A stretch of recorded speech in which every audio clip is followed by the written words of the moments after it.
And you Good don't have morning, to. everyone. It is December 16th. This is a regular meeting of the Board of County Commissioners. The first thing on the agenda is public comment. If you are here for public comment, and I'm not seeing anyone in the room, and you wish to comment on one of the hearings that we have today, there will also be public comment opportunities during those hearings.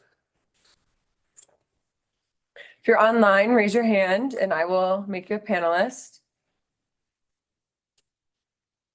Okay, we do have one person raising their hand. Natalie. Natalie is the interviewee for item, I think, 3. Okay, she just put her hand down. So you are. Okay. I see no other hands. Okay. Oh, I lied. There's one more. Jamie Boyle. Oh. Great, thank you, Megan. If you would let me know when she is over here. Can't get access to the property because. Okay, Jamie is rejoining.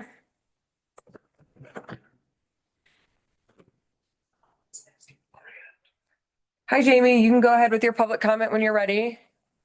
If you could first, please just, let's make sure we have a good connection. Are you able to hear us? Hi, yes, I can hear you. Can you hear me? Yes, thank you for being here. Please state your name, roughly where you live, and you will have 3 minutes. My name is Jamie Boyle. I live in Westminster, Colorado, but I work for Gilpin County. I'm the Director of Community Development there. I was hoping to provide comment during the public hearing on the Bellevue PUD. I heard that you mentioned that.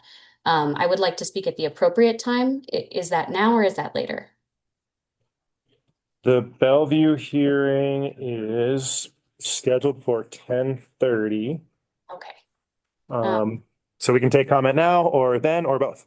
I'd prefer to reserve it until 10:30. Thank you. Apologies for the confusion. You're welcome. Thank you. We'll see you then.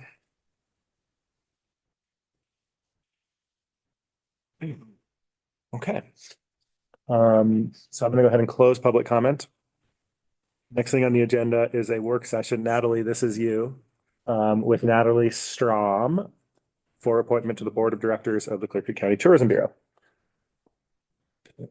Our multi-talented, multitasking person is gonna bring you over in just a moment. No, that's Jess. Natalie's on. I'm sorry. I knew that. I'm like, what's happening? Okay. Yeah. Just mini talents. Well, we'll see. Yeah. Who are we looking for? Natalie? Oh, okay. That was the person that just had their hand raised. Perfect. They're rejoining.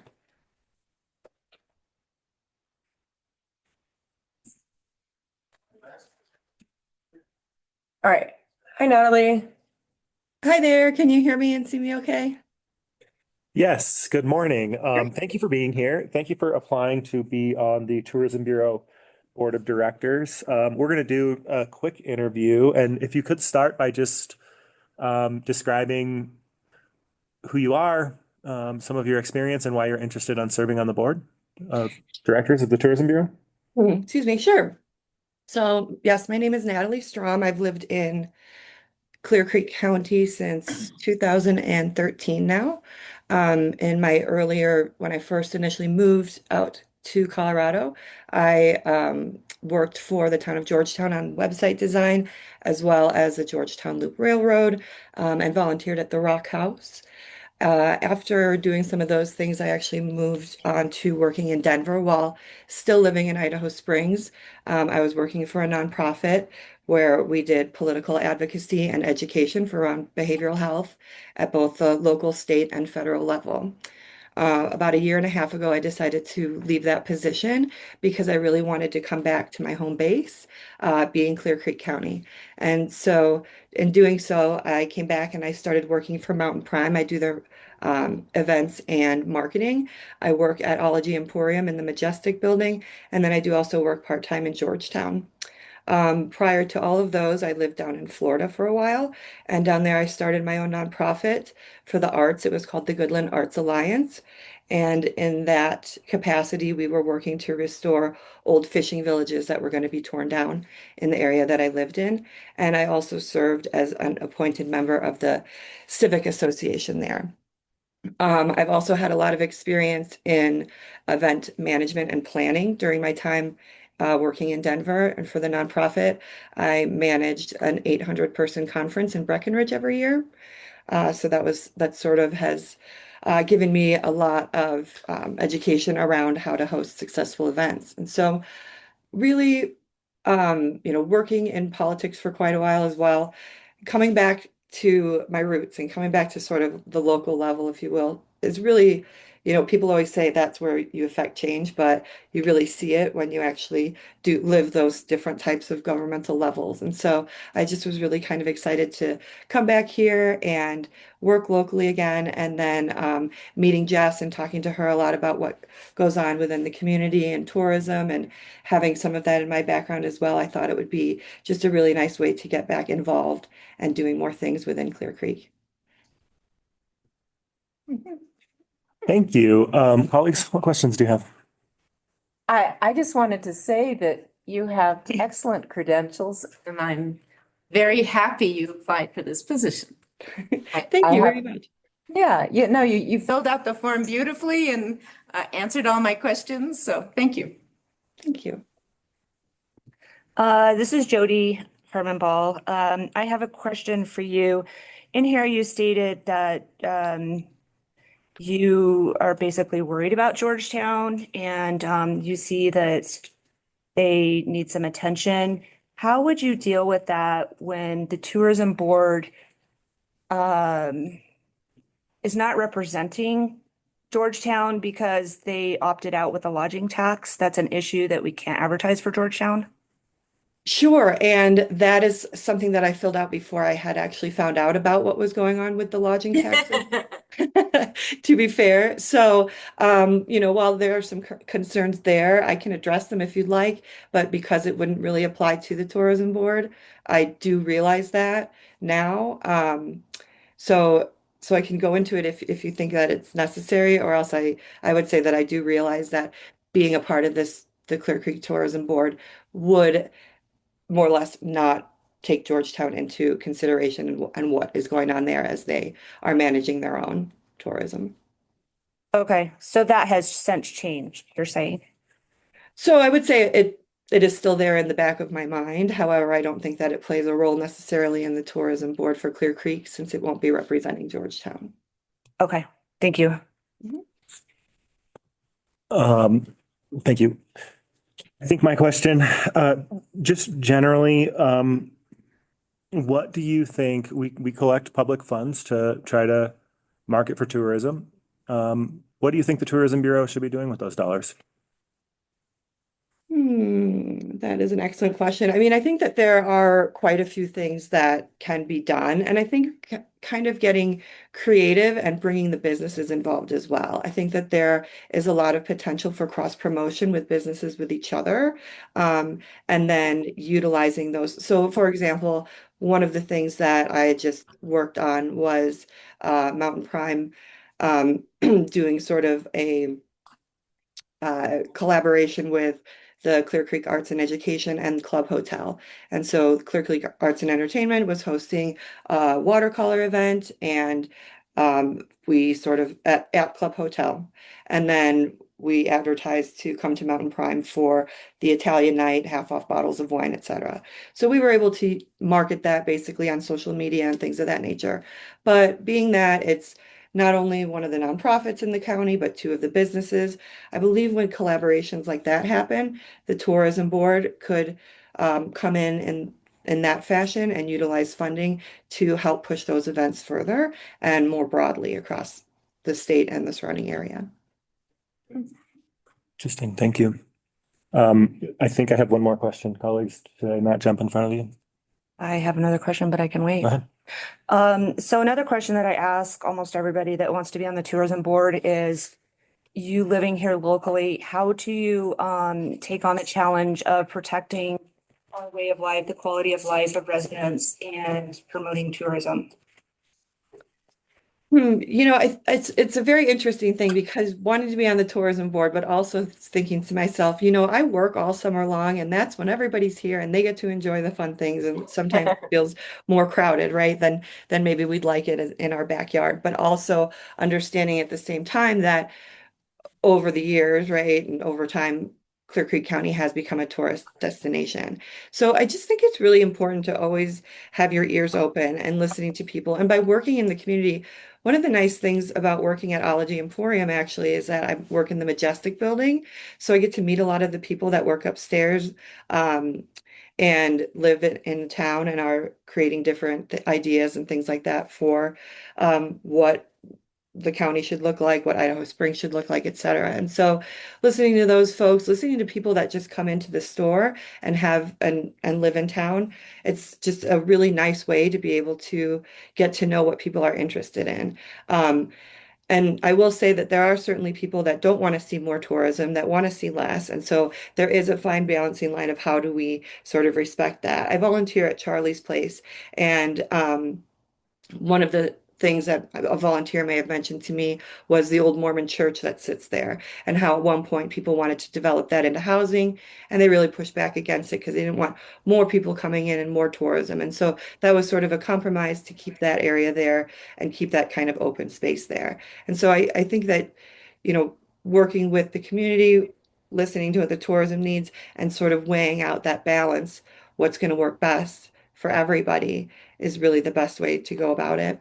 There's no perfect answer, I don't think, for any situation, but doing the best we can to keep the community happy. And I think it's, that's part of the end goal because I want to be happy too in this community. So if it benefits me, no, I'm just kidding. But to benefit, as a member of the community and knowing people in the community that aren't completely tied into tourism, it is a benefit to be able to hear both sides. Thank you. Thank you, Jody. That's a good segue into just to kind of get specific to where I think that the Tourism Bureau is at and where we're at as an economy and how we spend marketing dollars. We have data that shows that our need is not for more people to visit Clear Creek County. We have 10 million visits a year. Our need is really to get the people who do come visit here. And because I've got a couple people from the sheriff's office, I'm thinking about them right now. And like, they're here and they're demanding our services and not shopping as much as we would like them to. And that's where the real opportunity for economic growth is in getting the folks who are here to spend here. I think that involves working with businesses and even ideas as dangerous as marketing specific businesses that we think are a good match for what those people are looking for. I'm just curious, like, so that's what I think this board has been asking the Tourism Bureau to do. And I'm curious, is that something, what are your thoughts about that approach to tourism marketing as opposed to the top goal being, hey, come here and we need you to know about us? Yeah, I think that's great. And I think that, any small town, I've lived in small towns for many, many years in Florida. The town that I lived in was only 400 people. So moving here was like a big city. But, you have you have a lot of crosstalk and just for like example, working at Mountain Prime. And I tell people that and they say, oh, the steakhouse, we can't afford that. We never go there because it's associated as a steakhouse where it also has general American fare and et cetera, and reasonably priced as well. I think it's really important to get people in the community who spend money in the community. So I think that's a great angle. And again, I think a lot of it can be done. The social media in the area and the people that are in the different Clear Creek County groups and Idaho Springs groups, et cetera, are really wide. And I see when I'm posting things on social and doing things in that nature, there's a lot of response to it. And so I think that there are definitely ways to grow it without utilizing a lot of money, but clear and consistent messaging across county websites, across the town websites that we represent, and through the businesses and different nonprofits that are in the area as well. I think all of those kind of coming together and being able to kind of share that same message of shop local, dine local, meet up with your friends here after this event at the high school. Things like that could really kind of help boost people coming out and people spending their dollars where they live. Okay. I, Thank you. I think what George was also getting at was for the people who do come and visit, we want them to do more than just buy gas and then go mountain biking. We want them to come back, have lunch, have dinner, shop in our shops. So, once we not encouraging another million people to come visit, but of the 10 million that do visit, encourage them to shop, not just recreate. I see. I apologize. Well, You're I'll give fine. you that earlier grain of advice for free then. But just kidding. As far as all of that goes, um, I would say that there definitely can be some challenges there. We know that people have, certain concerns about the economy overall, and this is a nice distance between, to just go up and hike for the day. So I think again that if we're looking, I know that the majority of people we see are kind of coming from like the Denver area or down the hill. So I would say that utilizing advertising dollars that are going to be within those areas that we're seeing the most people come and the most people sort of come for the day to, like you were saying, hike or do something of that nature and then leave, utilizing advertising to those specific areas, I think can be really helpful. And again, I think that cross promotion, I think that really like kind of everybody kind of coming together, businesses, again, doing things like that. I know, in my store or in the restaurant, people ask, where should we go to eat all the time? Or where can I find this? Or where can I find that? You know, um, like off the top of my head, taking out maybe like a page in a local newspaper with all these different ads of things and places people can go, right? I understand that newspapers maybe feel old-fashioned to some, but others really love them. So I think there's a lot of different ways to consider it, but it would definitely be, I think, like you were sort of saying, pulling out different businesses and seeing how we can kind of have those collaborate and say, right, like if you're, going to go and do this today, why not stop by here while you're at it, right? If you did you just take a big hike, go over to the Indian Hot Springs and relax, right? Stay the night, stop by Main Street for breakfast. So I think there's a lot of little connections that you can make throughout to sort of give people ideas of what to do, or even, create day trips for people that are nice and spelled out too. So, Thank you. Okay. Thank you. Other questions? Good. Okay, so then what we are going to do in terms of process moving forward is reflect individually on this interview and have conversations with staff about our opinions. So our goal is within 2 meetings. Within the next 2 meetings, you will either see us pointing you or you will receive an explanation why we are not. Okay, great. Do you have any questions for us? I don't think that I have any questions at this time, but I will say that I'm very excited for this opportunity and I very much appreciate you taking the time this morning to chat with me. And I believe that you do have my information. So if you have any other questions for me, please feel free to reach out. And thank you Okay. again. Thank you. Thank you. Thank you. I meant to say I liked both of your questions, very thoughtful. Yeah, thank you. So then the next thing on the agenda is a communications update. Megan? All right, let me turn my camera. All right, just a few quick things. Just a reminder, Christmas is, what is it, next week or 2 weeks? We are going 9 days. 9 days. Oh my gosh, it's coming up. So just a reminder, if you're trying to get business done on that day, county offices will be closed. Emergency services obviously will still be working, but just wanted to give everybody a heads up. Also, like I said last time, public health has updated vaccines. So if you're going to maybe visit some family members or get on a plane, it might be a good idea to get vaccinated before doing so. And then also this happened last night and it's happening again tonight.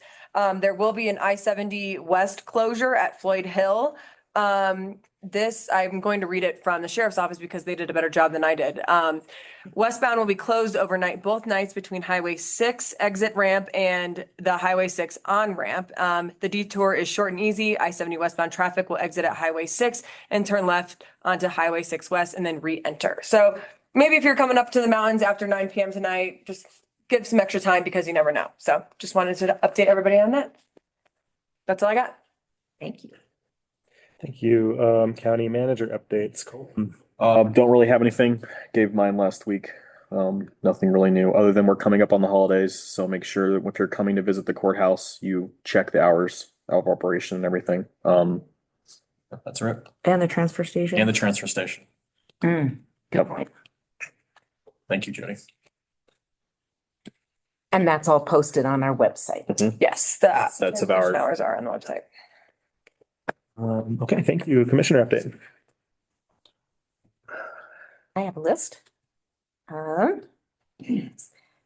Let's see, since the last meeting, I attended a meeting with Red Rocks Community College, and they're looking for ways to reach out to surrounding communities to let us know all of the,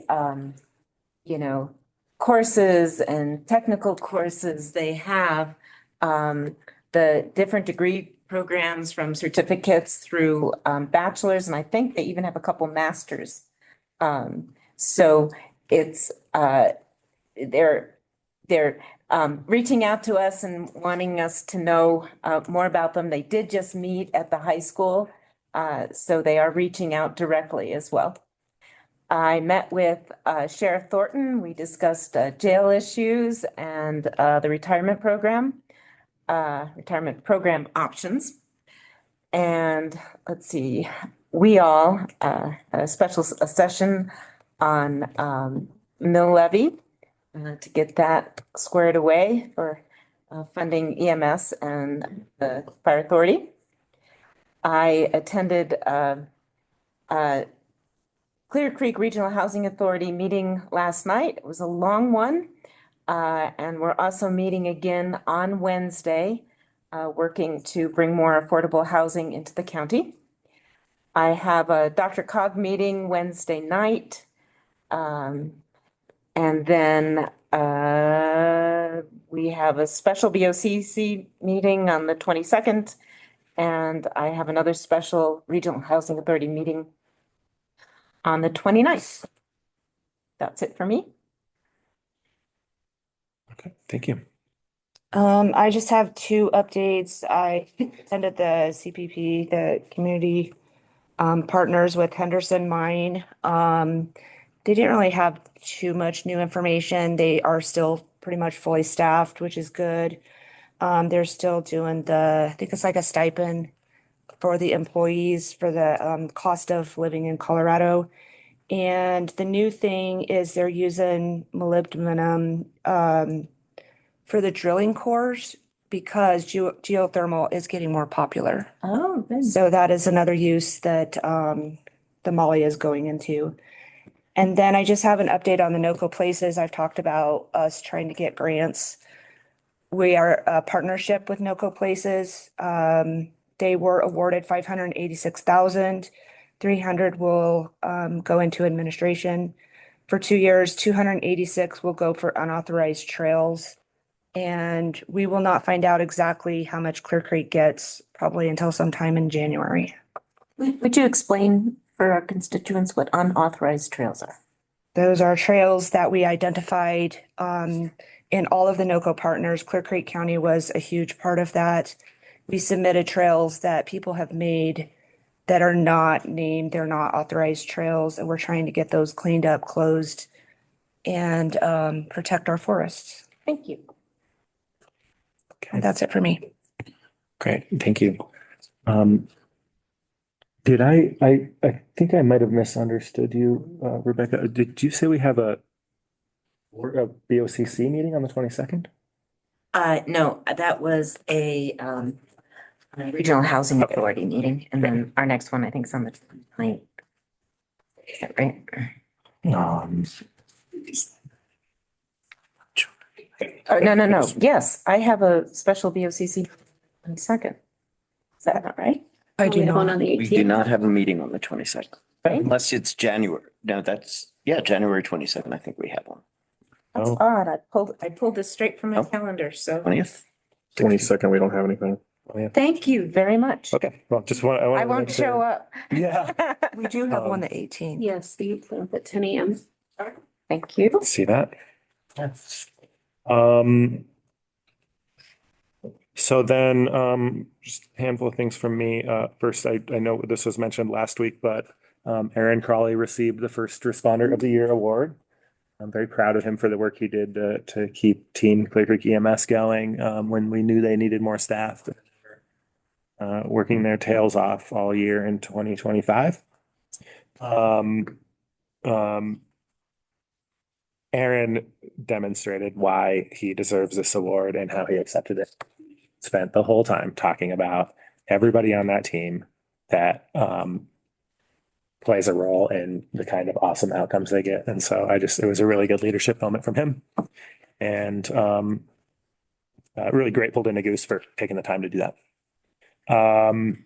Also, speaking of Congressman Nagoose, he will be here for a town hall on, I wrote July 2nd in my notes, but I'm thinking it's January 2nd.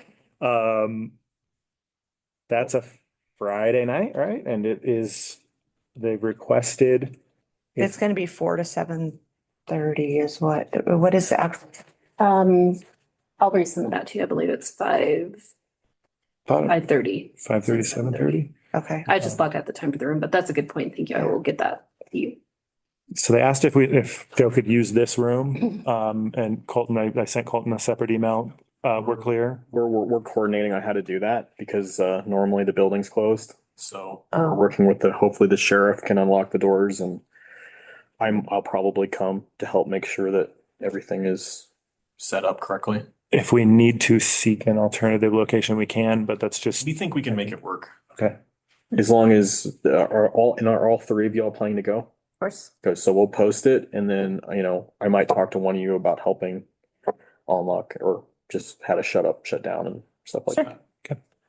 Just for time's sake, the meeting is 5:30 to 6:30. 5:30, Oh, wow. 6:30. Yeah, I also had it 4 to 7:30. That's just a We just block blocked Oh, out. that was, okay. So excited to have Congressman Nagoose here.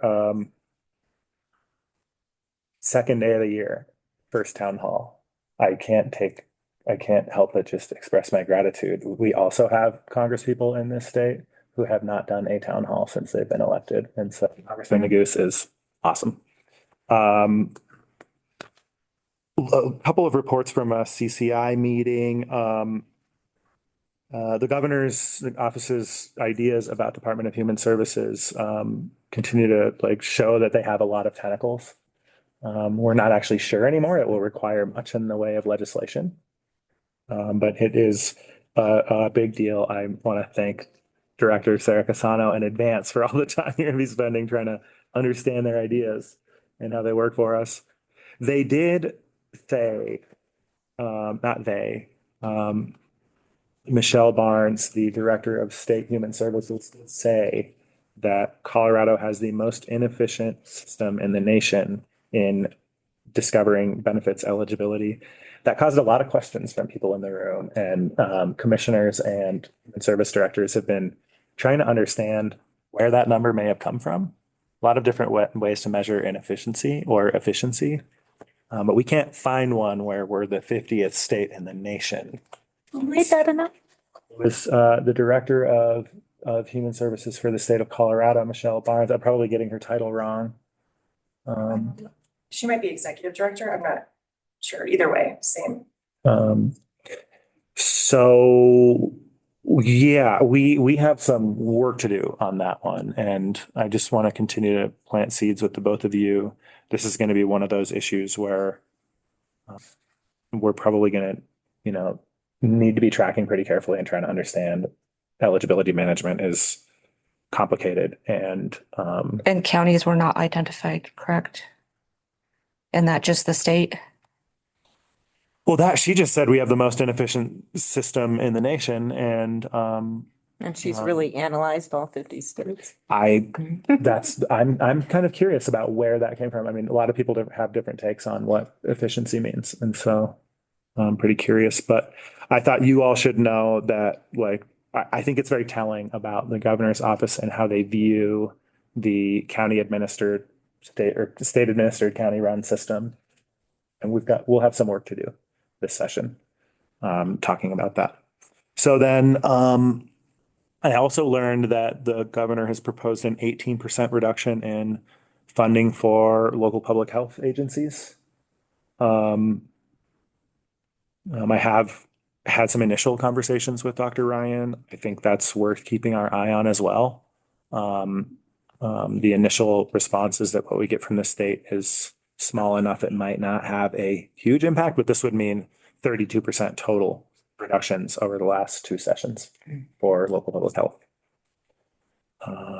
So I'm going to, just as a heads up, going to be asking if they can quantify what that means. Our staff can quantify what that means in dollar terms. With CCAT, CCAT did make county revenue diversification a level 1 priority without a specific bill attached to it.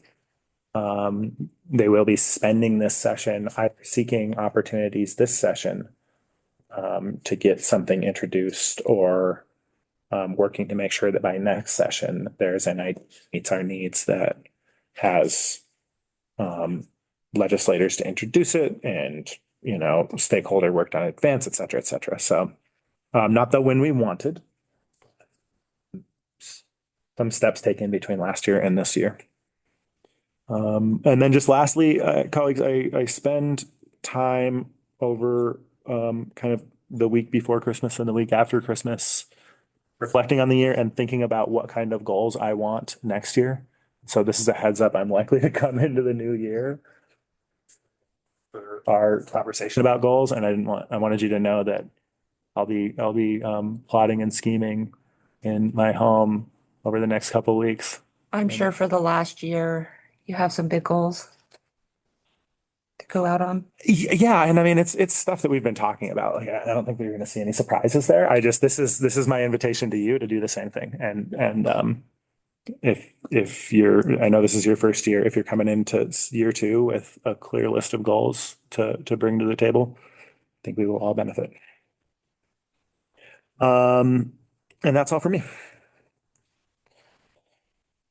So next on the agenda is consent agenda. Does anybody have anything they wish to pull? I do not.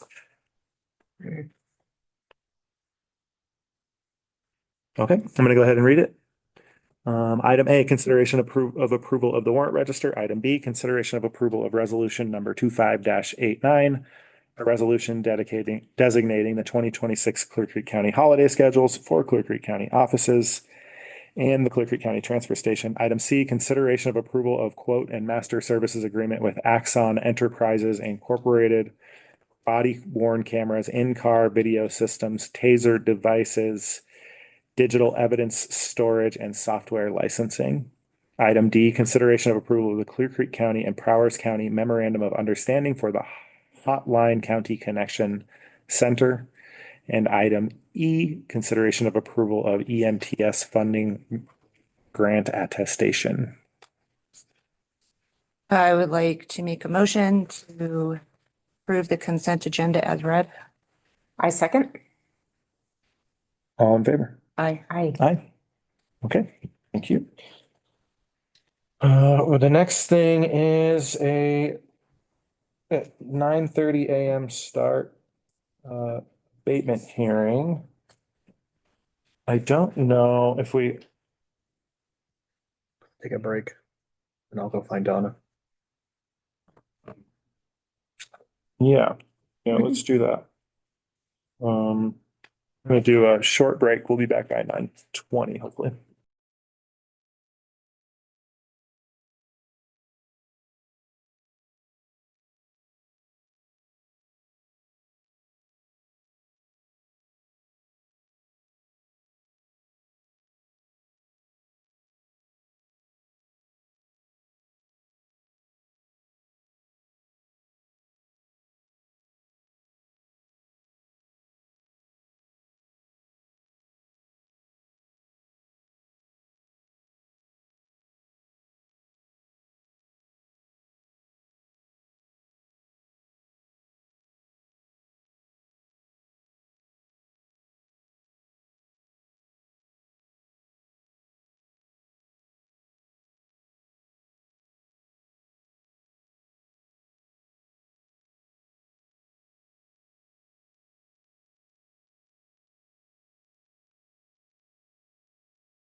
Because we think we have everyone here for this abatement hearing, we are going to start prior to 9:30. We are looking online for Chip Webster. Chip Webster. Looks like he's, and Chip, you're here.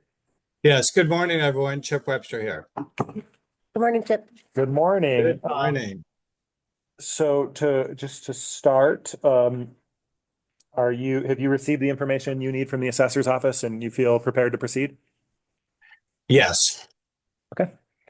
Excellent. Thank you. And then what we're going to do, I must call you Mr. Canfield. Mr. Webster is, we'll give the assessor a few minutes to describe this case. We'll give you a few minutes to add any information the board needs. And then we'll go to questions and we should be able to, do this pretty smoothly. So Assessor G. Good morning. We're looking at case number 2578, Antis Canfield, and this is for the Dewey mining claim. It's vacant land.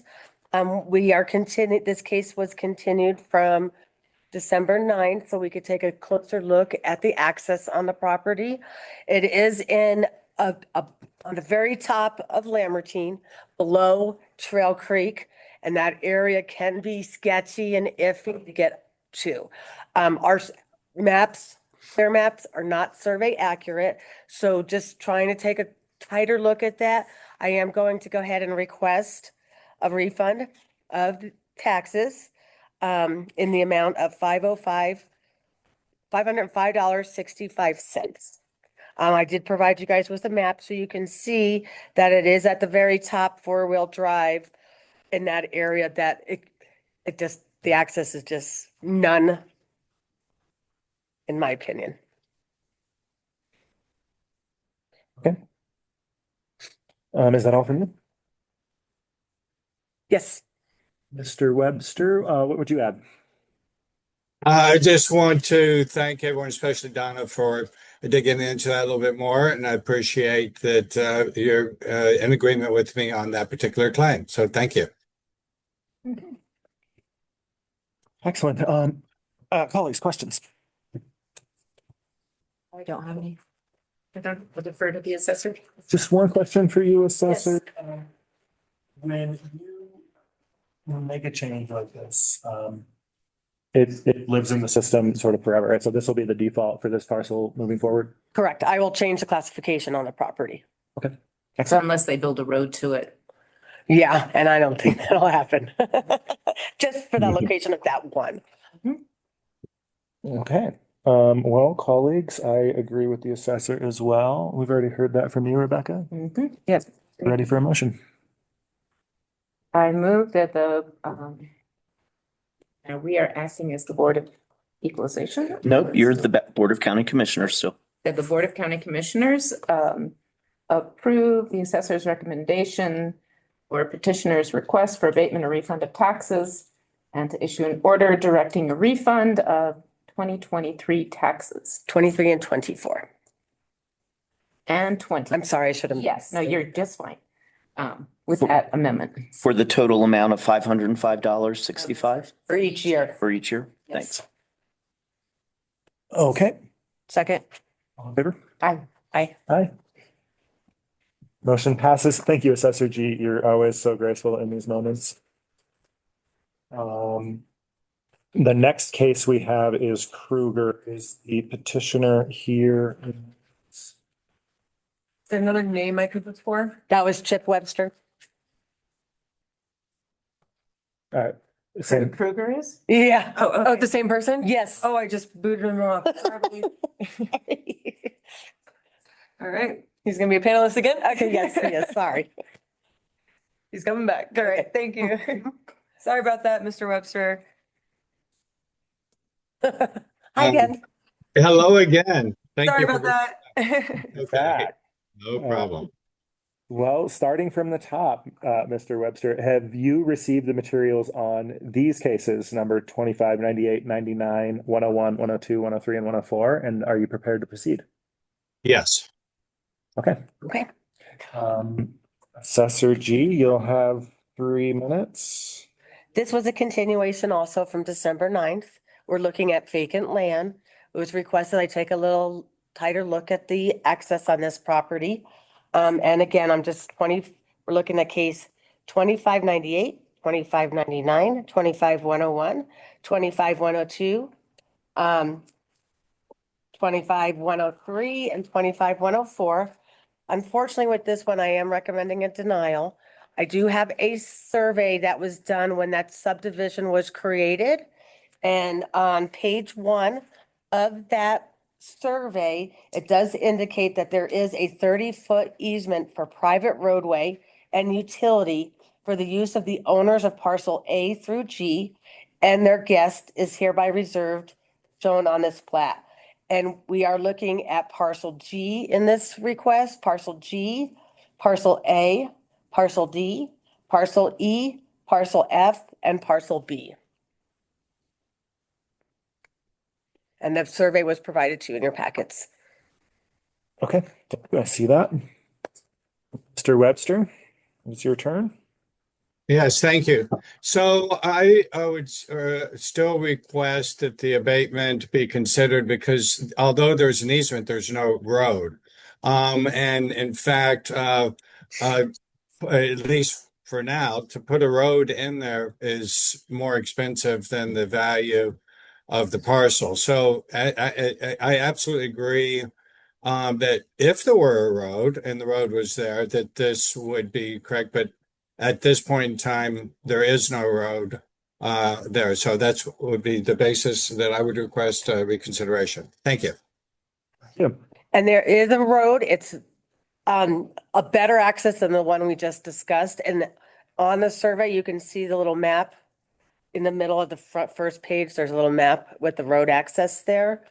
And I think in the past, what we have requested is for the applicant to apply for a driveway permit in this case and have a denial before we could consider looking at no access. Okay. Could I add something? Please. Okay, yes. So the road that I believe Don is referring to comes into parcel C. So parcel C, we are not contesting because it does have that current access. So we're only asking for reconsideration on the other ones that at this point in time don't have. I just want to give clarification that we were not asking for abatement on parcel C where that road touches. Thank you. Yep, and that's where the easement would come in. Okay. Right. Colleagues, questions? I have one, Assessor G. Can you help us understand? Of course, there's legal access, and then there's actually a road in contact with the property. Do you have a criteria in your system that makes a distinction along those lines? No, if it has a road, then it has access, especially with an easement. Okay. I think his question was flipped. It was, if you don't have a road, but you do have easement, the potential of building a road still Exists. okay. Okay, so there's not a distinction in your system between a property that doesn't have anything built on, but has a road to a building site and a property that It's theoretically legally get one. Yeah, no, it still remains as vacant property until a permit is. Okay. And a driveway is put in. Thank you. So my question to understand this, if he didn't own C, he wouldn't have access He to would. the other ones? Because of So the what? easement. Ah. The easement's Doesn't- allowing the access, yep. It's a 30-foot exit, and if you blow up the map on page 3, you can see the designation of the roads through the map. It's very faint, but it starts at the bottom of parcel A, I would say about halfway up, and then kind of zigzags through the rest of the properties. That's the easement there. It's very faint. Colonel, yeah. Mhm. I do see that. Okay. Colleagues, I do remember when we were sitting as the Board of Equalization, thinking that it was wise to, in the case of somebody saying, sure, I may have legal access, but it's not practical, was that the threshold we wanted was if you can show that you're unable to get a building permit, then we would consider that evidence that indeed you don't have practical access. Until then, the number of creative approaches to driveway construction we've seen In this county. compels us, I think, in the past has compelled us to take this position. And so usually I don't start with my opinion, but I guess I am in this case. I agree with the assessor. I agree with the assessor. Ready for a resolution? I think so. Before we do, Mr. Webster, any further comment? No, thank you for your time and consideration, though. You're good. And thank you. We are ready. Okay, hold on. I want to make sure I have the right one. Actually, would like- I'm sorry, I do have a question. So do I understand that if I were to apply for a permit on one of those other parcels, and then I wasn't able to get the permit, then that could be potentially basis for a reconsideration. Did I understand that correctly? Correct. Correct. Okay, thank you for that clarification. Okay, thanks. Okay. I would like to make a motion to accept the assessor's recommendation to deny petitioner's request for abatement or refund of taxes. 25 dash, do I need to read them all since you did? Just 25-98, 25-99, 25-101, 25-102, 25-103, and 25-104. I second. All in favor? Aye. Aye. Okay, thank you, Mr. Webster. Thank you. Thank you, Mr. Webster. Thank you. Have a beautiful day, everyone. Bye-bye. You too. Colleagues, we have, The signatures are thank needed. you. Yes, I can't wait. We have a choose your adventure. There is an appeal hearing at 10 o'clock. We're running a little faster. We also have kind of a long day, and there's an executive session that may take 30 minutes. Should we try to do that executive session now? That sounds good. Okay. Let me confirm that the Assistant County Attorney is available. I'm good. Let's. If not, my next suggestion is that we discuss the. She's on her way. She's Very good. so. Yeah, great. The other thing as we, is that I'll be looking to move into, in here is this work session on the courthouse remodel. Just so that everybody's aware. Okay. So. Peter, when you're ready. I'm ready. Thank you. I move the board into executive session for the following purpose. Pursuant to CRS 24640224B and D for the Board of County Commissioners to have a conference with the county attorney for the purposes of receiving legal advice on specific legal questions relating to code enforcement case COD 25-019, Ponderosa Drive excavation violations, and two, determining positions relative to matters that may be subject to negotiations, developing strategy for negotiations, and instructing negotiators with regard to the aforementioned code enforcement case. Second. All in favor? Aye. Aye. Board will adjourn into executive session. No written minutes will be kept. No decisions will be made. We aspire to returning here at 10 a.m. to consider a short-term rental.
Okay, excellent. We are back on the record.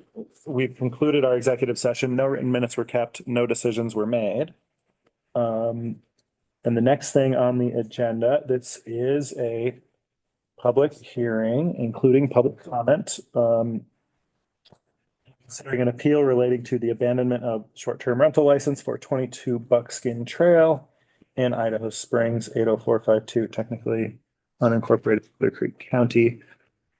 Bear with me for just a moment here.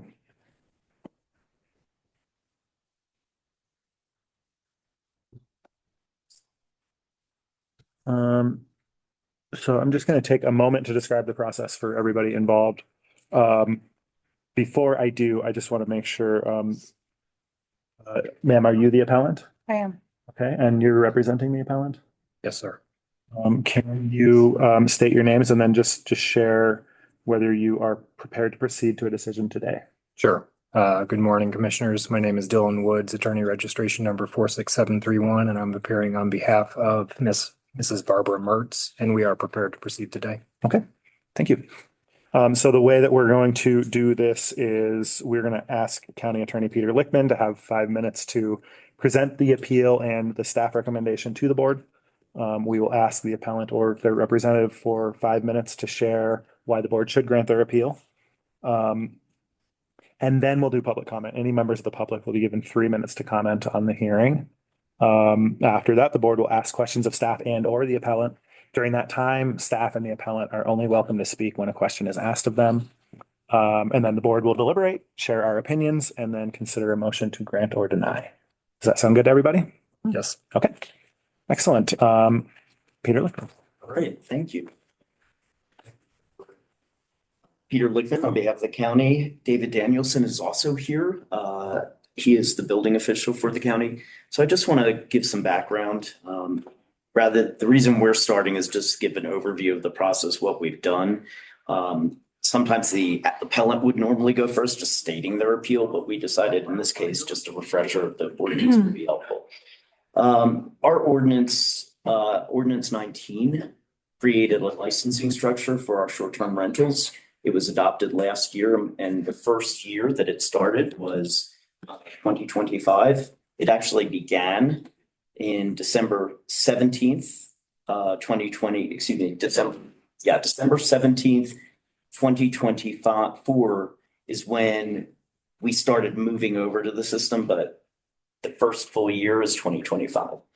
So when we adopted this, the permitting system that existed before that, we basically kind of grandfathered for a short period of time the permits that existed so that they would be considered as though they were licenses, so that when people came to then under this new structure apply for a license, it would be a renewal if they had a permit before. If they were applying for a brand new license, then they would just go under the license system. So this was adopted, as I said, at the end of 2024. In December, originally December 2nd, there was a notification that went out to all permit holders, notifying permit holders that this change was anticipated, that it was likely going to be approved by the Board of County Commissioners, and that there would be subsequent meetings regarding it.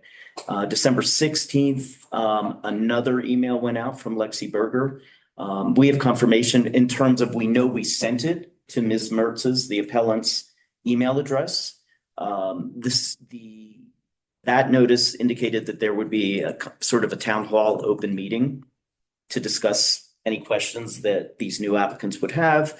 And that the period of the application was going to run from December 17th, 2024 through January 31st, 2025. What's important to note is that the permitting system and then our subsequent licensing system requires that the applicant or a license holder, or in that case, originally the permit holder, must provide a contact number, 24-hour contact number, as well as contact information such as an email that's under our license. So the email of record that we had and the number we had from Ms. Mertz appears to be consistent, because we have had emails responding from Ms. Mertz since that time. So during that period of time, up through January 31st, 2025, Ms. Mertz did not submit a renewal application. Ms. Mertz held a permit before that, but did not submit a renewal application. Reminder emails went out from the building department relating to the fact that in this case, notifying Ms. Mertz that if she failed to apply, she would not be granted a license. Ms. Mertz did respond February 7th, and the building department elected to give her grace, as they did just about most people that were in this situation, in light of the fact that it was the first year that we realized that there could be glitches, there could be errors. So that was February 7th. Ms. Mertz, through a communication, sent her original application on February 11th, 2025. Building reached out to her to let her know that the application was incomplete due to some revisions that were needed, and the fact that a site plan per ordinance 19, which is STR ordinance, was not submitted. So she hadn't met the initial requirements. We did not receive any communication from Ms. Mertz after that. So 2 months went by, and in April 16th, a second attempt, so 60 days after the first correspondence, a second attempt was made to reach out to her, telling her her application was not complete, was still missing the required information. They did not receive a response. Then April 24th, because in the April 16th correspondence, we said that we would abandon this by April 2024 if we didn't hear back. We did not hear back, but we sent another email and chose not to abandon the application. Now, this is another important part. This appeal, which is pursuant to our STR ordinance, is technically an appeal of an abandonment. The STR ordinance allows an appellant or an applicant or even a license holder or permit holder to appeal the decision of the building official to deny a license. In this case, we never denied Ms. Mertz a license. We just never received a complete application. This is important because if we had denied it, she would be prohibited for about a year to reapply for an SCR license. By choosing to look at it as abandoned, meaning it wasn't applied for, she can apply and she can do this to this day, submit a complete application. The difference is because she didn't meet this, and I'll just wrap it up by saying April 30th, we reached out again to tell her we didn't have the complete application. May 19th, we reached out a fourth time to tell her we did not receive a complete application. We did not receive responses. May 27th, we sent out a fifth attempt. That was 109 days from the original permit application period. We did not abandon it. On June 2nd, we sent out another. We did not abandon it. Mr. Beckman, that is all in the written record. Okay. I think you can trust that we've read that. Okay, that's great. Then I will simply move on and point out that what we're asking the board to do is simply deny the appeal. Ms. Mertz may apply at any point. She just has lost her place in the on the wait. She's now placed on a wait list. Somebody else has taken her spot. One last thing to mention. The reason why it's important, in our opinion, that you not simply allow Ms. Mertz to have a license now is then that will force us to be in violation of our own ordinance that requires a 4.5% cap. We are at that cap. It's reviewed annually. There are 20 other people on that wait list that would be before Ms. Mertz at this point. Thank you. Thank you. Thank you. Okay, in fairness, I'm going to give you 7 minutes. Sorry about that. I'll take that. And please proceed when you're ready. Okay, good morning. I appreciate you hearing me out. I'm going to take a minute here just to give you a little bit of history. This home on Buckskin Trail is not just a short-term rental. It's not just a business. This is a home that my husband and I purchased 8 years ago with the intent of retiring there in a year or two. We fell in love with it. We have to rent it out between now and then to afford to keep it to retire there. We both work full-time jobs. We both have ran this short-term rental for 8 years, doing every single thing to a T. We've gone by every rule that we've needed to. All of our renters come in and bring revenue to Idaho Root Springs by going to your restaurants, shopping in your shops. I haven't missed a deadline in 8 years. I understand your timeline and the emails that were sent. I came up and met with David and thinking we would resolve this easily. You sat on your computer and showed me emails that were sent from Lexi Berger, which was really the first I had heard of it, several of those. And at that time, I'm not denying she sent them at all. I can't explain why I didn't receive them, but I went through my emails on my phone at that moment and looked up these dates. To this day, I don't have them. I have found one email from Dakota that was in spam. I didn't know I was out of compliance, so I didn't look at spam to expect an email.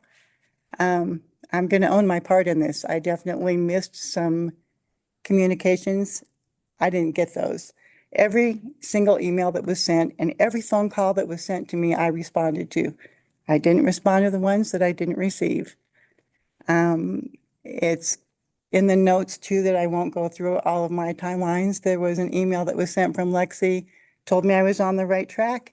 The only thing I needed to submit was a floor plan of a bedroom as to where our renters would stay. And I said that didn't apply to me. This isn't a primary residence for us. She didn't mention in that email that I was missing the site plan. I have another email that said if you had a permit last year, you're guaranteed a license this year. I understand that's probably incorrect since I didn't do it accurately. But at the time, I felt like I was right on track and I had done everything I needed to do to switch over from a permit to a license. Just so you know, I know on paper this looks terrible. Peter just made me aware how terrible it looks on my part. I'm just an average lady working, trying to do the right thing. and keep my short-term rental license up to date, have it be renewed. There was definitely communication on my part. There was definitely miscommunication on your part as well. I returned every phone call I got from Lexi Berger, which was 3. It was shown on my timeline. Those came into my phone at my work as the sheriff's department. I immediately called them back because I thought something happened at our home. And I see in your notes that those return calls of mine were never annexed over to your department. So I tried my best to keep on top of this. I thought this would be an easy resolution. I came up and thought that we could figure this out. It hasn't been that simple. I guess it's not that easy. This is just one permit. I know you have a cap. I'm just hoping someone can understand that maybe that can be renewed. I don't think it should have been abandoned. You sent me a notice of violation through the mail, and that I received immediately. And on the day I received it, started resolving those issues. So I really wish I had gotten those emails. It would have helped me. I don't want to be in this situation. It would have helped me be able to resolve it at the time. I just think that based on my history of 8 years renting here, having a successful business and not following all the guidelines, not being late on anything, bringing in revenue, I really wish you would reconsider renewing my one permit. It's gonna cause us to sell our home. If we can't get this permit to rent it until we retire, we'll have to sell our home. And that's getting a permit to me. I know it's a big deal. You've got to follow your protocol, but one more permit to you seems a little less important than it will be to change our entire retirement. I don't know whether there's a way that there can be a compensation for that, or at the very least, if you could put me at the top of the wait list. I really wasn't aware that I could reapply right now. When I talked to Brian Bosshart multiple times, he just kept saying to appeal. And I guess now hearing this, I could have reapplied all the way back in February, which I didn't realize till now. And I instead went the appeal route, which brought us here today. So maybe had I been able to reapply, this would be different. I don't know. But I'm hoping you'll at least consider renewing that license. And if I may just wrap up in the time that I have left, I'd like to highlight a few particular items. I appreciate that you've read the written materials, and I appreciate Peter's summary. And I also appreciate that there have been some irregularities waived here, so perhaps we were outside of the appellate timeline. So I appreciate you taking the time to hear us today. Those particular items that I'd like to highlight are on page 20, where Mrs. Mertz was informed that her application was insufficient. The email correspondence states that if you are applying for a primary occupied permit, you need to submit a site plan. But she was submitting for a regular STR, not the owner occupied permit. And she didn't understand that the site plan requirement applied even if she were not applying for the permit that email was about. So that was in addition to the miscommunications that we've already gone through. That was particularly pertinent miscommunication, in my opinion.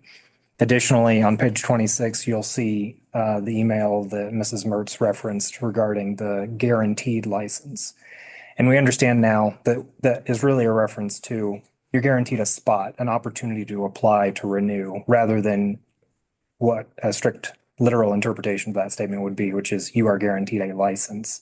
That also is an important misunderstanding on our part, but a miscommunication on the part of the county. And just following up on what Mrs. Mertz said regarding the appeal process, this probably is not the most efficient way of proceeding. This is probably not the most effective way of proceeding. It is the way that she was instructed to proceed, to go down the appellate route rather than to complete the application or resubmit an application back in February. And that would have allowed her to get on the wait list, even if she wasn't able to get that the license at that time. So just in conclusion here, our request today is first and primarily that the board reverse the determination that her license was abandoned and allow the application to stand with the site plan as submitted. Secondarily, if the board is disinclined to go that route, we would ask that the February 7th date of her original application be deemed the date of her standing on the wait list as an accommodation. I expect that concludes our time, so we'll wrap up, but we're happy to answer any questions that the board has. Okay, thank you. Colleagues, what questions do you have? If you could please be specific about who you're asking the question of, that would be helpful. This is to Ms. Moritz, for your counsel. I'm looking at the documents, particularly page 20, page 21, where it clearly says that you're receiving this email because you had an active absentee short-term rental and have not applied to renew your permit to a license under the new ordinance. And it says if you don't intend to apply to renew, please ignore this email. It doesn't, I mean, it makes very clear that you can apply to renew, and they ask you to do that. It doesn't say you have to wait to appeal. So I think you were put on notice as early as February that was the And that's, you could take. I'm sorry to interrupt. I'm glad you brought that up because that was February 8th and I did get that email. And the next line says, if you do not intend to renew your license, please ignore this email. I responded to that email the next day, By submitting the application. meaning I do not intend to abandon it. It said, if you do not intend to renew your license, please ignore this email. So I responded wanting to make it clear I didn't want to ignore that email. And I responded the next day and applied. And that's when I asked Lexi, this is confusing. I don't see where I can renew. This looks like it's just for new applicants. And she was great. She helped me out, said you're on the right track. I don't know if you've got that email there. Her response says you were on the right track. So that was exactly my intent. Like, I don't want to ignore this email. Okay, but Lexi also says, if you do not log into GovBuilt and apply to renew by February 10th, we'll consider your license abandoned. And I did log in there. What was it, on the 10th, I believe? And I think it was the 10th, and very possibly if I got that the 10th, it might have been the 11th at the latest. You've got that timeline too. I think I sent it. yeah, so page 35 of the written materials is the receipt for payment and submission of the application. And that's dated February 8th, 2 days after that email. Okay. And I note that that timeline is not contested. I believe that's correct.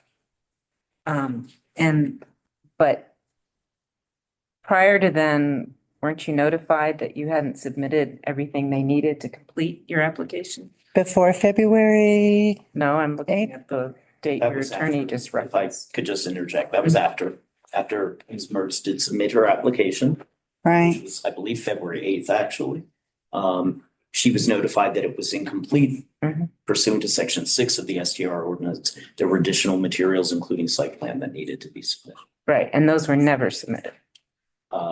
To my knowledge, those have never been submitted. Actually, initially, just about everything was. I don't know if finally, I think there was still one missing item, but No, well after the fact. I submitted the site plan. It was well after the fact because that was the first I'd heard of it. So I think that was when I received that notice of violation and I went back in and logged in.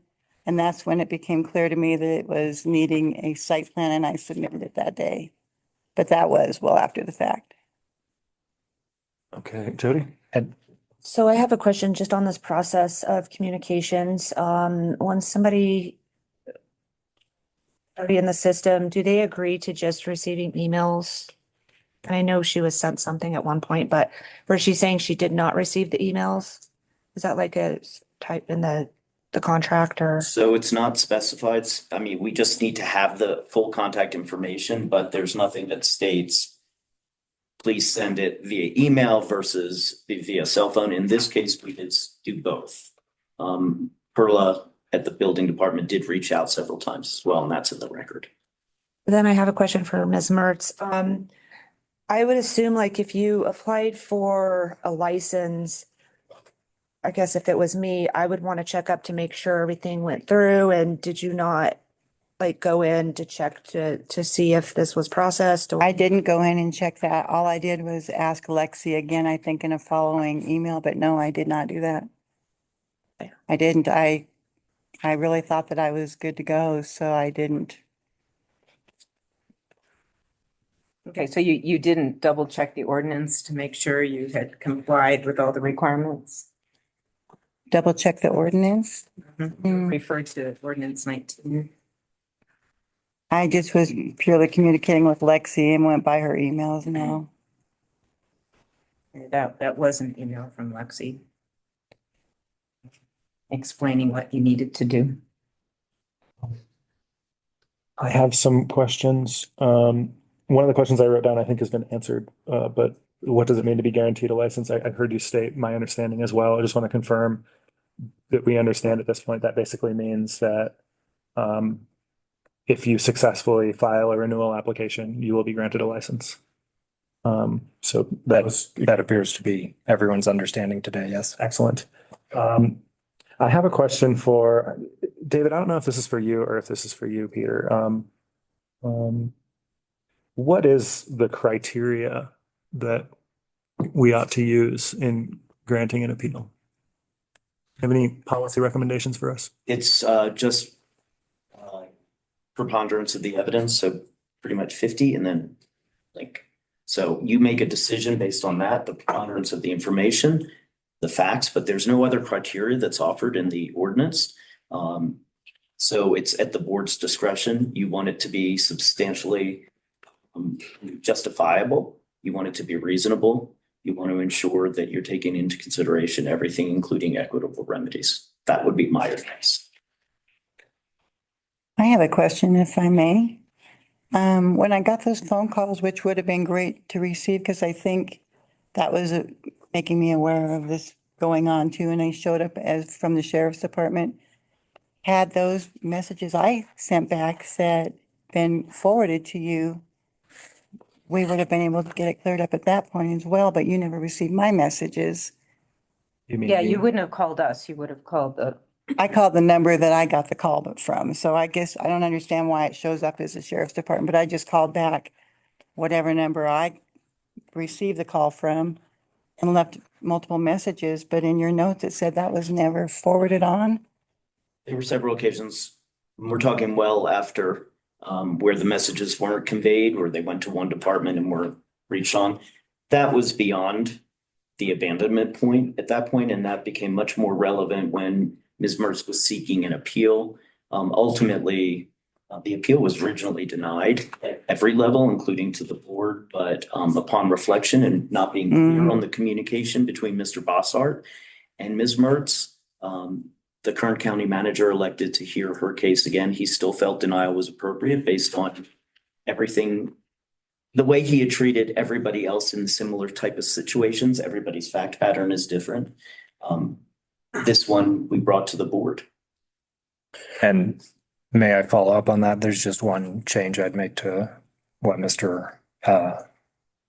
Lichtman said. This is on page 2 of the board packet. The license was deemed abandoned on June 25th. Mrs. Mertz did call the county and leave a voicemail that was not forwarded or responded on June 3rd in response to the 6th attempt to correct the application.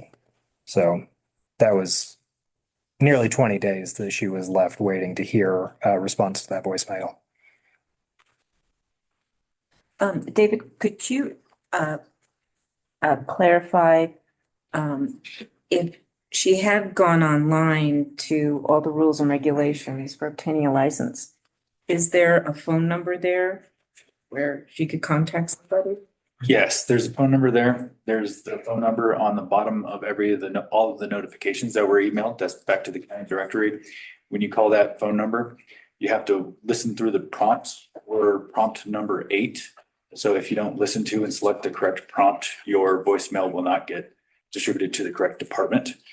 So in our departmental voicemails from the main phone tree, we never received any voicemails. They were left at an adjacent department. We're assuming that they were never forwarded from that department to the building department or the planning department. Okay. And have you confirmed that if you listen to all the options and you push 8, it does get to the correct place? Yes, I actually just verified this Monday morning with my staff. Rita Elmquist forwarded my test voicemail straight back to me. Thank you. Do Okay. you get that option if you call the sheriff's department? If you call the main phone tree, I'm not sure which phone number. Yeah, I called the sheriff's department because that's where the call came from, and I didn't know it was coming from the county commissioners. So I Yeah, it called, wouldn't have been from us. It would have been from. yeah, I called the sheriff's department. The number, I just literally hit redial thinking there was an emergency, so there was no options. It just went to voicemail. Thank you. Colleagues, do we have any further questions? The only question that I have for Peter is the second ask is if we were to deny the license to put her at that place, the June time or whenever that is, how does that work? If you were to, Does not work, I should say. right, so essentially, Ms. Mertz still needs to submit the fully complete application that needs to be accepted. And then she would be placed on the wait list on the order that she has a complete application.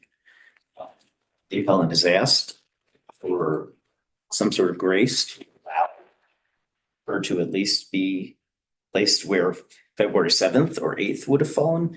The issue with that is we still did not have a complete application. Again, board's discretion. Keep in mind that all those people on the wait list have applied and submitted complete applications. And our goal would be to treat everybody fairly here, understanding that this is an unfortunate situation. We definitely acknowledge it.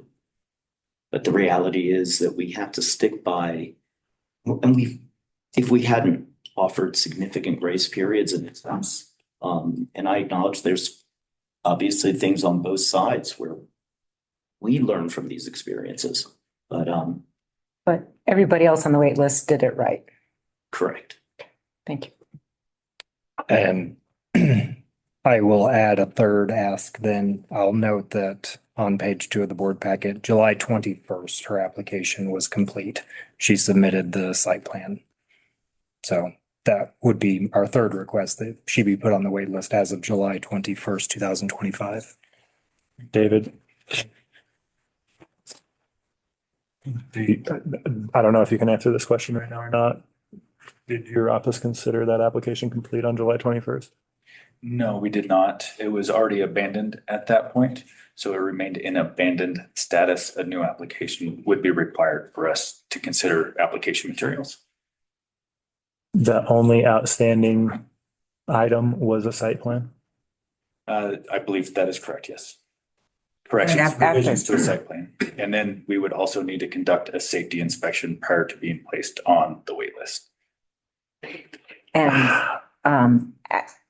I mean, from February to July 21st, that's an awfully long time. And not to, provide a complete application. And So then let's start, you're starting to express your opinion. Should we go there? Do we have any other questions? I don't have any other questions. Okay. I guess I just have one. How many people do you imagine have gotten onto the wait list between July 21st and today? I can't give you an exact number. I would estimate it's probably 4 or 5. 4 or 5. Okay. That's my final question. Jody? I'm good. Okay, colleagues, let's deliberate. Let's share our opinions. What's your opinion on this case? Who wants to start? I would support staff's recommendation to deny the appeal and ask her to complete a full application with all the required elements of it. And then you could be put back on the wait list after she has a complete application. Yes. Okay. Yeah, I agree. I mean, it's tough. It sucks. I've been in that position, not gotten a piece of mail from my post office because the post office sometimes has its issues, but we still have to follow the rules, and I don't want to set a precedent that that we're going to start bending it. This was just implemented starting just this year, or December of last year, so not that long. So I am accepting the staff's recommendation to deny. Okay. I agree with that. It's just a little bit of commentary from me. I mean, when I see two things when I look at sort of staff's actions, right? I see some opportunity for improvement in how we communicate. I also see acknowledgement of that, based on the multiple graces that were given throughout the process. And so I think ultimately it is on a person seeking a permit to track that process and know where they're at, and make sure that they have completed that. And Ms. Mertz, I don't think anybody here is taking your actions as anything but good faith. We know what it's like to be busy, and but all of that stated, I think I agree. I think it would be inappropriate to either reverse the abandonment or have someone line on the wait list based on these facts. So I think the proper motion, since we're in alignment here, is to deny the appeal relating to the abandonment of the short-term rental license for 22 Buckskin Trail. Would someone like to make that motion? I'll move that the Board of County Commissioners deny the appeal relating to abandonment of short-term rental license for 22 Buckskin Trail, Idaho Springs, Colorado. Second. All in favor? Aye. Aye. Motion passes. Thank you for taking your time. And I'm sure you can work with David to figure out your next steps, whether you want to file an application, get on the wait list, or what your other options are. Thank you for your time. Yeah.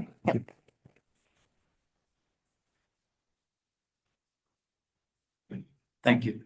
Thank you. Thank you.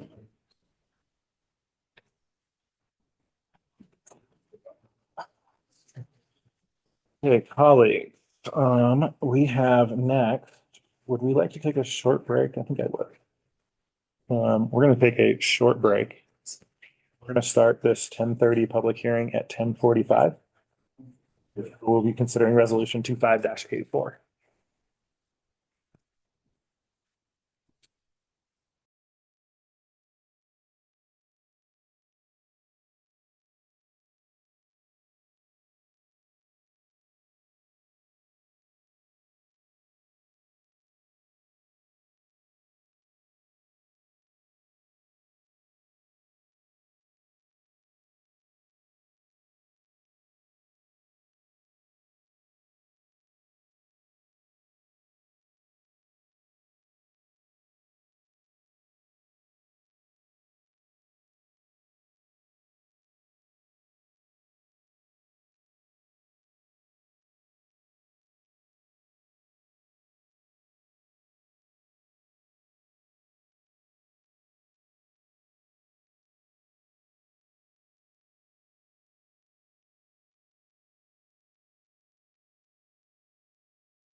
Okay, everybody, we are proceeding.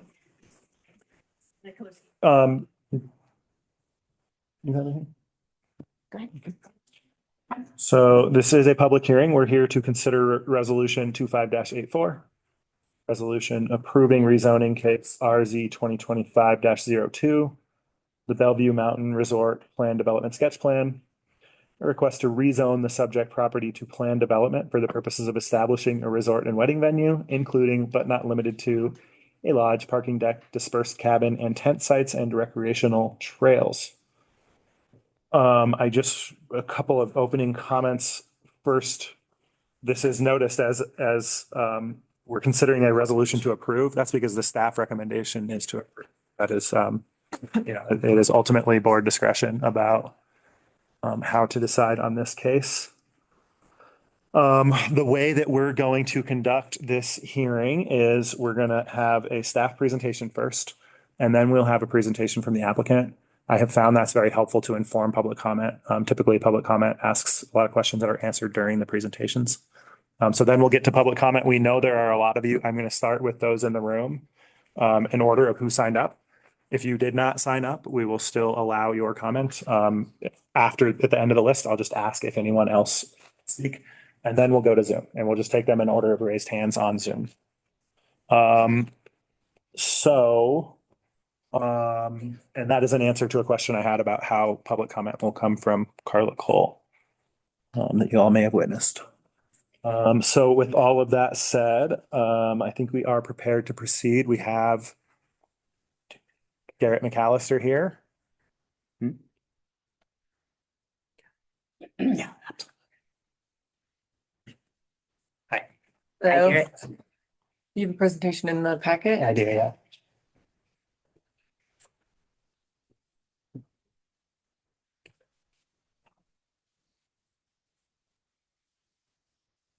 So if you could both actually just introduce yourselves and your titles, proceed with your presentation.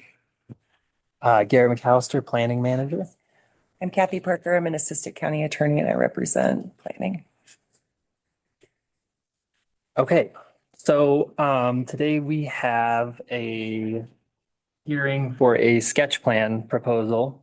I'll just start with, I have a memo that I prepared. I'll go through the memo. I have a presentation as well. I'll try to go back and forth between the memo and the presentation. We'll just go for it. Will you be explaining the sketch plan? Certainly, yep. Thank you. I have a couple of slides on it, actually. Correct me? Yes. Okay, so this is rezoning case, our planning case RZ 2025-02. The recommendation from staff right now is we are recommending approval of the attached resolution 2584 for this rezoning case. And the proposal is to rezone the subject properties from a mix of mining 1, mining 2, and planned development to entirely planned development for the purposes of establishing a resort and wedding venue, including but not limited to a lodge, a parking deck, dispersed cabin and tent sites, and recreational trails. Some background on the project. This was first introduced to the county in May of 2025. A number of pre-application meetings between the applicant, the planning department, various county agencies or departments. And these pre-application meetings were necessary for sharing information, identifying some early issues, coordinating with other departments early in the process, as I mentioned, particularly road and bridge and county administration.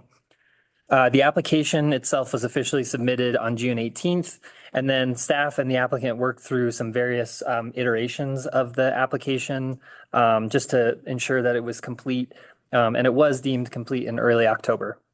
So the whole application and submittal materials are all included as part of the Planning Commission packet in attachment 1 in this memo. That includes the staff report, the application itself, the referral agency letters, and then public comment. And then just sort of for informational purposes, there are some other requests that are coming along with this rezoning request. The applicant is also requesting to vacate a portion of Bellevue Mountain Drive to purchase roughly half-acre county-owned parcel known as the Telcom site, Bellevue Mountain. to extend the vested property rights for a period to 5 years rather than 3, which is typical and outlined in Colorado state statute. And all these requests will be heard at a later date, either prior to or concurrent with the final plan process. And I'll just note that Planning Commission's purview really was to just make a recommendation on the rezoning approval, but staff did include information on these additional requests in the Planning Commission packet. So there's a section in the Planning Commission staff report where we talk just a little bit about these additional requests, but they did not make a recommendation on those requests. We are just focusing on the rezoning. So that's just sort of informational. In terms of the actual subject property, the subject properties, I should say, they are currently undeveloped.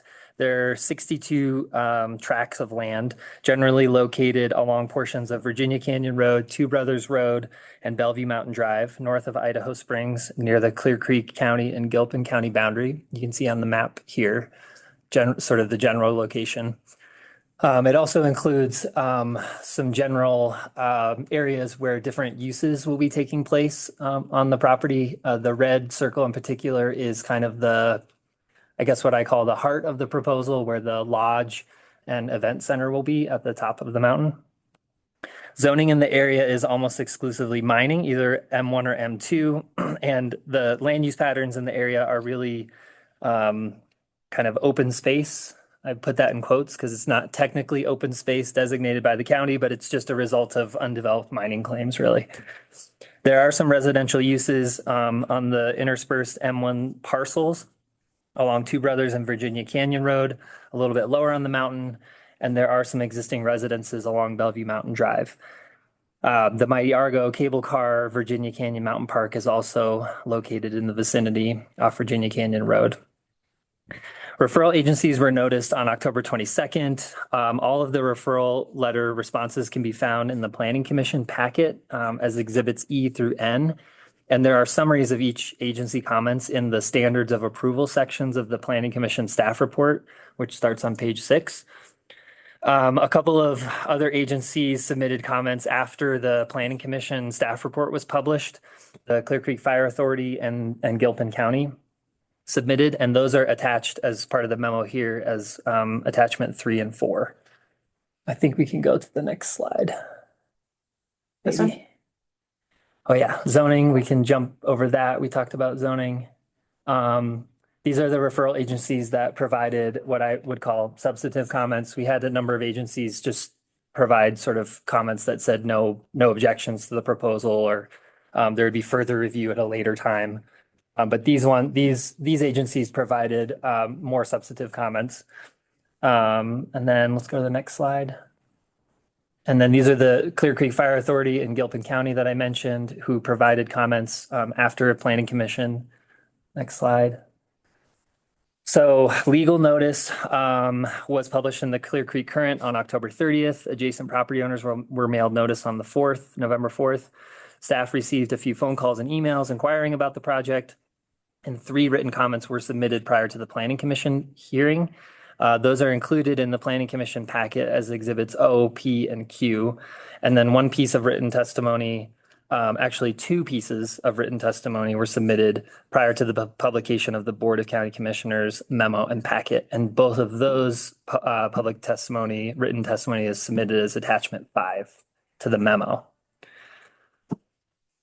A sign was posted on the property along Two Brothers Road on November 3rd in advance of the Planning Commission hearing. In response to some concerns over signage at the Planning Commission hearing, staff and the applicant coordinated to repost again in 3 places prior to the BOCC hearing today. Those signs were posted on November 28th. There's a map of the locations and photos of the postings included as attachment 6. So I think we can go to the next slide. One more slide. So this is a busy slide. I probably shouldn't have put all this up here, but I think it's important to talk a little bit about what a plan development is and what the sketch plan process is before we get deeper into the analysis and the standards for review and the approval criteria. So Section 901 of the zoning regulations states that the purpose of a planned development is to provide a means for developing land with creative and flexible concepts that are not otherwise provided for in other zoning districts. The planned development will contain a mix of uses, and even consider unique uses that are not considered in other zoning districts, while providing a continuity of design and development through total project planning.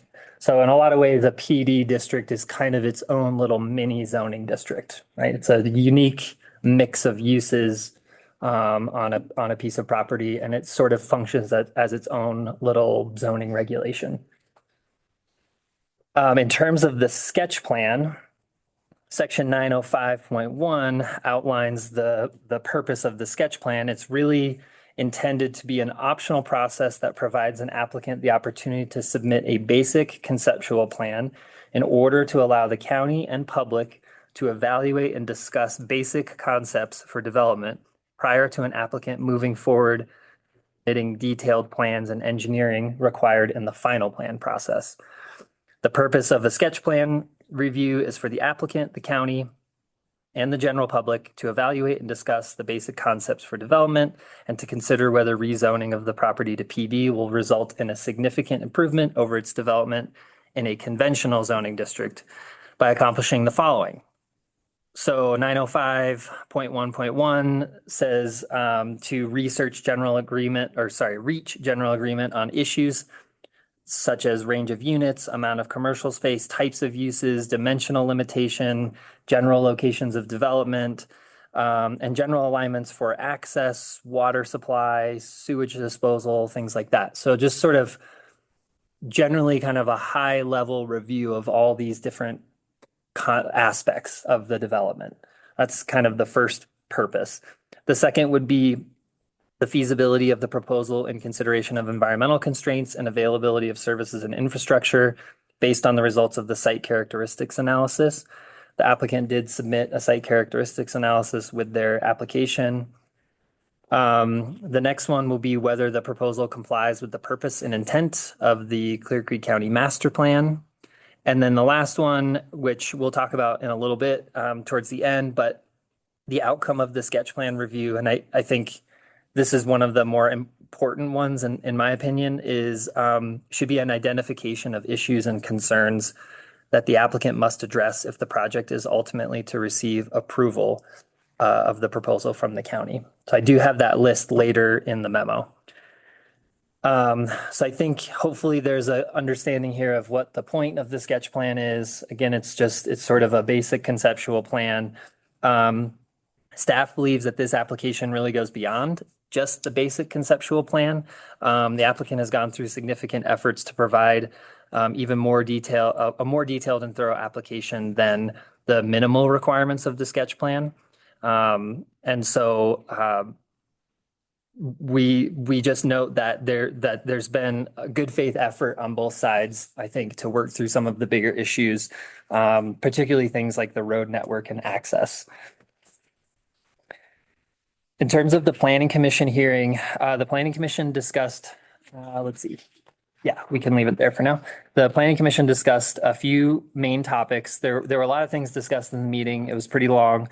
The full audio recording is on the Planning Commission website, but the main themes I think to highlight that the Planning Commission discussed were the road network, including things like access, maintenance, traffic impacts, economic impacts, water availability, and the service plan, the list of uses, and mineral rights as well.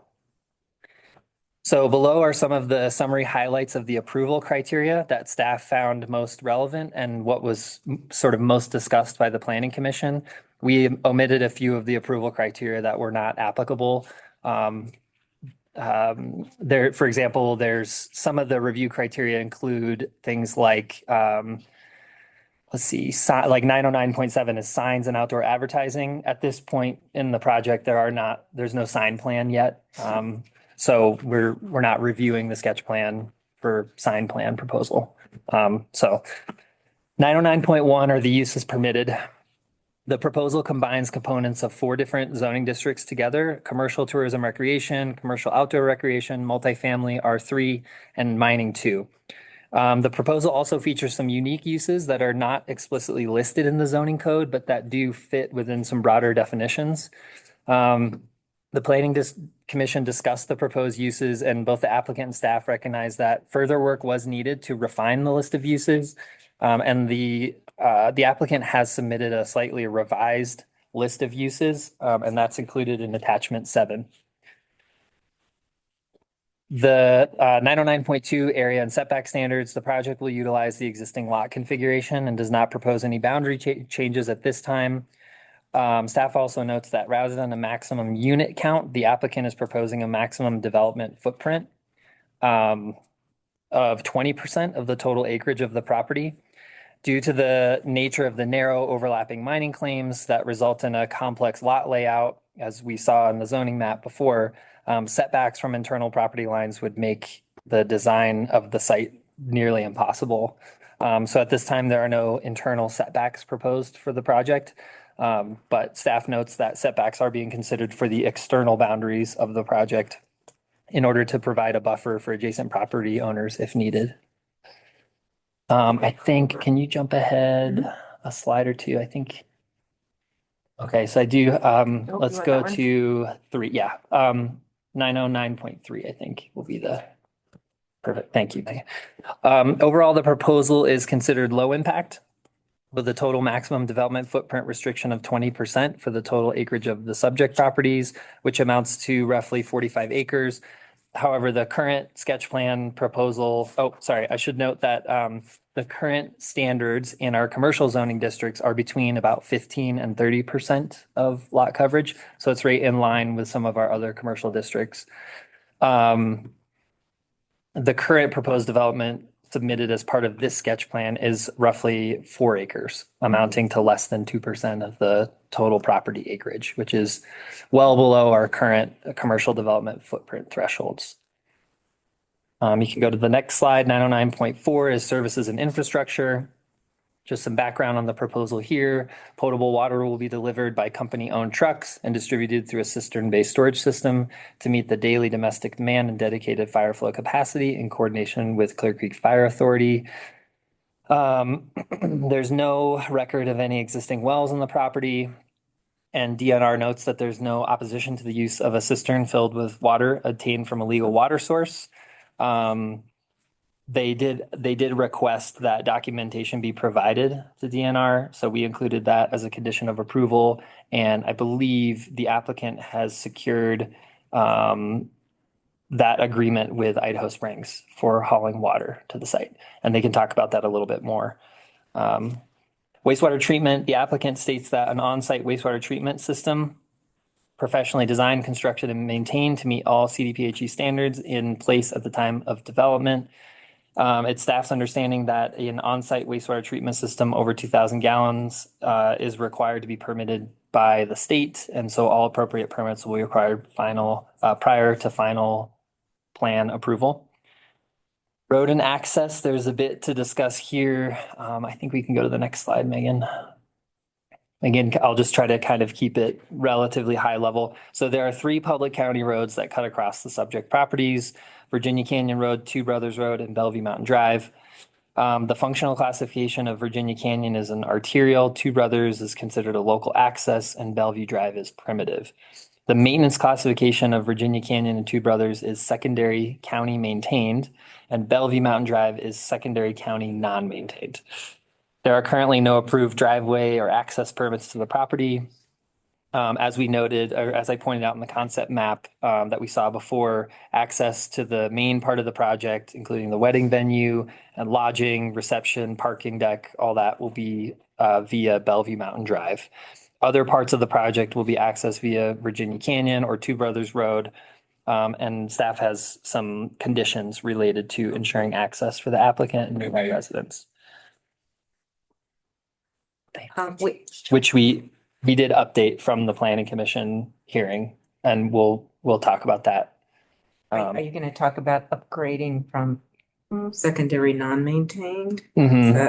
Yeah, so that's the next paragraph, actually. The applicant has requested that the maintenance classification for Virginia Canyon and Lower Two Brothers be upgraded from secondary county maintained to primary county maintained.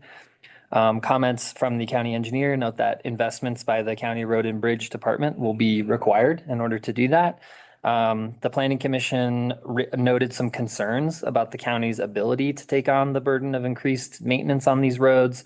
In lieu of maintenance upgrades based on projected traffic, staff is considering, and I think this is up for discussion, considering the option of a traffic count program to collect some data prior to any decision being made on upgrading the maintenance status of any roads. So we can, I think, explore and discuss this more during the final plan process. Okay, so this would be on us, not on the applicant? Well, specifically the traffic counts. No, the upgrade to county non-maintained, from county non-maintained road. There are a lot of people living on county non-maintained roads that want us to take care of them. I think that's up. I think that's up for discussion at this point. We're not. I don't think staff is making a recommendation one way or the other. Right. And perhaps Stoy can weigh in, but I think we're just sort of taking in the application right now and letting you know what the requests are. So but I think more discussions need to be had. There is a condition that relates to that we'll get to, right? Related to the maintenance up. Yeah. I don't think that we have a condition on maintenance yet. Right, because we don't have a recommendation on maintenance at this time. Okay. So, where were we here? Let's see.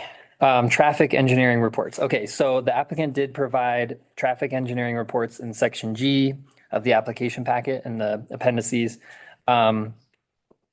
They also have provided a slightly updated and more succinct summary of summary traffic impact analysis, which is included in attachment 8 to the memo.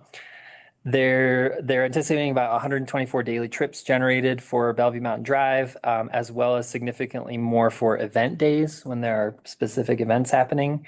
The applicant is proposing to widen the road to a minimum width, the right of way to a minimum right of way width of 50 feet, consistent with a low volume road in the road design and construction manual. And then the county engineer also recommended a service agreement for maintenance on Bellevue Mountain Drive and an improvements agreement to ensure the proper construction of certain required site improvements and infrastructure elements. When you say the applicant's proposing to widen the road, are they proposing it or they're proposing we widen it? We are not widening the road. Okay. The county is not doing the construction work to widen. Yeah. So section 909.5, we'll move on to the environmental impact and the site characteristics analysis. Colorado Geological Survey provided extensive comments and recommendations. The agency notes that the proposal seems feasible and that the agency has no objection from a geological perspective to proceeding with the rezoning and sketch plan review, provided the applicant produce an in-depth geological hazards analysis. This is required pursuant to section 10 of the zoning regulations. So that will need to be included in the final plan application submittal, a geologic hazards analysis. Wildfire, the applicant notes that according to Colorado State Forest Service Wildfire Risk Viewer, the majority of the site is rated moderate to high on the wildfire intensity scale and within the low to moderate zones for burn probability. Section 10 of the zoning regulations also will require a wildfire mitigation plan to be submitted as part of the final plan packet. Wildlife, according to the applicant, the project site is located within Bighorn Sheep Summer Range. The subject properties do not appear to be within a wildlife interference zone, according to GIS resources, county GIS resources. Staff did not receive any comments from Colorado Parks and Wildlife at this time. Section 909.8, you can go to the next slide, is related to off-street parking. Just a note that the applicant is proposing a 2-level parking deck near the main lodge. Additionally, a 50-space parking area along Upper Two Brothers Road for access to the recreational trails proposed on the property. Next, compatibility with surrounding land uses. Staff finds that the proposal is generally compatible with the surrounding land uses in the area, which is supported by the low impact design, the restrictions on density, the limitations on height, some of these design features of the plan. And all of these features contribute to compatibility both with the natural landscape and the existing uses, helping to preserve much of the open space feel of the area. Section 909.13 is consistency with the master plan. Staff found that the proposal supported several of the master plan's goals. They're all listed below here. Suppose I can just go through a few of these for the record. The land use goal B ensures that land uses are compatible with the natural and rural character of Clear Creek County. We talked about that a little bit with the sort of low impact design of the project. Land use goal C is a plan for second use of historic mining lands. These are all historic mining lands. So this is a proposed second use for those lands. Recreation and open space goal A is to provide a high quality regional and connected open space, parks, trails, and recreation facilities.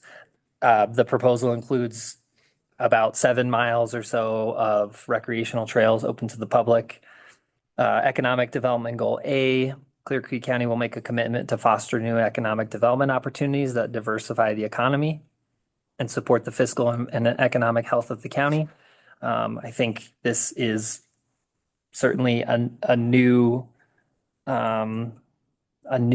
economic development opportunity in the county. I'm not aware of anything like this that exists in the county. I might be wrong, but so I think that it supports that goal of diversifying the economy. Clear Creek County will make a commitment to increasing its employment base of jobs at all levels, but particularly primary jobs in industries as manufacturing, technology, and service. There will be some service jobs as part of this development proposal. Economic development goal D, recognizing the importance of tourism and recreation to the economy and the health of the county's retail and service core. So this is really a tourism and recreation based proposal. Certainly the tourism, and there's recreation components included with it as well. And then economic development goal E, recognizing the evolving role of Clear Creek County's natural resources as an income base and revenue source. The county will make a commitment to encourage ongoing development of resource-based industries, including but not limited to minerals and alternative energy generation, while embracing the county's mining heritage. And the part that is important here is exploring opportunities for mine site redevelopment. Again, this is sort of a second use of mining, of historic mining properties. The mix of uses would provide unique experiences, services, and amenities to both residents and visitors and enhance the county's recreational assets. The low impact design reflects careful consideration of the natural setting and rural character of the county, and the economic benefits overall support the county's goals regarding fiscal health and economic growth and job stimulation.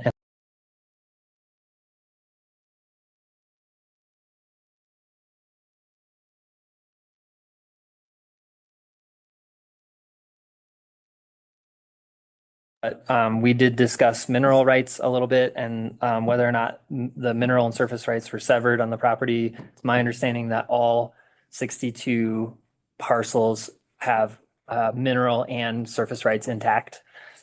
So there's no split. And then the economic impact. The applicant referenced an economic impact report in their application materials, and this was discussed at the Planning Commission hearing. Staff notes that it was not submitted as part of the application packet and is not really a submittal requirement. With that said, the applicant did provide a summary economic impact letter, and that's included as attachment 9. And then I also just wanted to point that the applicant has provided a document responding to written and verbal public testimony at the Planning Commission hearing. And responding to comments from the planning commissioners, and that's included as attachment 10. I think we can go to the next slide. Thank you. So circling back to section 905 that I had talked about before, this is the list of identified issues and concerns that staff has come up with. It's not an exhaustive list, but this is what we have kind of identified as things that need to be discussed in more detail as we move into final plan.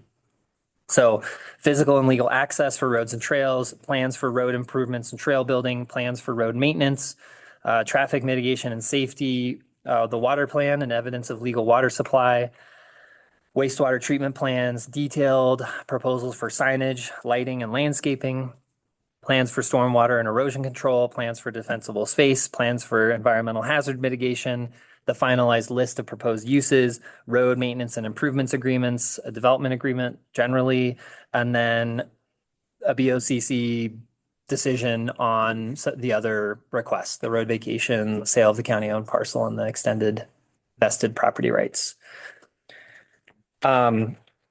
In conclusion, staff found that the application met all the applicable standards for approval outlined in section 909 of the zoning regulations. The planning commission voted 2-1 in favor of recommending approval to the county commissioners. That resolution is included as attachment 11.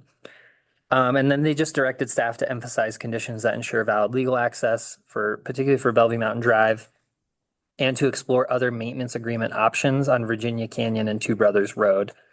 The full proposed conditions can be found in the Board of County Commissioners resolution. Just a note that those conditions were modified a little bit, and I have the slide. Can you go to the next slide, Yep. Megan? So this, one more slide.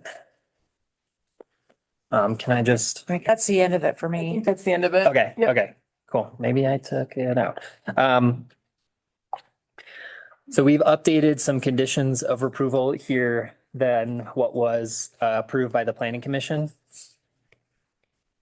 Condition 1 remains the same. Condition 2, we sort of separated condition 2 out into a couple of different, we separated out to specific to the Bellevue Mountain Drive where it crosses the subject property. And then number 3 is Bellevue Mountain Drive where it does not cross the subject property, adjacent property owners. So number 2 is, as a component of the plan, the applicant shall submit a plan for providing the full 50-foot right-of-way and then the proposed road improvements in line with the county's road design and construction manual standards for Bellevue Mountain Drive. And that's based on the project proposal, right? We're requesting that their project team and their engineers provide a plan for improving that road to accommodate the uses that are proposed on that property. And then number 3, again, this is for adjacent property owners. The applicant shall secure 50-foot access easement agreements for adjacent property owners along Bellevue Mountain Drive. And if this condition cannot be met in certain locations. These are the old conditions. Right, Gotcha. I'm reading I'm noting where the number 3 is Yep, different. Gotcha. Yeah. Catching up. So if this condition cannot be met, then the staff discussed trying to allow for some flexibility to sort of meet the intent of this condition and just meet the needs of the road, really, Bellevue Mountain Drive, to support the proposal. So we came up with a couple of different options. One would be a plan for access improvements and maintenance for sections of Bellevue Mountain Drive where an easement cannot be secured. So where the road is narrower, identifying that on a plan and coming up with a plan to mitigate that issue. And then in combination, a plan to realign sections of Bellevue Mountain Drive to avoid crossing private property, if that is feasible. So again, we're trying to provide the applicants an opportunity to try to improve Bellevue Mountain Drive to the best of their ability, given some of the potential constraints that they face. Number 4 is, number 5 are the same. Essentially securing access easements for any and all private roads that originate. Oh, sorry, number 4 is new. No, number 4, number 4 is number 3. It's slightly revised. Sorry, confusing myself here. But the applicant shall secure access easements for access easement agreements for any and all private roads that originate on the subject properties that adjacent property owners rely on for access. And then number 5, the applicant shall secure easement agreements for recreational trails that cross adjacent private properties. There are, on the proposed plan, there's some trail alignments that cut across adjacent properties. And we just want to ensure, staff wants to ensure that there are easements in place on those properties for a trail. And then last, the applicant shall obtain potable water from a legal source and submit documentation to Colorado DNR that the water used for filling the cistern is decreed for such use. And as I mentioned, I believe that they have approval agreements with City of Idaho Springs for that. I guess just in closing, staff acknowledges that the current proposal contains elements that will require further refinement as the planning and design process advances. This level of detail, I think, is typical and expected at the sketch plan stage and aligns with the purpose of this phase of review. Given the county's topographical constraints, development proposals in Clear Creek County often present unique challenges when compared to more urban or suburban settings. And so staff has evaluated the proposal with those contextual factors in mind and believes that the outstanding issues identified above can be addressed through the final plan process and with the associated conditions of approval.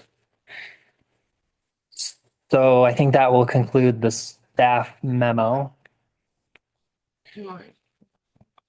Okay, thank you.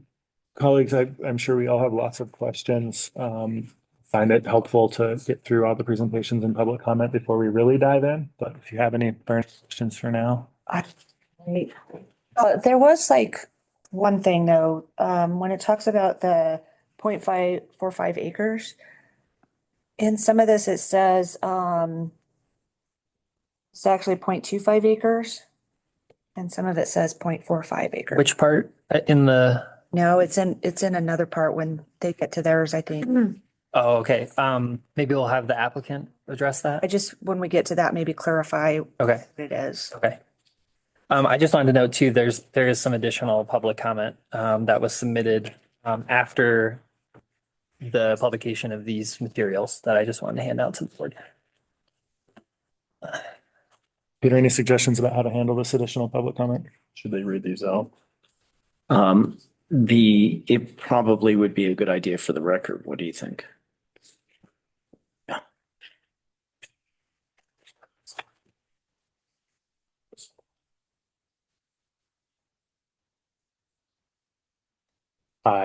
Is it the one letter? Yeah. So just the one letter is, I thought Colton might, is this the one you were going to read? This is a different one. I have another one to submit to the board that just came in, but I'll print out and bring it. So just from a procedure standpoint, would it make more sense if we have these written out just to simply include them in the record and supplement, or would you agree that the board needs to hear them right now? They don't need to hear them. We can just submit them to the record. Insofar as the board has time to take a quick look at them, they can consider them. But because they were not timely received, then this is kind of just what happens if you submit a comment at the last minute. But they definitely will be a part of the record. Agreed. There you go. Excellent. Colleagues, I might propose a short break after public comment to read these. Let's hear from the applicant since we're through staff presentation. Sure. This applicant, make sure he is. Okay. Do we need to switch for the applicant? Oh, I can move. Sure. Well, yeah. Yeah. We'll leave the room. Kathy, is that your phone? All right. There are 4 of us, so it's still a movie. Okay, yeah, that's fine.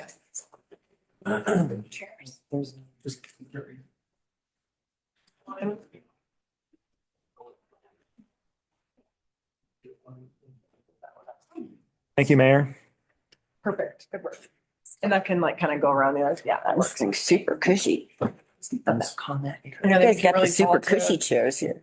Especially up here. Want to sit here? Okay, I'll have you guys introduce yourself and then I'll start sharing. I need to. Yeah, like officially, like sort of, I want to sit here. No. Who you are, yeah. Bible for you to swear on if you can just. And then Megan will get your slides up and you can proceed with it.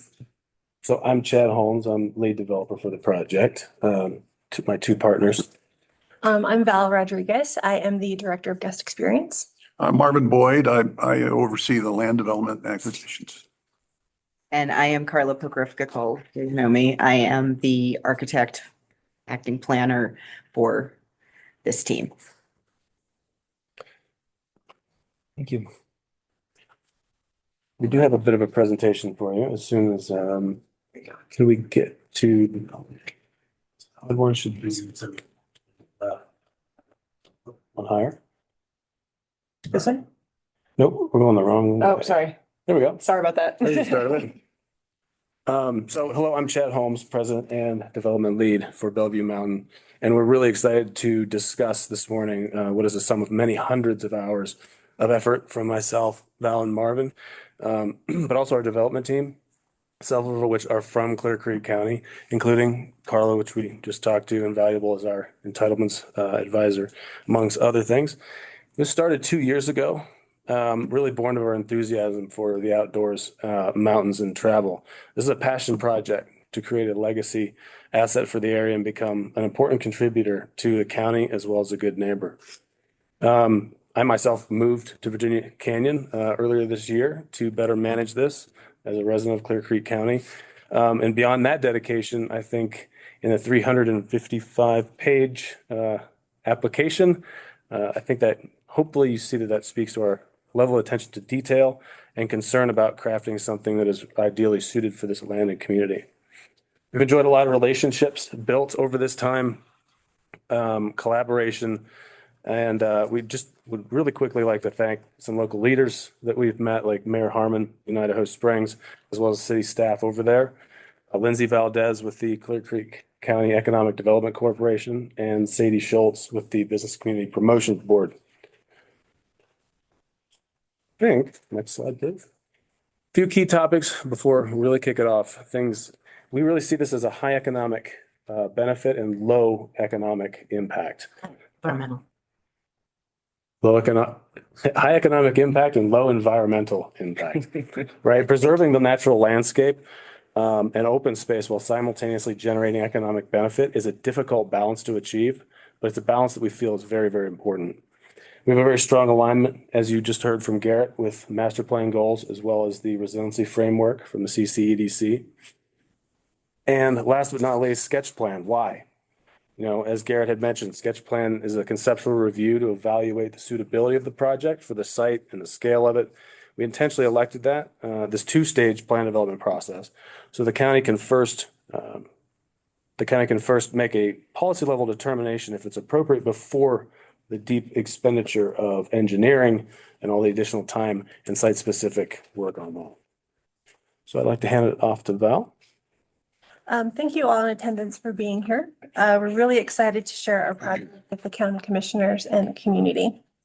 My name is Val Rodriguez, originally from South Texas. I've lived in Colorado Springs for nearly a decade now. I'm the Director of Guest Experience and Resort Programming, curating memorable experiences through thoughtful and intentional guest experience.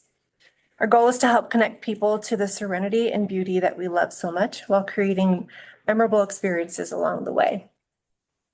We started this journey nearly 2 years ago with an initial concept of 10 glamping units. It's blossomed into a far more involved yet amazing project you have before you today.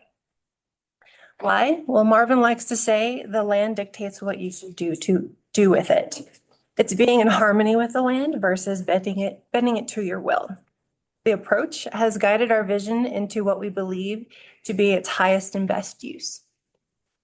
From the moment we first stepped onto this stunning property on March 3rd of 2024 on a snowy Sunday afternoon, the last stop of our Front Range research trip, we felt something unmistakable, a sense of history, beauty, and reverence. Being from Colorado Springs, Chad and I wanted to keep the project in the Front Range. It was out of respect for the land and its surrounding community that the vision of Bellevue Mountain Resort and Weddings took form. This project is near and dear to us, having invested countless hours of research both on and off the property.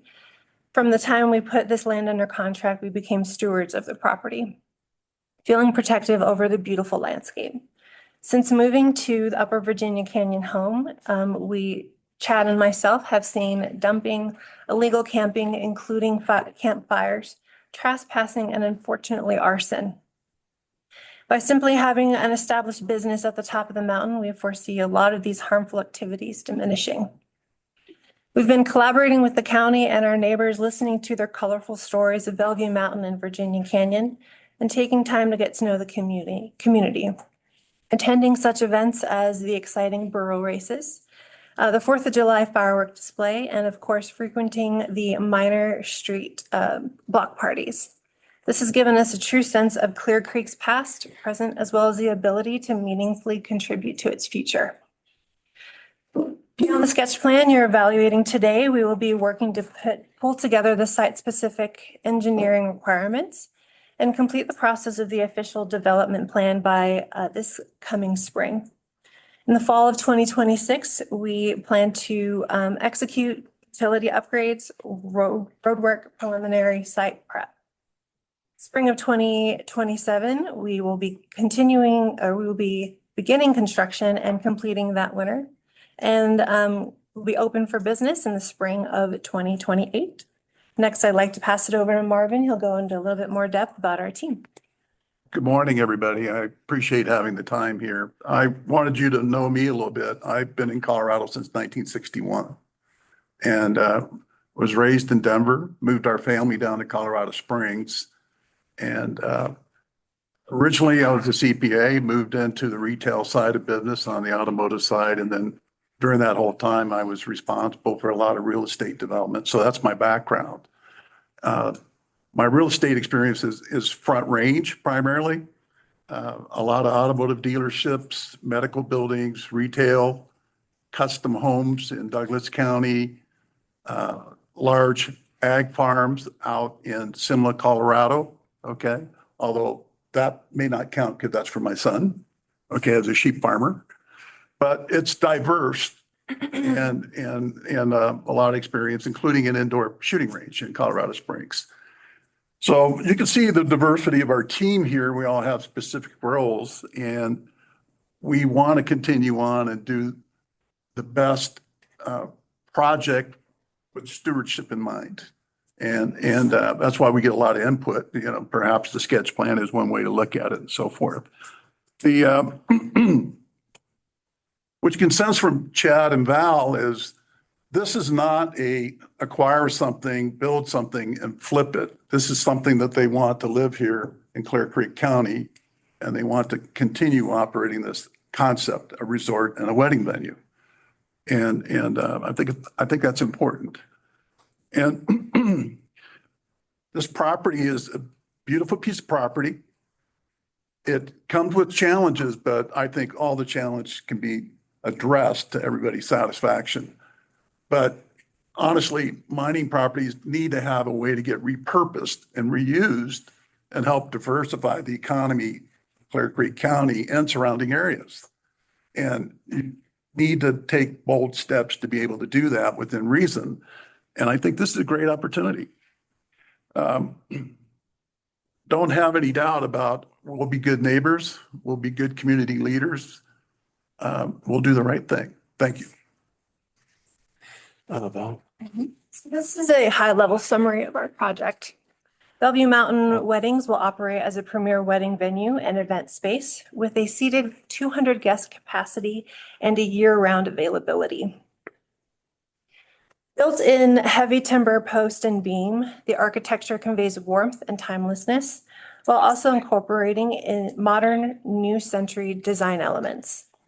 Complementing the venue are two distinct lodging options: 10 premium suite style units directed primarily toward wedding parties and event guests, and 15 dispersed cabins tucked within a half-mile radius across the property. Intentionally hidden from one another, blending into the heavily treed slopes. Additionally, a guest reception building and two-level parking deck will provide guests services, and all parking needs, both cited to remain below the ridgeline and treetops. Centered in its nature immersive guest experience and preservation of natural open space, BMRW intends to develop only 2.1 of its 227 acres. Activities and amenities start with the 7.1-mile multi-use trail system, of which a significant portion will be open to the enjoyment of the public. Additionally, there will be a curated mix of amenities, services, and classes designed to enhance the guest experience while remaining true to the property setting. So as far as county and community impacts, we see a lot of benefits here. We really do feel this is the highest and best use for this land. And again, the balance of being able to strike the balance of preserving the landscape and open space while simultaneously really utilizing the land for significant economic benefit is something we're really proud of. And it's going to be produced here. Slide, please. Our business model is in direct alignment with this preservation of open space. At the core of everything that we're doing, we have something that we've developed called the outside-in concept, which means to enhance the outdoor experience by removing the barriers between us and nature, right, while maintaining modern comfort and convenience. This ultra-low density, near visual impact to view sheds and mountain slope is something that we're intrinsically committed to. See, the business doesn't work unless we commit to this, because the guest experience, this guest immersive experience is the core of the success of the business. This really is the centerpiece and the soul of what BMRW will be. Next slide. We've already mentioned the public access to the trail system, which we're really excited about, as well as providing a dedicated parking area to utilize those trails, to which there is absolutely none in that Upper Virginia Canyon area. The creation of a high-end destination lodging experience that really elevates Clear Creek County's brand and identity, I think is something we've heard to be important in the diversification of the economy and developing it in a sustainable and responsible way. As well as we're sensitive to pressure on affordable housing for employees. So covering 40%, we're targeting 40% of all of our employees will be able to stay on site. And we hope that is certainly the case. Can I ask you a quick question? Yes, ma'am. So the trail system open to the public, will there also be like a luncheon place or something? If they go up there to mountain bike, can they then go eat or? It's a potential use in the future. We're not currently planning that, All right. but that's the beauty of a planned development and some of the uses we're asking for. That could be something that is implemented in the future. Of course, that would come with additional county review and permissions. Thank you. Absolutely. Slide. Oh, Marvin. We got you. I want to echo again, we talk about high economic impact, low environmental impact, and it's not just the ground we touch, but it's in terms of where we place everything. And it's not a concrete parking garage. It'll have applications to it. It looks like it blends in. So there's a lot of little details that we will absolutely do, because when people come up here, they're just going to have an inspiration of being there. It's going to be part of that experience. We got an economic impact report, and this is from direct and indirect. So it's not just from Bellevue Mountain activities, but other businesses taking advantage and offering services to our guests. And on an annual basis, that's 15.9 million. Okay. On a county basis, from a taxation and so forth, that comes out to about $574,000 roughly. And that, that's derived from, property tax, sales tax, et cetera. And we feel like some of the things we're looking at in developing and promoting this project is that that's enough to carry the burden on an annual basis for us to continually make our guest experience better year after year. Right. Val? So PD zoning, why are we here? Clear Creek County does not currently have an established zoning category for a modern low-density mountain resort. A planned development, or PD, is a flexible zoning tool that allows the county to customize permitted uses, design standards, and development controls for a specific site. Through the PD process, we've responsibly created a resort framework by integrating 3 existing county zoning districts into a single cohesive zoning that ensures compatibility, predictability, and long-term stewardship. A plan development is not a relaxation of zoning. It is a more precise and enforceable zoning tool. All uses, building parameters, design standards, and operational commitments are clearly defined, reviewed, and approved by the county. This approach gives the county greater long-term control while ensuring the project develops exactly as presented. I'm sorry. Bellevue Mountain Drive will be the access to the heart of the project. The roadway, which runs along the ridge and is relatively level, is still in a primitive 2-track state, which will require widening to 2 lanes. The best method to allow for this is by securing easement agreements from the various property owners along the road.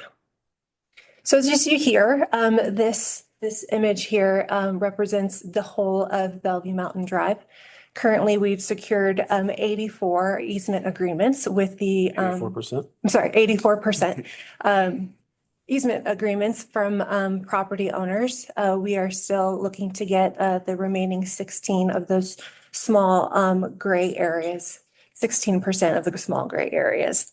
However, if this isn't ultimately possible, discussions with the county have provided means for permitted exceptions, which will allow the needed access.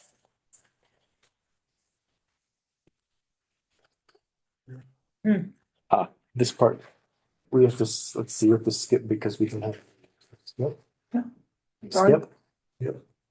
And right there. So in conclusion, high economic impact, $15.9 million annually in county received impact. Low environmental impact, 2.1% development density. That comes out to about, I think, 4.5 total acres of changing the natural land, which we're very proud of. The preservation of the county's wealth and natural beauty, history, and culture is in direct alignment with our business model and vision. Good. I mentioned before the strong alignment. Garrett had it was in the staff report, the alignment with the master plan goals as well as the resiliency framework. And I really want to reiterate again, this is a passion project that we've been working on for 2 years. It's very important to us. This is going to be decades that we will be operating this business, and we really want it to become a powerful contributing economic as well as just cultural factor in the county. So that concludes. Thank you for your attention. We're very happy to answer any questions we possibly can. I think you've seen we've gone far beyond a sketch plan, even though that's where we are. We're able to answer some further detailed questions. We would love to do that, Carla and I, and we look forward to that opportunity. Thank you, colleagues. Before we go to public comment, any questions at this moment? No. Yep, he answered my first one. Okay, thank you. I'm going to hold mine as well. So please stay here we're going to have a number of questions for you. We'll go to public comment. The public helps inform our questions, to say the least. We're very grateful for everybody taking the time here. And I think because we have public comment in the room, can we get the podium out? Sure. And you all are welcome to find a seat. Okay, thank you. Thank you, guys.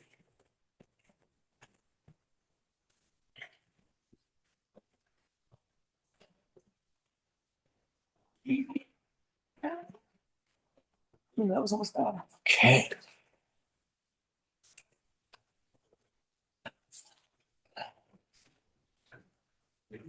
So for public comment, we are going to start in the room. We're going to go in the order of people that signed up on this sheet. I suspect that some of these sign-ups did not intend to sign up for public comment, but I could be wrong. So I'm just going to go through the whole list. And how much time do they have?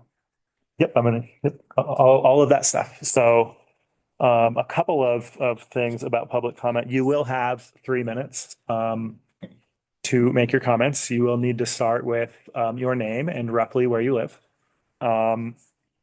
I do want to encourage, because we have kind of a lot of public comment here, and I presume online as well. Yes. Oh, I forgot to mention that. We're going to do it in person first, and then we'll get to Zoom. We'll take Zoom just in order of hands raised. I want to encourage folks, to the extent possible, you can always refer to other comments made. Don't necessarily repeat points that have already been made. Our commitment to you as a board, a unique assertion is made, we're going to write it down and we're going to chase it down. And that's our commitment to you. Anything else in terms of public comment, colleagues, before we begin? Just one thing, Mr. Chair.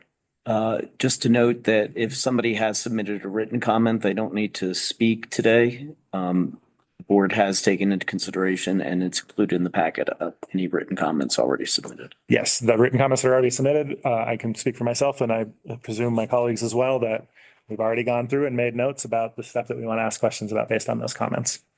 So that's all that said. Let's get started. I see here, and apologies in advance, Zari Gibbons. Lori? Sorry. First for my wife. I'm number Okay, two on the list. so if you could please state your name, roughly where you live, and Brian Gibbons, 3 minutes. My wife and I, Lori, live at 382 Bellevue Mountain Drive. And the proposed Bellevue Mountain Drive that goes from Virginia Canyon to the top of the mountain for the resort goes about 425 feet through our property, splits the property right in the middle. And so as of right now, the road is only 16 feet wide with an inch ditch on both sides. And in some places on Bellevue Mountain Drive, it's only probably 12 feet at some of the curves. So I just wanted to let you know that. One of the main reasons that we're here is there was 2 exceptions to the planning reviews or planning commission. And one was for the widening, discuss the widening of the road, Bellevue Mountain Drive. And the other one was for who was going to pay for the maintenance of Virginia Canyon. And the developer is thinking that this county would be responsible for it. And they came up with a price of $175,000 a year, from what I believe, that it would cost the county to maintain that road. So just going back to the house, our property, we bought it 7 years ago. We bought it for the peace and quietness to get away from the city. It is our retirement home. Our grandkids love coming up here. We use the road for recreational purposes. The grandkids love sledding and snowshoeing up the road. My wife and I snowshoe up to the top of the mountain using the road. We just don't want Bellevue Mountain Drive to be used as a primary road from Virginia Canyon up to the resort, to the top of the mountain. That's the whole idea of us being here. So it's going to take away everything that we love in the place, and it looks like it will go away. The wildlife we view almost every day will probably be gone because of the traffic. Traffic will be horrific for Bellevue Mountain Drive. It'll take so much out of it. One of the other things that we were concerned about was fire. People coming down all hours of the night, all hours of the day, going into Central City, coming back out when the casinos close, 2 o'clock.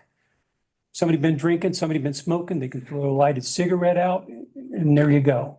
We're gonna lose half the mountain, especially our property. And we have a neighbor here that's gonna talk here in a second and with his property. But as far as the easements would go, we would never agree to any easement. Most of the road on our property is only 16 feet wide. We never agreed to agree to an easement. And if you look on page 4 of the applicant's plan development submittal, you see where he's got an old mining road that comes down off Two Brothers Road that's going up for the dispersed housing. And we would believe it would take nothing for him to widen that road and to finishing it up to the top of the mountain and leave Bellevue Mountain Drive alone. So that's probably my 3 minutes were about up. So that's what I wanted to let everybody know. So Your timing is impeccable. Thank you. Thank you. Next, we have Lori Gibbons. And I'm just going to give you a wave when you have 30 seconds left. So Okay, I'm Lori Gibbons, and my husband and I, again, we invested in this property for our grandkids. Unfortunately, we have 5 grandkids who do not have fathers anymore. One died of cancer and one died of an aneurysm. So this is our safe place. This is where we've come to deal with what we're dealing with. Our kids play out there. We have dogs. It's where we go. It's where our happy place is. We don't want cars coming through there and going through there at all hours of the day. The lights would shine in our bedroom. It just totally, we moved up there for peace and serenity. That would be taken for us, and it would be given to this developer so he can give people peace and serenity. Come up to my place, peace and quiet, enjoy it. Well, we wouldn't have that anymore. Our peace and quiet would be robbed. So if he can find a different way, again, he's got other ways to make it work for him and leave us alone. We're okay with that. The only other problem we have is the noise. Is that going to be a noise factor? What about the lighting?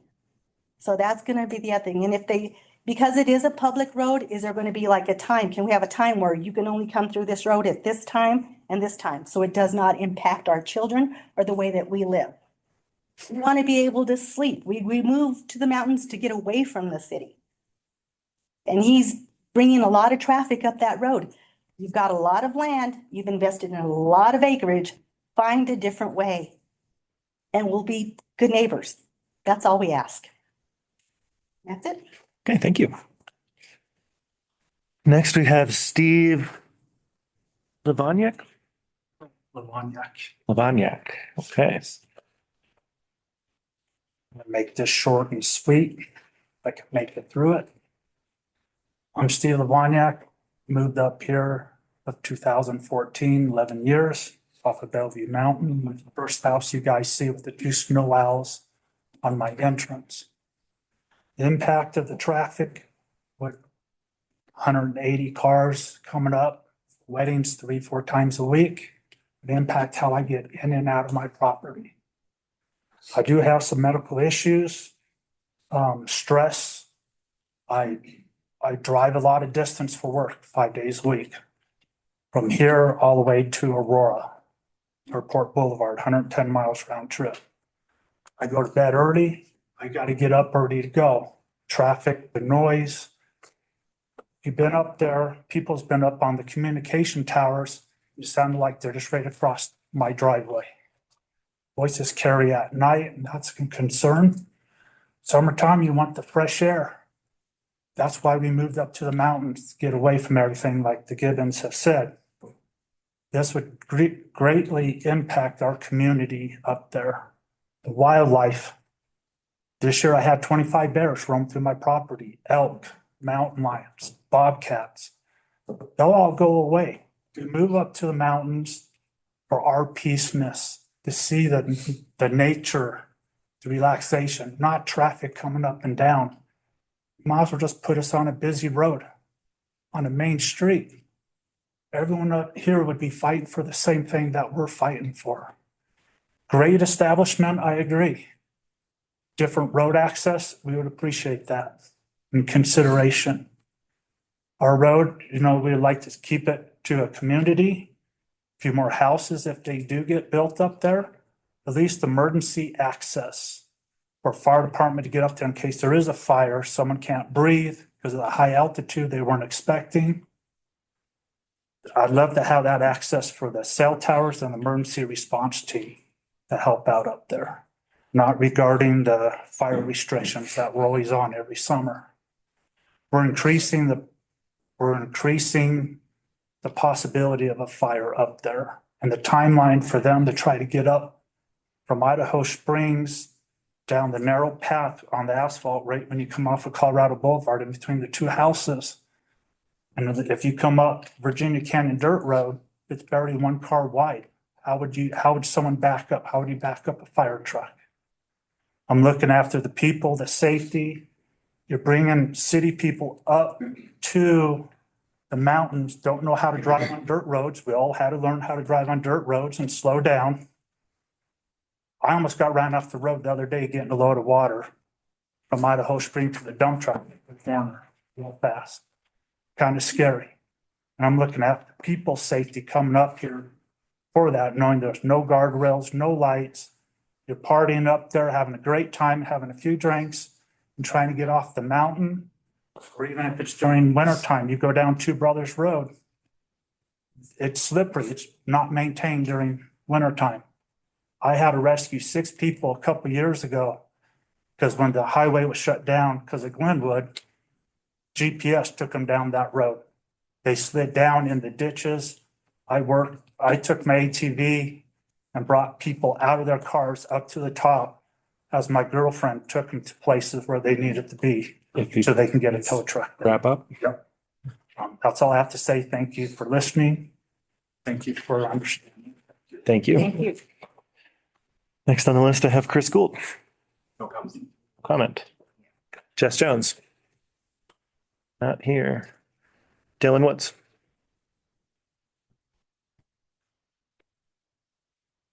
Good morning, Commissioners. My name is Dylan Woods. I personally live in Morrison. I'm here on behalf of Richard Lewis, who owns a piece of property.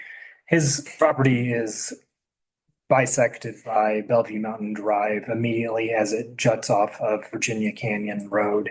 And I expect that he's online as well and may speak during the public comment on his own behalf. But for my part, just a bit of detail. His parcel number is 1835-22-4-00710.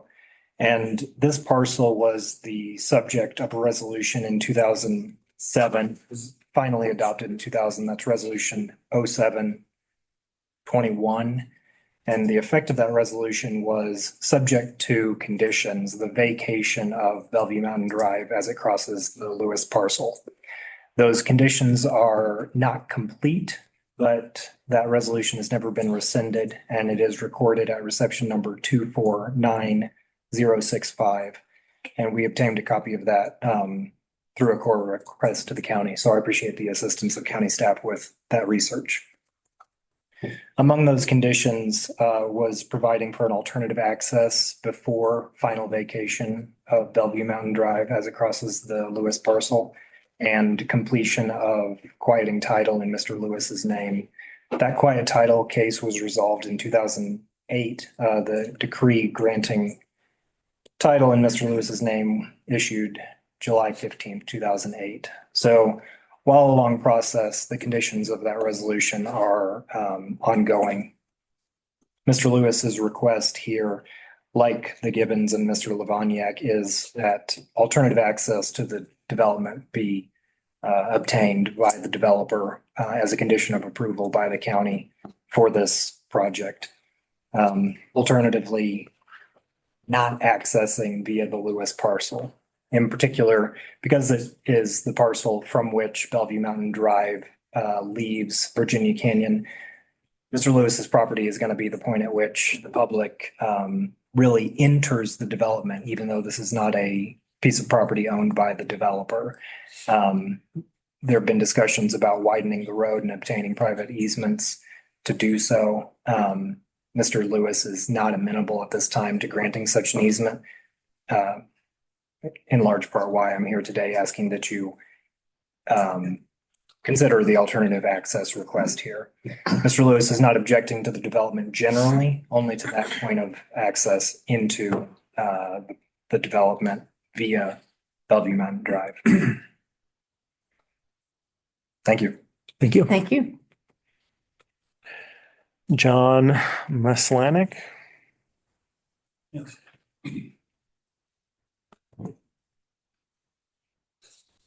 My name is John Maslanik.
During our ownership, there's been illegal drug production in the mine.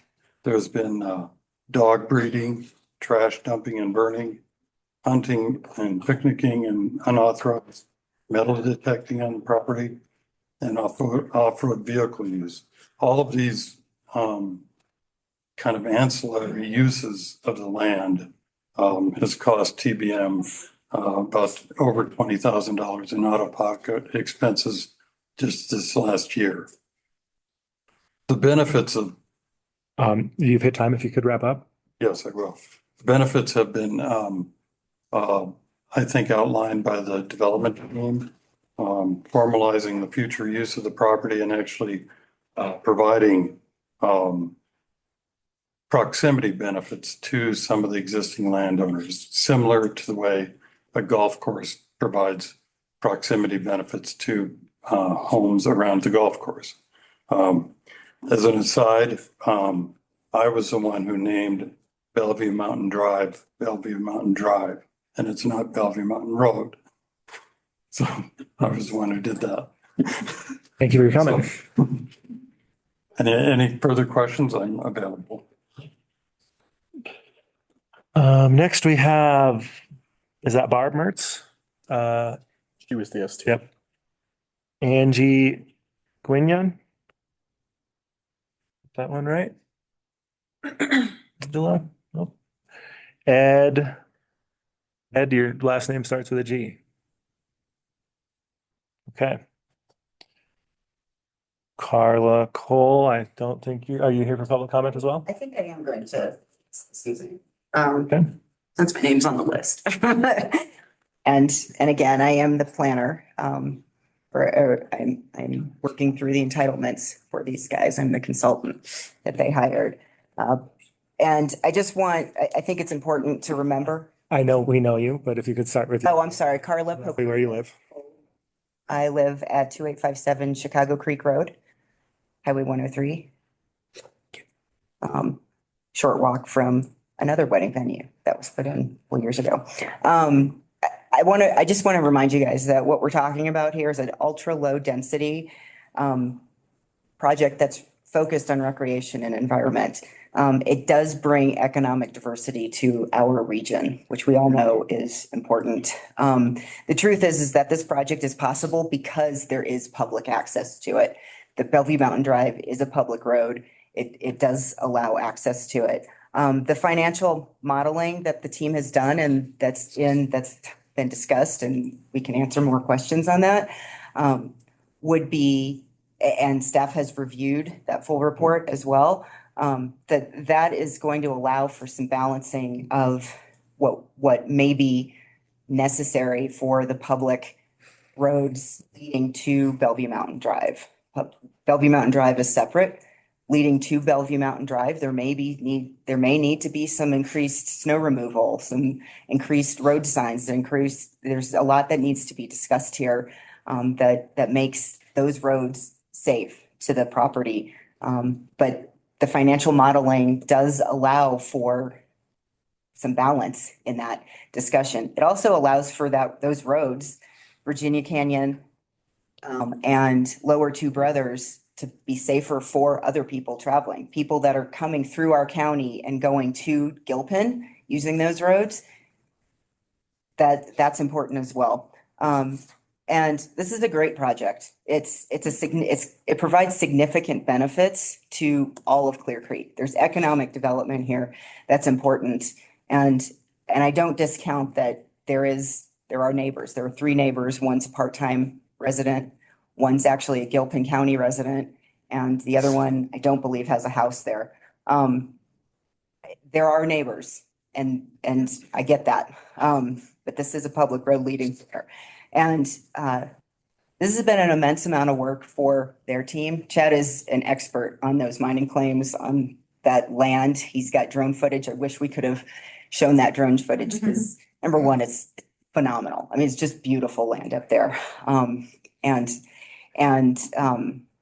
there's been an immense amount of work here. And so I welcome, we want you to ask the questions and want you to raise your concerns and and provide us, be a partnership in this and ask us, questions, but also, if you see opportunities that maybe we haven't seen yet, like, let's talk about it and let's get through the sketch plan phase so we can keep moving and have the discussions necessary for the next piece. Thank you, guys. Thank Thank you. So the next three, I presume, given that we'll be asking you questions afterwards, we've got Marv, Boyd, any public comment? Or Val? All three of us had signed up thinking it was a sign-up sheet. So that's a no Let's for, go in to speak on our own behalf. I think you've had ample time and will continue to. So Is Marv, it too late to sign up for public comment? we're gonna get, if you're here and you want to make a couple public comment, we're gonna get to you for sure. Okay. So Marv Boyd, Val Rodriguez, and Chad Holmes, not registered for public comment. Mayor Chuck Harmon. Hi, I'm Chuck Harmon, a Clear Creek County enthusiast and a resident of Idaho Springs at 2108 Virginia Street. I want you to know, I do not almost ever come before county commissioners. I'm notoriously difficult to make a recommendation. I've only done it twice in 20 years. This applicant did not ask me to speak on their behalf. I just really felt compelled to step forward based on the strength of this application, which I am very, very familiar with. And I will say that your staff crushed it with their recommendation of approval. It's going to seriously limit my comment today because I think they really covered all of the reasons why it should be approved. And I don't want to rehash what's in their report, but I would like to say that this is so inspiring. I'm not being melodramatic when I say that if approved, this is going to be something that's going to be studied with people from all over the state. I think this is a new gold standard. And when I look at a potential replacement environment, economic environment for when the mine closes, this is really just a gold standard that I think we can all be really proud of. And while I am very sympathetic, I'll be a little surprised with a few neighbors that have spoke about the road today. I will say, I think for the overall good of the county, I really am proud of this development. And I felt very compelled to come and speak with you today and urge a very strong approval for this. And I think these people do mean well. And I think that this is going to be an important legacy for the community. And I want to thank you very much for considering this application. Thank you. Thank you. Thank you. Next, Kay Axtell.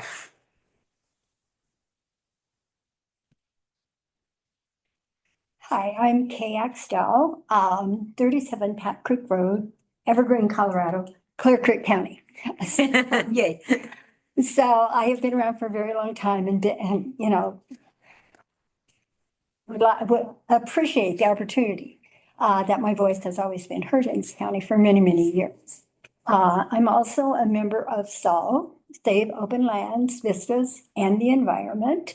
And some of my comments, hopefully, Jim White, who is our chairman, I believe is online and will have comments. So I'll try to refrain from the things he would talk about. However, I guess the biggest thing, well, first of all, I have a million questions. Prior to that, I don't believe SOL had the opportunity to send a referral letter. And in the past, we have always been consulted. For that reason, we are pretty much ill-prepared and have, a lot of questions to ask. I would like to, commissioners, if this is still a practice, if we were so considered a voice when it comes up to these kinds of proposals. So for myself personally, the main thing I thought about, with all due respect to the developers,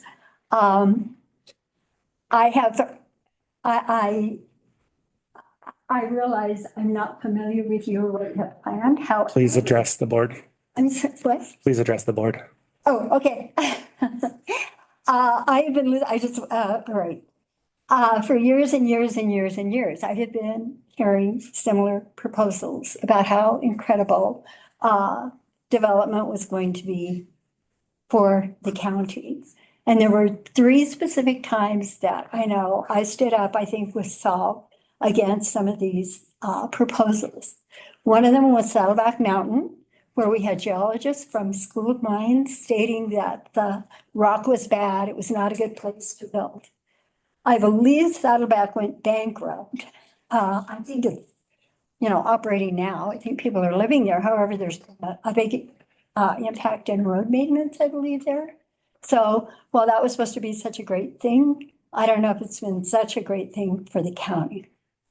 The next one was the wastewater treatment plant, which developers had suggested that they would pay part of, allowing the school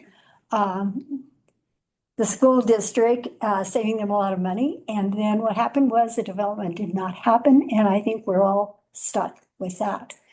I didn't really oppose that because I'm a school teacher.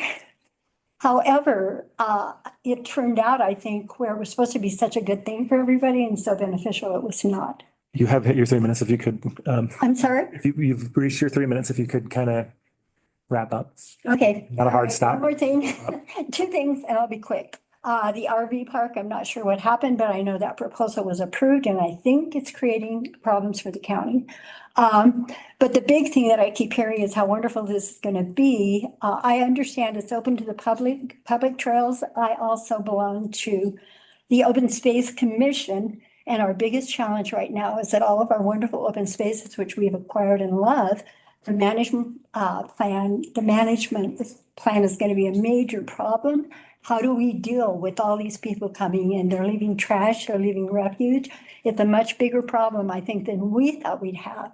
And I see that as a problem for this proposal. So I'll turn it over to hopefully somebody online. Thank you. Thank you. Brian M. I was just saying. Okay, Brian Norsera. Okay. Yep. Okay, if you're in the room and you want to make a public comment and I didn't call your name, will you raise your hand? Please, Lindsay Valdez.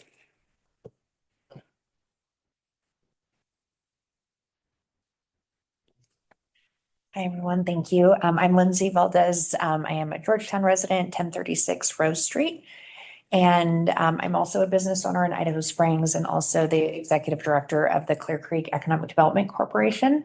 And we've been working with this group for, I guess, the past 6 months, I believe, and actually had the pleasure of going up and seeing the site, and it's phenomenal. I'm here today speaking in support of the project. As you know, our organization has been involved with some regional resilience work, and we have a team that we've gotten together and have identified some key priorities for both Clear Creek and Gilpin counties, but specifically to Clear Creek, a lack of hotel rooms and also the need for additional opportunities for economic development. We feel like this is a low impact, environmentally low impact project that could really bring in some great benefits to the county, both financially and also just that multiplier effect of shopping in town and spending money in town. We see a lot of retail leakage, which we're trying to address with some of our efforts. And this is something that really gets people into town, staying in town.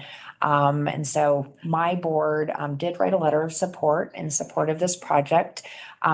Of course, we don't have all of the details, the ins and outs of some of the challenges, and we do understand with the road and things. So we're not commenting specifically on those challenges, but just in general, we are supportive of the project as we believe it can positively impact our communities and our economy. So just wanted to share that with you all today. Thank you. Thank you. Colleagues, I do think it's appropriate just to mention, I do serve, as you know, as a representative to the CCEDC board. I did recuse myself from their conversation about this project. Anybody else in the room that wants to make public comment? Let's go to Zoom. If you are on Zoom and your hand is already not raised, you can find your raise hand button. We'll take you one at a time. Megan will transfer you over. We'll make sure you have a good connection, and then I'll ask you to proceed. All right, Jim White is first. He is rejoining as a panelist.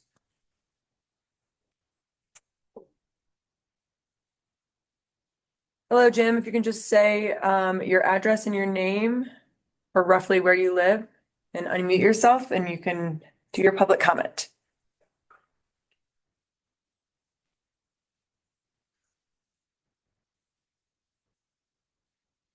Let me go in. Okay, can you hear me? Yes, we can. Jim, please proceed. I am Jim White. I live at 322 Highview Drive up on Floyd Hill. And I'm chairman of the county volunteer organization Solve that Kay Axtell mentioned. And as she said, we didn't get the referral letter back in October, so we're not as well prepared for input as we generally are. However, after even an initial look at the project and hear what was proposed, a really different kind of question pops out. It's not clear whether the county can afford this project.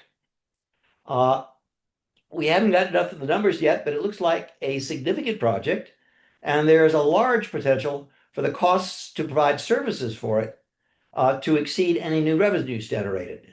Not all the economic impact is necessarily county revenue, and there are far more costs involved than just the road maintenance. We don't have any neutral third-party fiscal agreement or assessment to go on, but we can look at the county's fiscal experience with these times of land uses. Not fancy mathematical projections, but just boring accounting data. The experience with commercial land uses in general is that the cost to provide services eats up somewhere between 2/3 and 3/4 of all new revenues generated. And the two commercial uses in this project, tourism and outdoor recreation, have been the types of commercial activities where the county has had the most problems generating any money. So it seemed that the county would be lucky to do a whole lot better than break even revenue versus county revenue versus county expenses with the commercial part of the development. Then there's the multifamily residential, mostly for employee housing in this plan. The county's experience with such residential uses is that for every dollar of revenue, and that includes property taxes, sales taxes, intergovernmental transfers, fees, licenses, all that stuff, for every dollar of that, the county spends almost $2.50 on providing services. So the county stands to take a large loss on the residential uses. All in all, based solely on the county experiences, there seems to be a potential for this project to add a significant deficit to the county budget. However, this is a fascinating and unusual project. And there may be some specifics that make the outlook look different from usual. It could be better, maybe not even as good. The county might be well served by postponing the decision and have the county staff get a neutral third-party fiscal assessment for the specifics of this particular proposal and use that as additional input before you make your decision. Thank you. Thank you for your comment, Mr. White. Next, we have Jamie Boyle. Okay.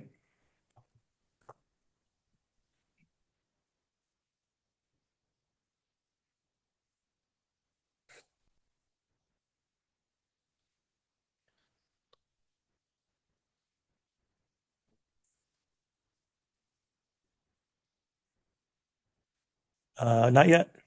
Oh, how about now? Yes, you'll have 3 minutes. Please proceed. Thank you. My name is Jamie Boyle. I live in Westminster, Colorado, and I speak here in my capacity as the Director of Community Development for Gilpin County. First, I just want to say good morning, Chair and Commissioners. Thank you very much for your time and your consideration today. We appreciate the referral agency notice that we received from your planning office, and also the opportunity to provide written comments. I know you've already received those. I want to be brief. I would just like to emphasize one of the core issues of importance to Gilpin County, just that this project intentionally directs roughly 75% of its traffic through Gilpin County, onto the Central City Parkway, and then also onto our portion of Virginia Canyon Road.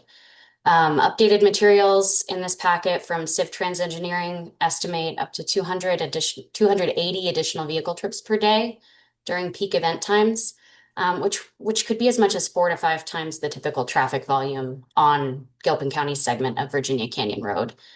Those figures also don't include any future expansion, which we know is part of the overall proposal. Neither do they consider short-term construction traffic, or heavy trucks for ongoing cistern water hauling. And both of those could have significant impacts on the road. This is not a case of incidental spillover. The routing through Gilpin County is deliberate and mentioned in the application materials. And while Clear Creek County will receive all of the tax revenues, an estimated, I think, $5.7 million over 10 years, according to the projections in the packet materials, Gilpin County will receive none of those revenues, but will bear much of the cost of road maintenance, as well as public safety and emergency response costs along those roadways. And we've had no seat at the table and no part of the conversation so far. Gilpin County really values its strong working relationship that we have with Clear Creek County. We are not opposed to development. We do not want to get in the way of our neighbors' development. We are asking to be meaningfully involved when our infrastructure is being relied upon by design. Ideally, we ask that this item maybe be continued to allow staff level coordination between our counties. But we understand that if the board would like to make a decision today, we do respectfully request that you consider the conditions of approval that we've described in our letter. We would hope to have interagency engagement for mitigation for traffic, road impacts, and emergency response considered. Good neighbors plan together. We would like to do that work with you. And we just ask for the opportunity to do so. So thank you again for your consideration and for the care that you put into reviewing this application. Thank you. Thank you. Next we have. No one else with their hand raised. We do have a lot of people online though. So maybe if you are online and you would like to provide a public comment, please raise your hand. We're just I've been there when you're trying to find the raise hand button on your Zoom. So people in the room, bear with us. It is on the bottom, right next to participants. Hold that open for a minute. Oh, we have one more. This is Craig. Okay, and before we get to Craig, this is your final call to find your raise hand button on Zoom.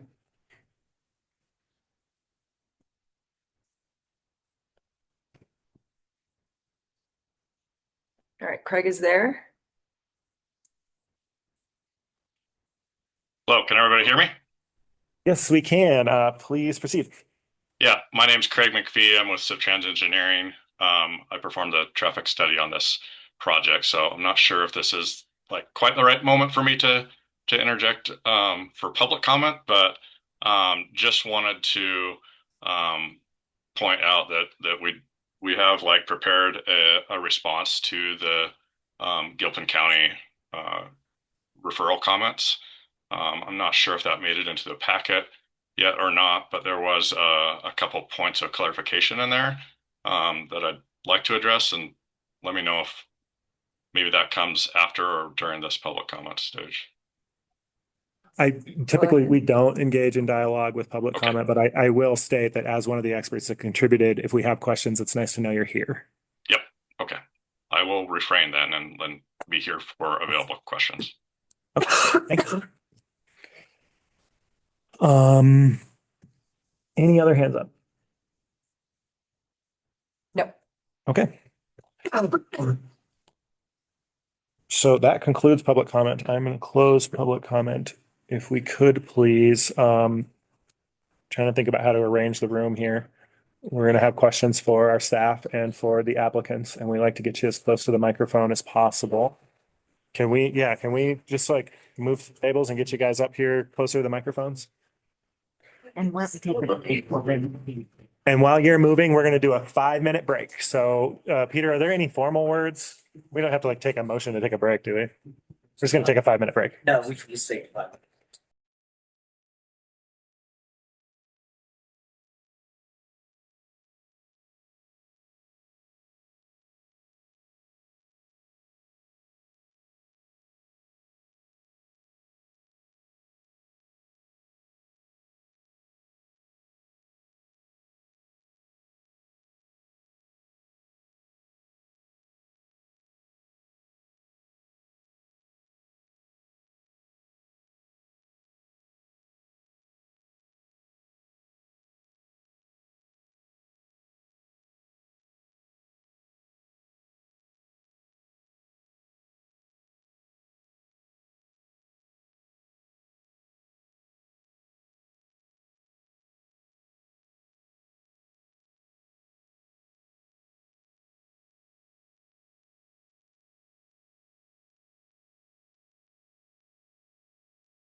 Okay, we are back on the record. Thanks for indulging that break.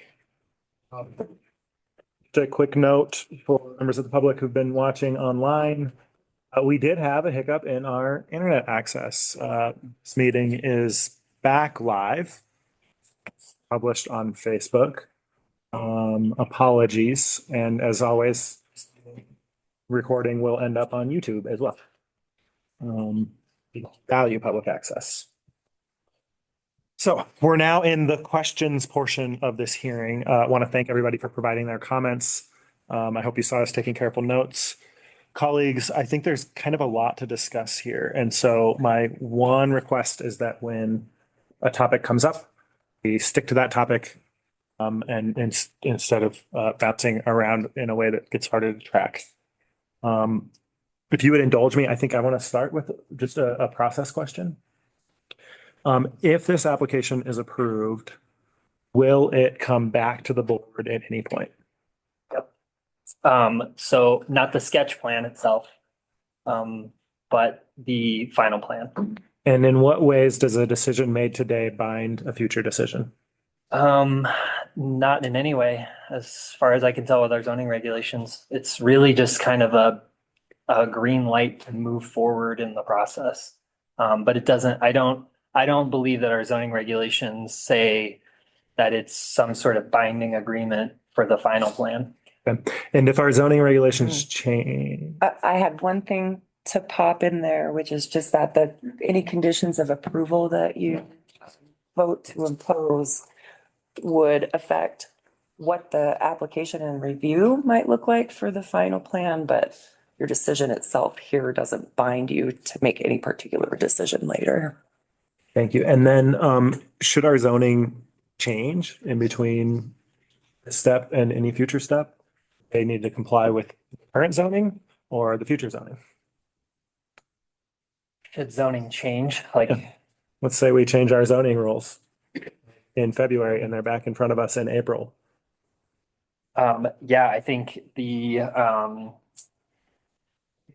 if the zoning rules changed in February and a final plan application was submitted in April, it would need to comply with the new updated zoning adopted in February. Okay. Agreed. Thank you. You can tell how optimistic I am. Thing to have. Super optimistic that we're going to get some zoning changes. Okay. I just to wrap my head around the process, colleagues, I defer to you. Where would you like to start? There's a lot of topics I think to bring. I would like to start in reference to our neighbor Gilpin County. I would like to ask Craig McPhee if he's still available. With respect to the traffic study and your response to Gilpin County on that issue. Would you like me to promote Craig? Back to panelists. Thank you. Do you have the Gilpin letter? Craig, I'm going to promote you to panelist. If you can just accept it. Oh, he's coming. All right, perfect.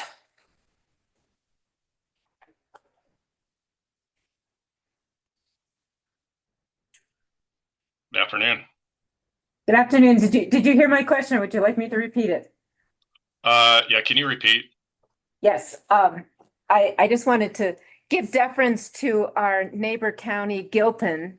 And you had mentioned that you had done a traffic study on this project and that you were preparing or have responded to Gilpin about those concerns. And I just wanted to follow up on that. Yeah, I did prepare a letter response to the Gilpin County comments. I'm not sure where that's at in submittal, whether it made it to your packet or not. But there's just a few points that I want to clarify and discuss. One is the county claims that the development's going to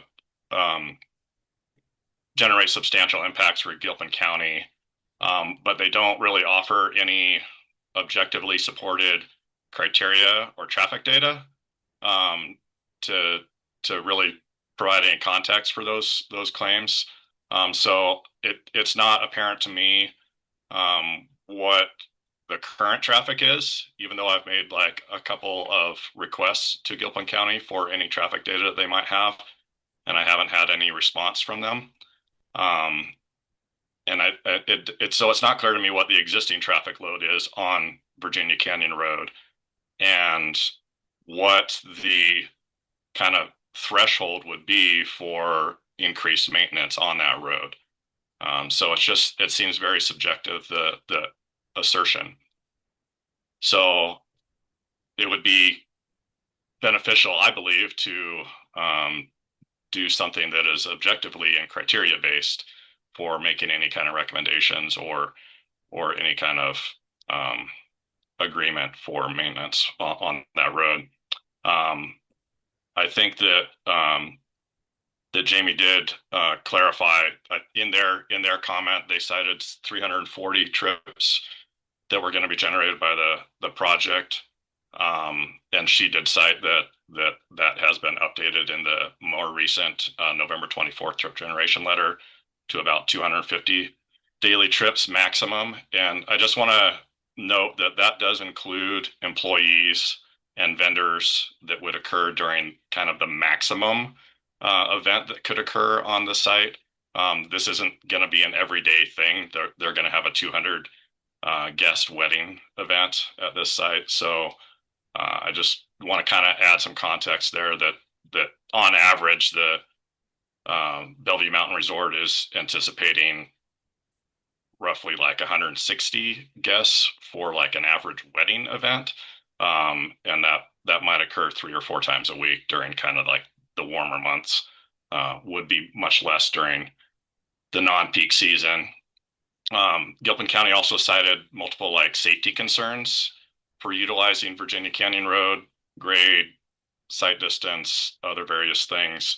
But there was nothing really specific in that comment that spoke to locations or specific obstacles.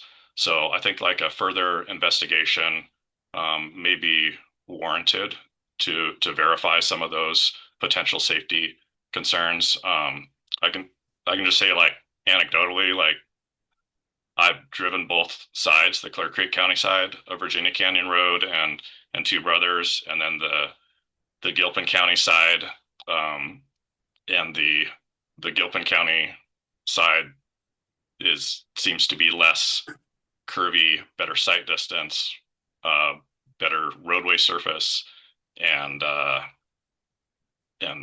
less steep grades. So it to me it feels like a safer roadway surface than what we're dealing with on Clear Creek County side. So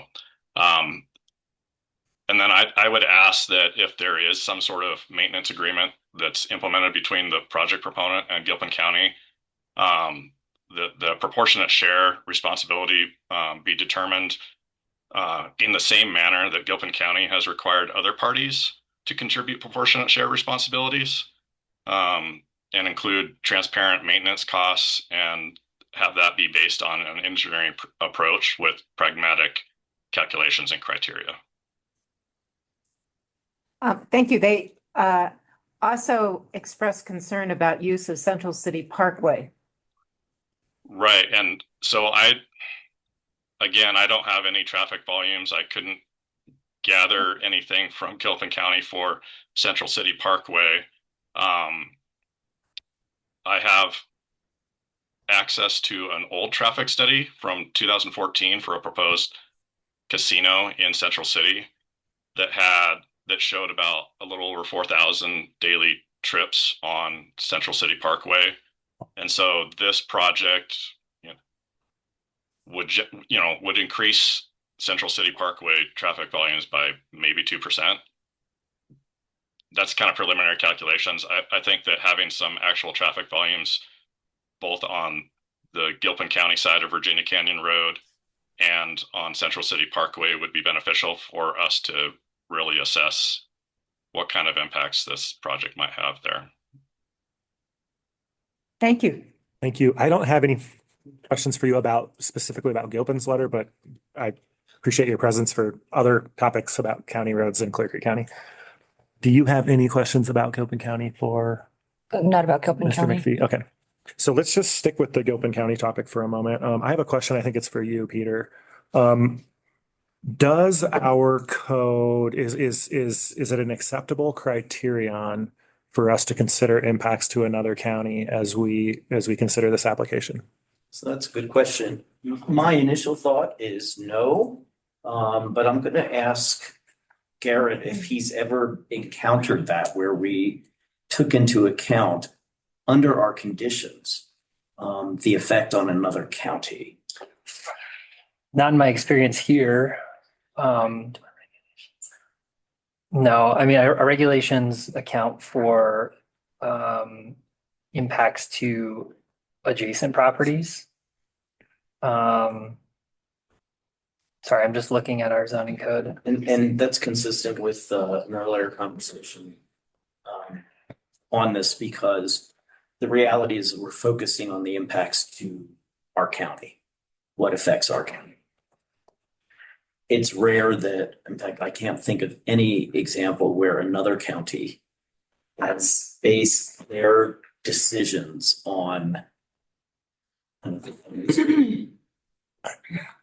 I can think of situations in county where that was not the case, but that's, I mean, the question is really because our job, and this is good for everyone to hear, is to determine whether the application meets the criteria set forth in our code. Here to opine about what we think our code should be. That is what we do outside of these hearings. My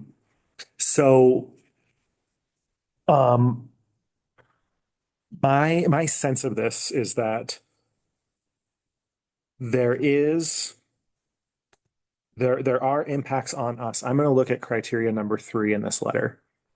The proposed criteria around coordinated intercounty emergency response and evacuation planning sure seems like that speaks directly to a criteria that we do have. And if you bear with me, or you might even find it earlier, services and infrastructure. Services and infrastructure seems to me like we need to make sure that adequate facilities will be provided. It mentions public schools. It mentions police protection. I do think that we do need to make sure that we can meet some criteria around availability of emergency response and around emergency response planning. Do you agree with that? Okay. Absolutely. So colleagues, on this particular piece, I wouldn't want to craft a condition such that Gilpin County be given a veto over this project. No. But I do think it makes sense for us to some way require that there's an adequate evacuation plan, et cetera. And so I think I'll actually turn that back into a question for staff. Do you think that's already kind of part of the standards for approval? Is there a change that we need to make to the conditions to make sure that should this ultimately be built, there would be adequate emergency planning, et cetera, among the two counties? I don't think we need a condition added to the sketch plan. Just that would be staff's recommendation. And the final plan criteria review, I think, can certainly involve Gilpin County. We will notice Gilpin County as part of the final plan review process, the same way we did the sketch plan. Cool. And I've already reached out, or the county manager for Gilpin reached out to me. We're gonna have a meeting with their staff, so that when we start moving through this process, that we're hearing them. But again, our regulations don't allow a veto, right? But if there is a condition that they can bring to our attention that we need, more information is good for y'all, and that's what we're trying to get.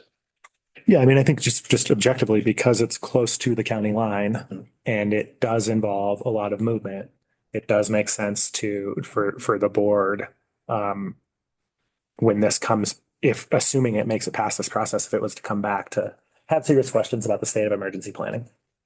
It is more complicated when you're that close to a county line.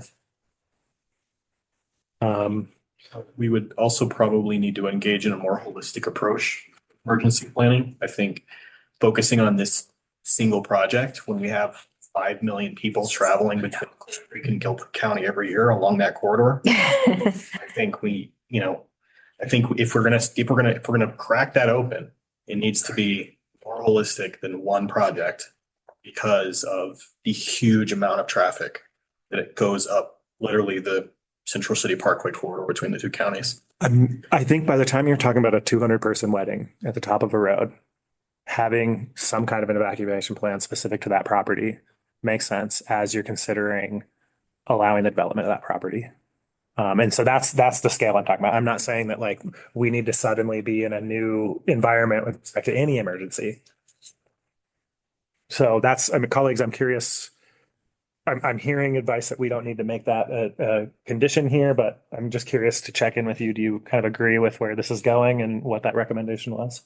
I think, as I said earlier, as our neighbor county, we owe them the courtesy to, share information and, to keep the lines of communication open. I definitely agree. We don't let another county have veto power over us. So. I agree. I was just trying to find the page for the referrals, and I noticed like the EMS and the fire authority did not respond originally.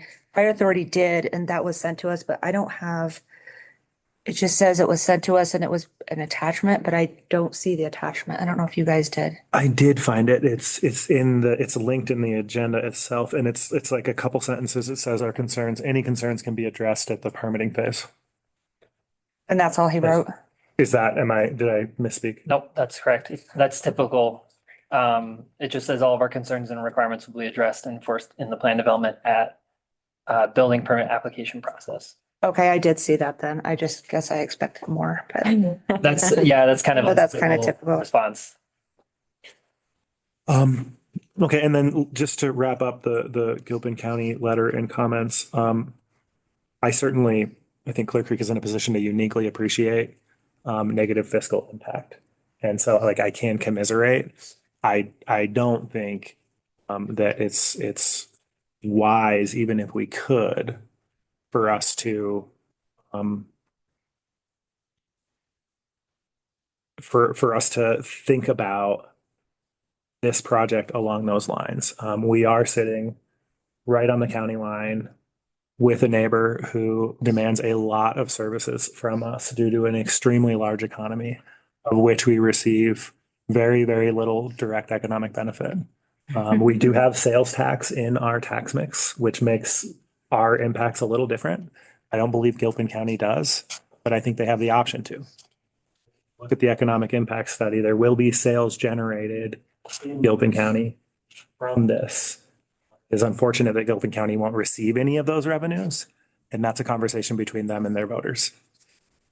And so items 1 and 2, I'm even if I could consider them, I would not be motivated to.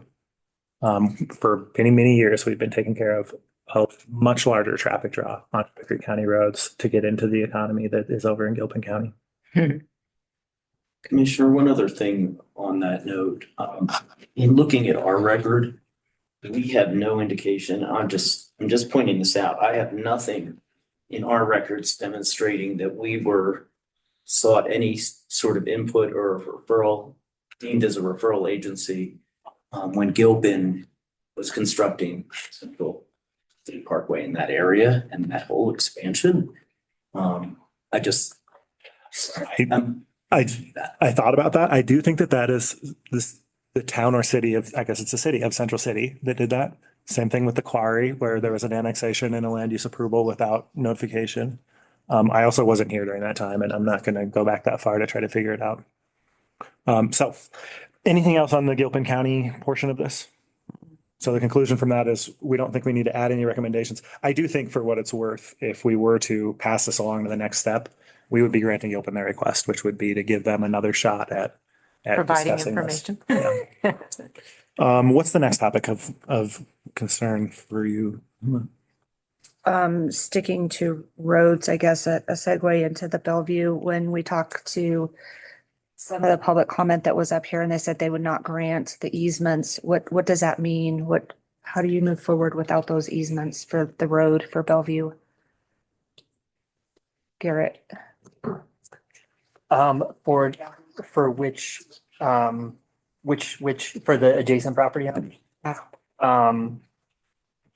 Yeah, I think that's part of the discussion we had. Help me out if I'm not answering the question, Kathy, but I think so initially we had requested that easements were secured between the applicant and adjacent property owners for the road.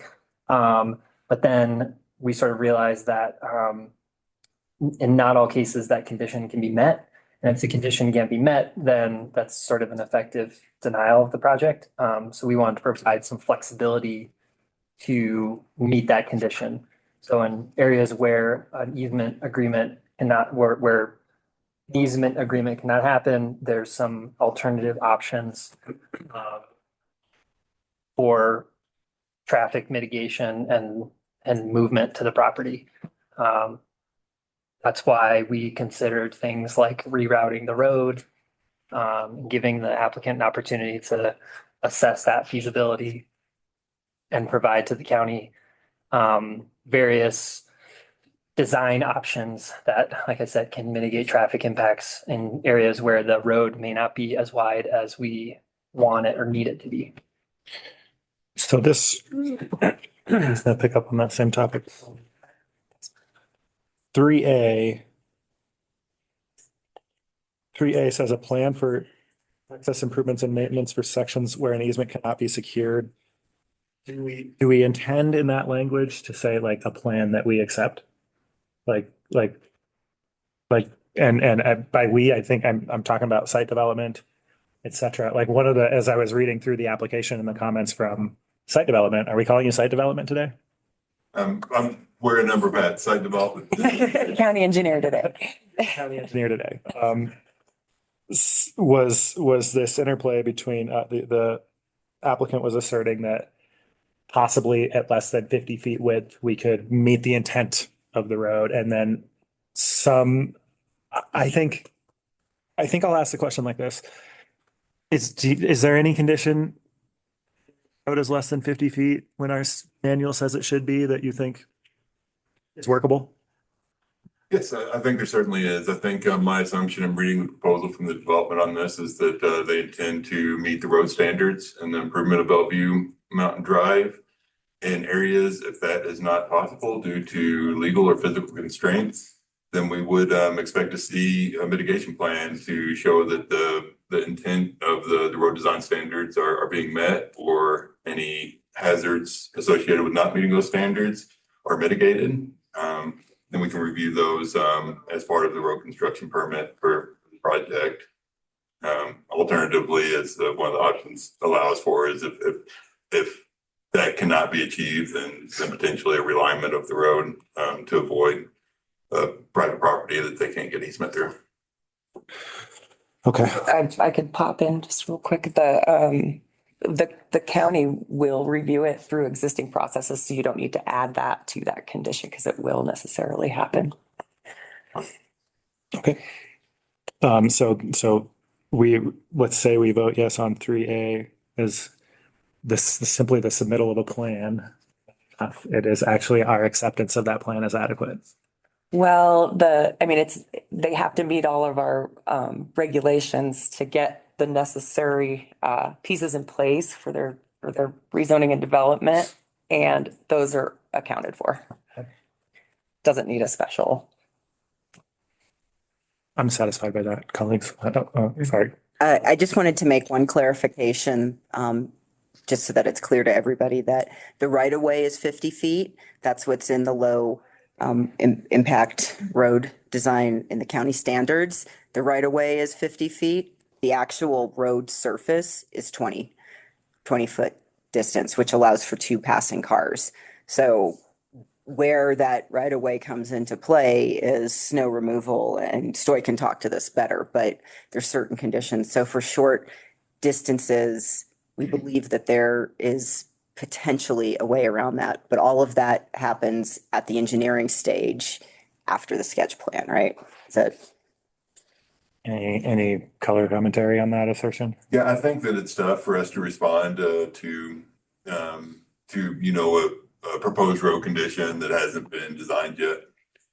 So I think at this point for sketch plan, the county engineer is comfortable with the state of the conditions, you know, but we're expecting a lot more information through survey and engineering design be submitted to us before we can properly respond to any kind of request for deviation from a standard or anything like that. Okay. So that's the Bellevue portion. Any other thoughts on that? No, I just wanted to clarify. So Carla, you're saying that currently it's at 20 feet?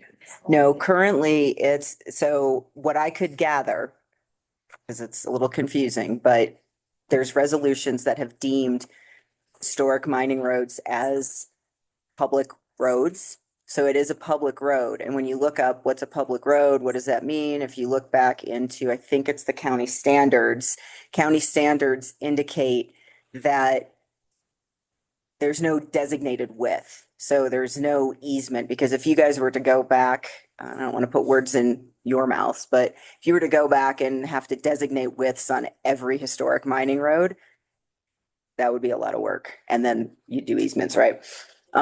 And so it's a historic mining road, and they use the term historic traveled path. So there's ways of sort of identifying, like, okay, what was historically traveling on that path? What, you know, was it ore carts? Were they passing each other? What's the distance around them?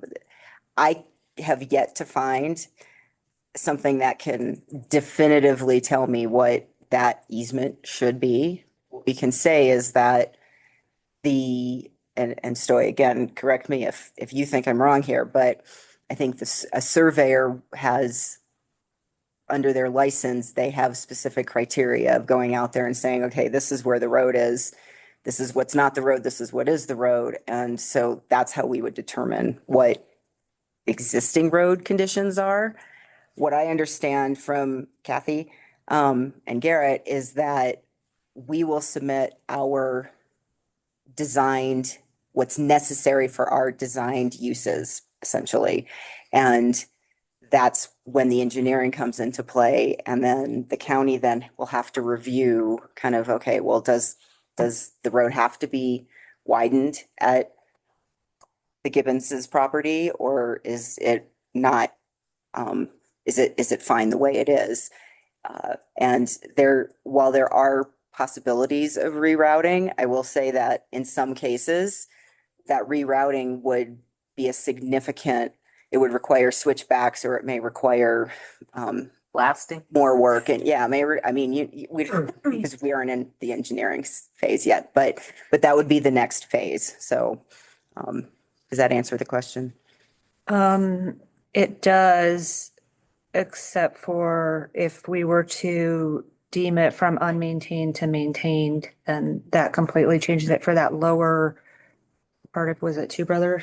With currently the second maintained, it's already a maintained road. The section we're talking about, Lower Two Brothers and The Virginia primary. Canyon, would be upgrading the maintenance. Yeah, so Get to the maintenance. I have another question on kind of legal access thing. yeah, so specifically, I was referring to Bellevue Mountain Drive. I think Lower Two Brothers and Virginia Canyon are a little bit different. They're different condition altogether, honestly. Yeah. So I'm sorry, sir. The last question that I have was, we did receive in public comment reference to a resolution that's out there that if conditions are met, the road is vacated. Peter, I'm looking at you. Have you found that resolution? Can you help the board understand what was being asserted there? Sorry. There's apparently one of the property owners, and I didn't get the name of the property. Mr. Lewis. Mr. Lewis. We have a resolution on the books stating we will vacate the road if certain conditions are met. I believe that the representative of that person stated that the conditions have not been met today, but that resolution remains on the books. Is there anything the board needs to understand about that portion of comment? I'm gonna talk it over to Kathy. Yeah, I think so. We can review that and see what that might be. I guess I'm familiar with that. The applicant has proposed a vacation of right of way up in that area. But that will come to you later, but we'll certainly consider the existing vacation resolution in determining, I guess, the road status, when the final plan comes forward, right? Because that's when you'll be reviewing the criteria to make sure that they have adequate access and, all that sort of thing. So we'll make sure we account for that. Separate from this hearing, I just would like to understand what that resolution is from 2007. Yeah. And separate from this hearing, Right. have it provided to me. Just so the board's aware, we did separate this out specifically because we were going to address the vacation issue separately.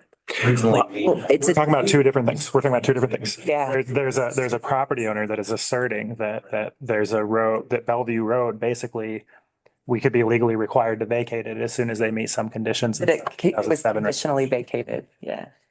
Um, Yeah, we'll need to review that. And Yeah, it was resolution 07-21. yeah.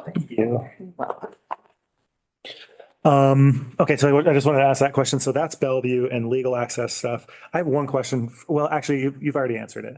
The impacts of that other route would be cost and it would probably be the kind of driveway application that we would have serious questions about, right?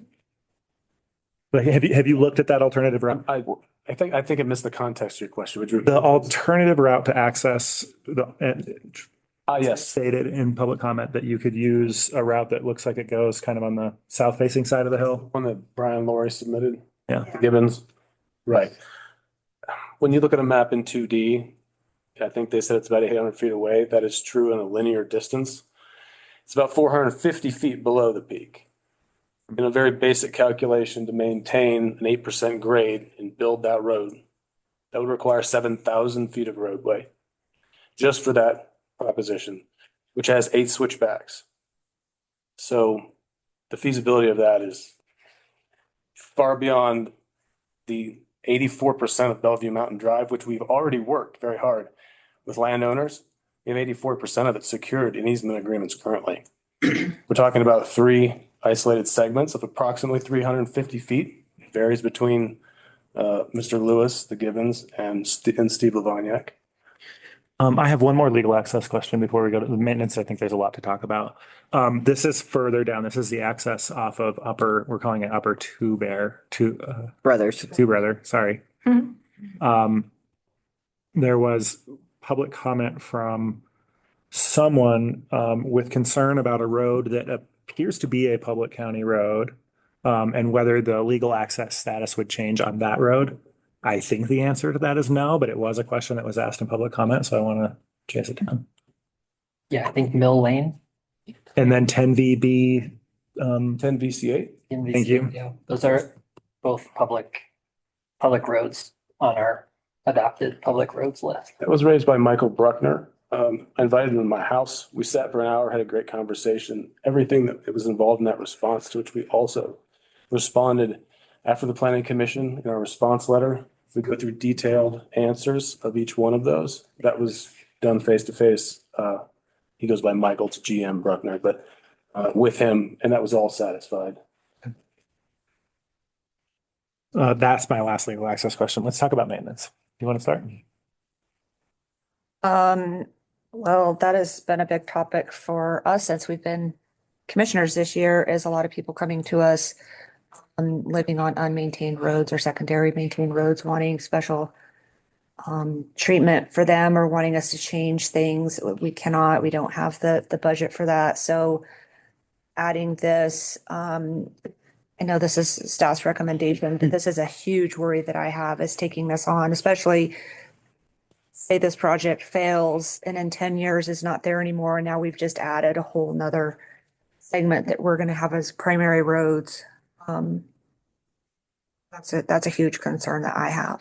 Well, let alone, as you alluded to, people have been lobbying us to maintain county unmaintained roads for probably decades. And I'm a little concerned about putting your road ahead of the other constituents who have been lobbying to have their roads maintained. So certainly would look, if this is legal, look to the applicant to help with, if you want to improve the road to your resort, I think the county would need some help with that.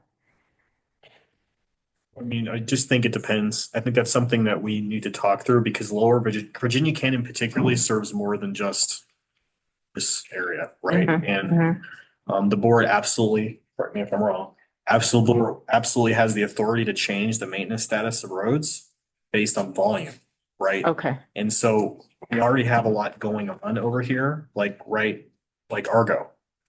They're gonna have to get water staff up to that site. We don't know if they're using Virginia Canyon or not. Right, so we still have a lot to work through, and that's why we are proposing a compromise, which is more of a data-driven result. We want trip counts so that we can see, and really this isn't around capital improvements to the road. This is around potentially more grading and more plowing to react to the increased use of the road. We also know this road is pretty heavily used by residents of Gilpin County going to Idaho Springs and back, right? And so we just need better information on what it's going to do to the road. Particularly in the winter with snow plowing, do we need to push it up in the schedule? And I think that's what all we're committing to is having that conversation. By final, we'll have better information. Just for the record, that's County Manager Colton Roloff. We haven't introduced you yet. Oh, thank you.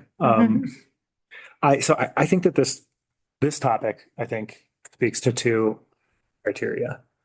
Services and infrastructure, right? And I think it speaks to the master plan. Is it consistent with the master plan? I want to point you all to principle number 8 in the county master plan. I will read it for you.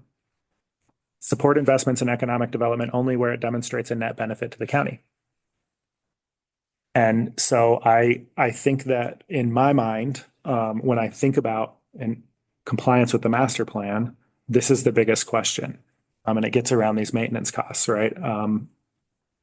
There is going to be an acknowledged increase in demand for road services.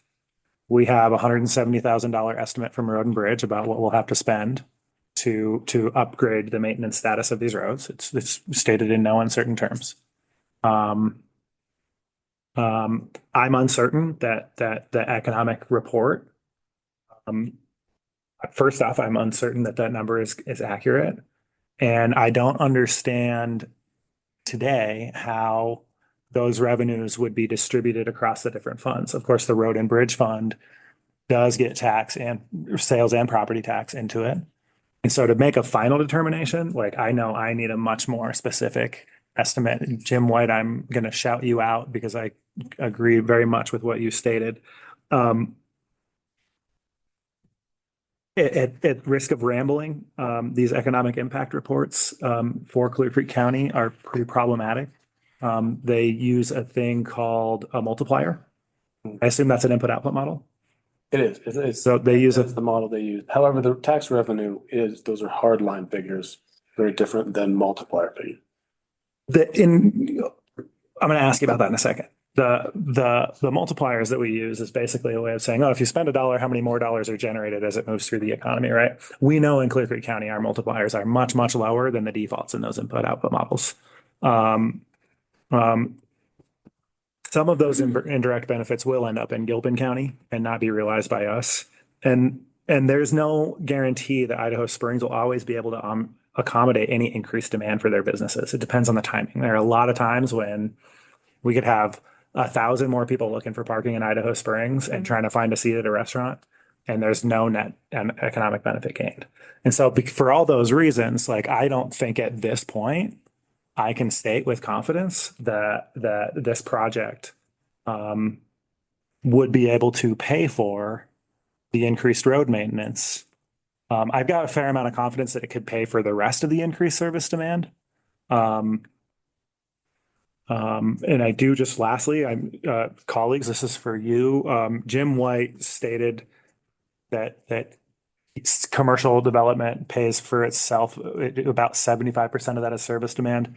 I've gone through those numbers carefully with Jim White. He went through those numbers carefully with a former EDC director, I believe. I find them to have been credible. I want to remind you all that tax rates are different than they were when those numbers were generated. And so I don't know today if you can just say, oh yeah, it's 75 to 1 or, 0.75 to 1. And so I just want to encourage you to take a little bit of grain of salt with that. All of that said, now, good, please. I would like to just elaborate on some more distinction, more granular detail into exactly paying for the roads. Because as you speak to total economic impact, that methodology allows you to visualize the impact, right? So it's not necessarily those are the dollars.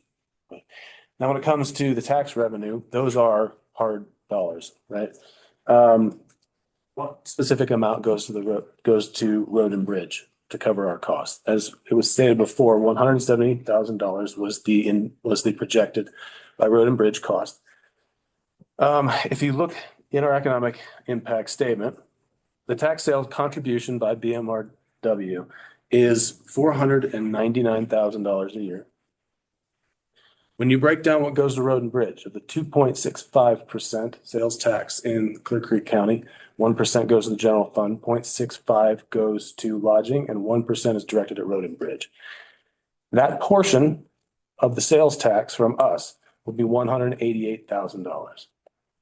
In addition, the other aspect in tax we contribute to road and bridge comes from property taxes, $1,500. We add these two numbers together, we come up with $219,000 versus $170,000.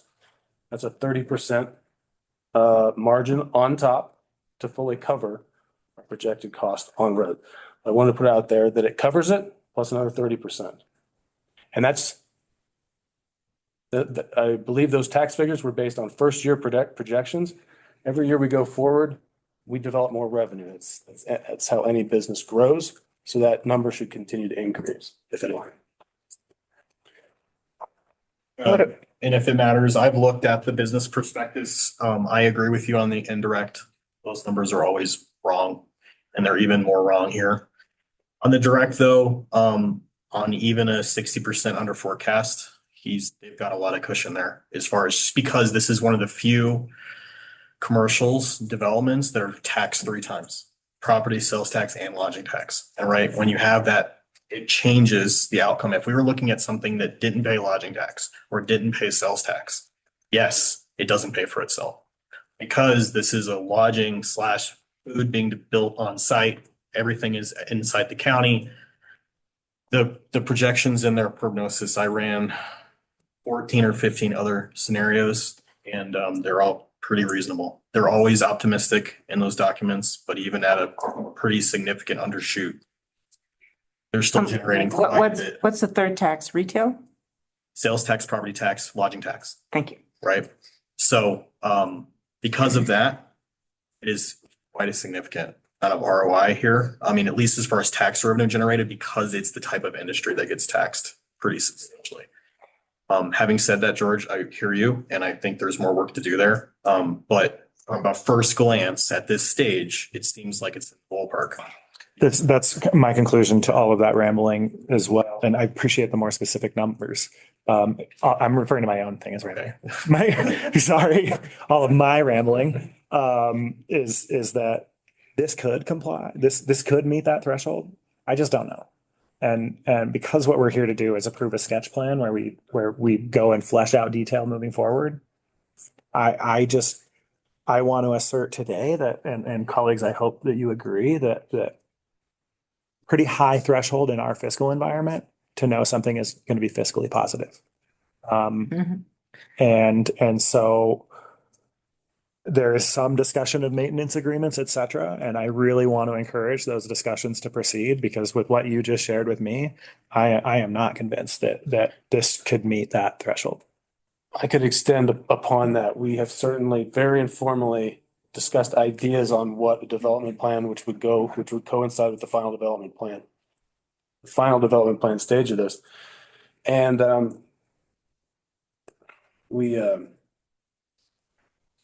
in that, I think part of the discussion, Commissioner Lloyd had thought about what is it going to cost for Bellevue Mountain Drive's improvements. The projected idea at this point, again, this is informal, is that we're going to pay to do all the improvements on that road. And we would like, over time, as we pay in all of our tax revenue benefit, to get some of that back incrementally over time. But that's still in discussion. Who's going to pay for the road improvements immediately to get the access to the site? That's us. We're not asking the county, we need you to pony up 1.4 million. Can you do this? We're not doing that because we know it's not possible. We're very much aware of the financial situation in the county, right? So I just want to add that. Thank you. Because I mean, I don't, this conversation would be different in a different fiscal context, right? So.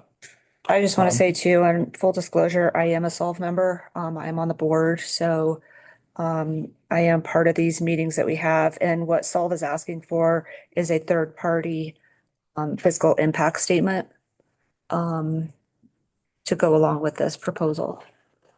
Well, let me ask you, Peter. Do you think our code allows us to put that requirement on? Solve is just asking for that. I know. I mean, I would love for us to be able to ask for that too. This is one of the, I'm not going to talk about stuff outside the hearing. Do you think that right now we could require an independent fiscal impact study? Not under our code. I don't think under our conditions we have that. I think we would have to modify our zoning code to be able to do that. And our zoning code doesn't say much about economic impact.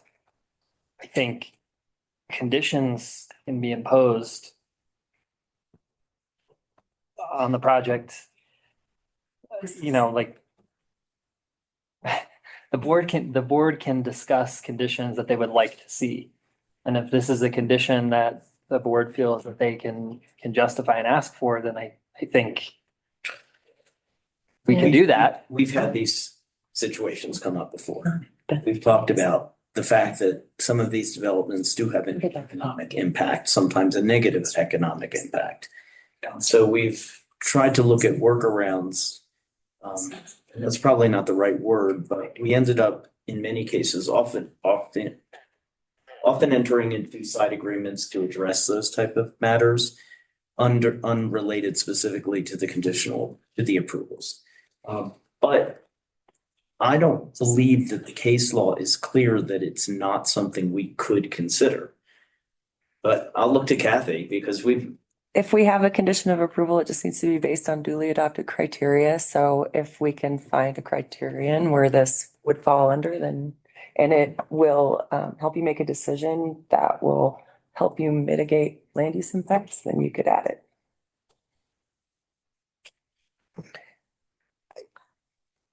My own. That was a lot, sorry.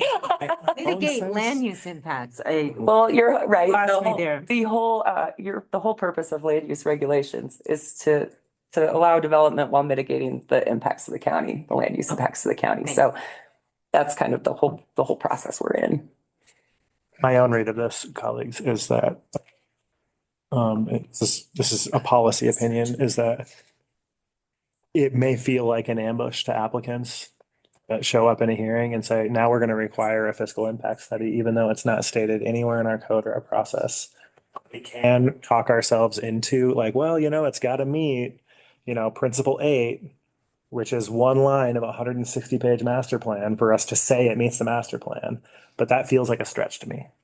And so I don't support requiring an independent fiscal analysis with our code as it is today. I absolutely support putting that into our code. But that's not what we're here to discuss today.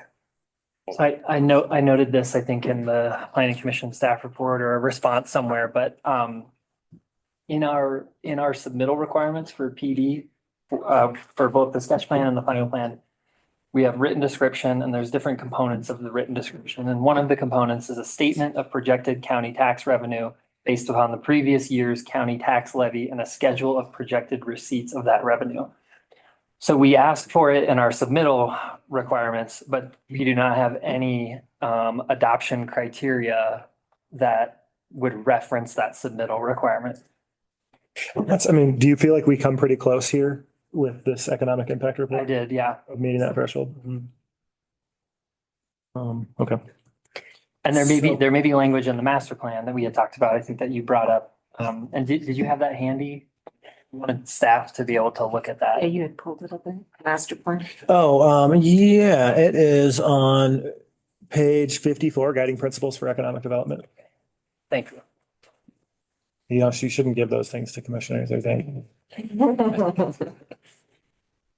Carla? I think if there is a requirement for a third party, to me, there's a lot of rails that have to be put on that because the EIS has been submitted by the applicant. Who identifies the third party? Who pays for the third party? What are the criteria that they're evaluating as a third party? Like to me, that's I don't know if it's policy or whatever, but there's other criteria than just saying, hey, we need a third party. So I just wanted to put that out there. I do want to state that that was very expensive to produce, and we did so solely based on a good faith attempt to demonstrate that we will be what we're saying we're going to be. That was never a requirement. We felt like it was just something that would be useful for the county to make decisions on. And it was many, many thousands of dollars to produce this, nearly $20,000. So I think at their application submittals for the final rezoning that, planning can look at this more closely and make sure that we are looking at what the plan directs and that they are meeting the submittal requirements in a way that, maybe they can reuse existing information and just make sure that we have what we need for that aspect. Colleagues, I'm curious if we can live with this as a body. Instead of an independent fiscal report, just acknowledgement that right now it's the fiscal impacts of this specifically to the road and bridge fund are such that it's not very clear and that if the applicant should know that because there are ways that you can make it more clear. And I don't know what else to say. I mean, if this was a final approval, I probably would be continuing the hearing to try to understand better. Because you say 30%, but wow, I've watched costs move fast and I've watched, all it takes is a 15% error on the cost side and a 15% error on the projected revenue side for us to be more underwater. Right. And so that's where am I rambling? Am I making sense? I'm just not even thinking road and bridge. We've got a sheriff's office, we've got EMS, and we have fire that we just literally went to unincorporated area to ask for more money to provide the services where we're at now, just the basic. We should discuss fire risk. We should discuss a whole lot of stuff. I think Mitigation was in there.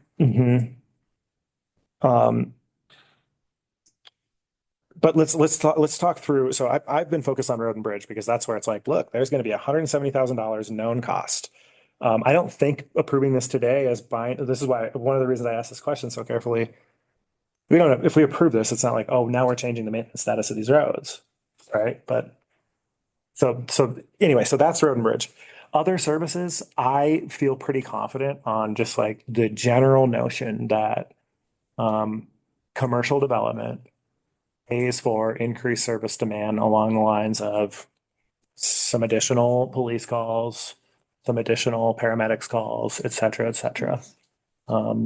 It really I would is think maybe this- if they're in the municipalities, but this is not. This is up a little bit. Yeah, but I would say on a triple tax, again, our true market population is already so big. And that's the liability that public safety is under, regardless of where it's located in the county, that this is very, very marginal for them. We already are way over our county size for calls. So this is not marginally increasing that number. What it is pretty significant tax revenue. So I'm in agreement with George on that. I think the question is around the road and bridge fund specifically.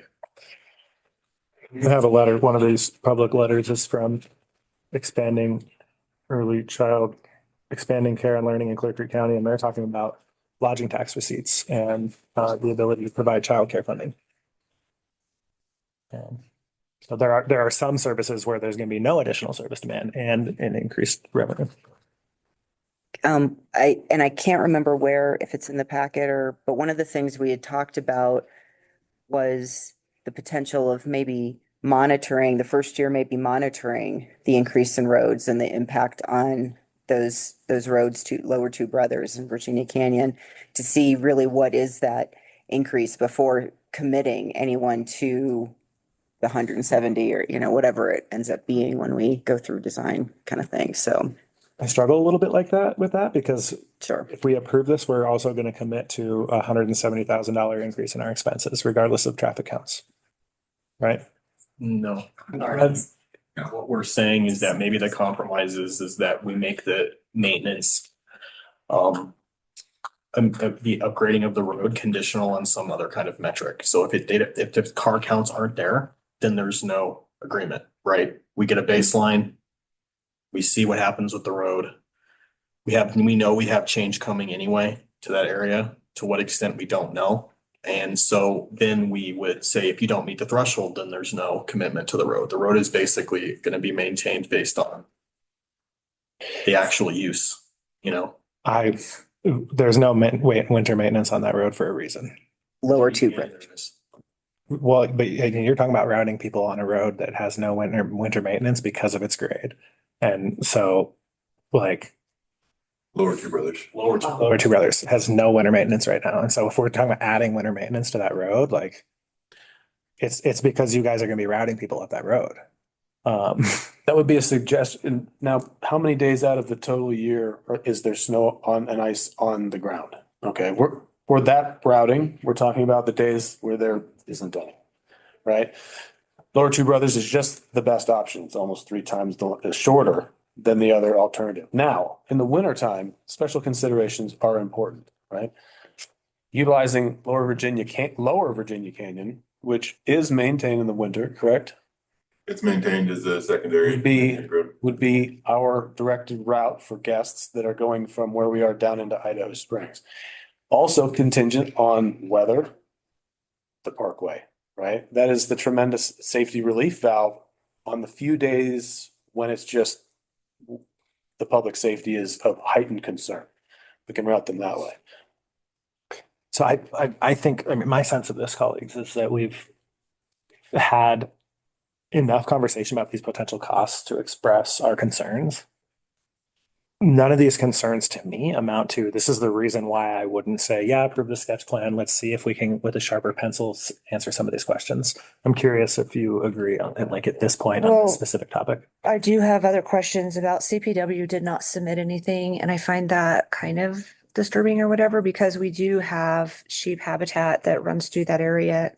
And we have like the bike park closes down because of sheep migration, breeding grounds and stuff like that. That was in the map. They talked about the different animals that were there, and I really wish CPW, maybe we could reach out again and get them to respond, because they are good partners for this area. Yeah, so I can expand on that. I have personally met with Joe Walter. I don't know why. Joe Walter is the local CPW officer. On site, we actually walked around. We talked about things. We talked about concerns. It amounted to bear-proof trash cans and whatnot. There were now I know this is coming from me, right? And it ought to be verified. But we spent the time to walk around. There was no particular concern with any migratory patterns, breeding grounds. We talked through the whole thing. It all amounted to bear-proof dumpsters, trash cans, and, just general wildlife awareness. That's why I think it'd be important to talk to somebody in the office too, that, we have other people that come up, like when we did the gun range, Shannon. They're more involved with these studies with the animals. I think, I'm not saying he's not knowledgeable in that, but I just don't know. Yeah, so the other thing, and I knew that was going to be important. I was involved with Argo early on, and that was huge, right? For some reason, the migratory area for the bighorn sheep is Virginia Canyon Mountain Park area. And I don't know where they exactly migrate, but I couldn't find information. And I was very pushy with Chad to make sure that he got to someone at CPW, because they're difficult. Especially this time of year and hunting season, they're harder to get get two if we wait. It did take about 2 months to meet him in person. But I hear what you're saying. You know, we need to make sure and different people may have different opinions on that. So, Right. yeah. I share your concern about CPW. Is there like, I wouldn't find that a reason to stop this process today. So I'll ask the question. I just continue to ask, like, would we get a chance to have further clarity on wildlife impacts in another round? So our code says a wildlife analysis and review of this analysis by Colorado Parks and Wildlife shall be required when CPW recommends such plan, the referral process of a land use case for development proposal. Okay, so they did not recommend that. Right, so They didn't do not- anything. They didn't. No. As part of the final. But we will notify them again as part of the final. So when it comes back, CPW will get another opportunity. And maybe staff, and that this is important to the board, can make sure we get a response. Is that? Yeah. Good on? Okay. I know there's a whole lot more. So let's keep moving to other topics. I had originally asked about the clarification on the amount of property that the county owns for the tower. It's either 0.45 and it's listed in here multiple different ways. On page 52, it states 0.25, and that's how they come up with the 1,251 price to purchase it. But even in Brian's letter, it states 0.45, which would be almost a half. And at the going rate of 5,000, it's frivolous because it's not that much money, but just for clarification, those are two different. I can speak to that. I can confirm that according to all sources available, if you were to go to the assessor's website, it's 1/4 of an acre. Then that price value as written in there is, okay, I don't need to explain that. It was based. I got that. I'm just, because other places it does say 0.45. So I don't know why. I've never seen that number, so I don't know where that came from. It's 1/4 of an acre. Okay. Let's talk about fire risk. So I know that like the thing that might want for members of the public give you the most satisfaction around fire risk is to know that we adopted the 2024 building codes along with the fire mitigation codes that are in the state mandated blue code.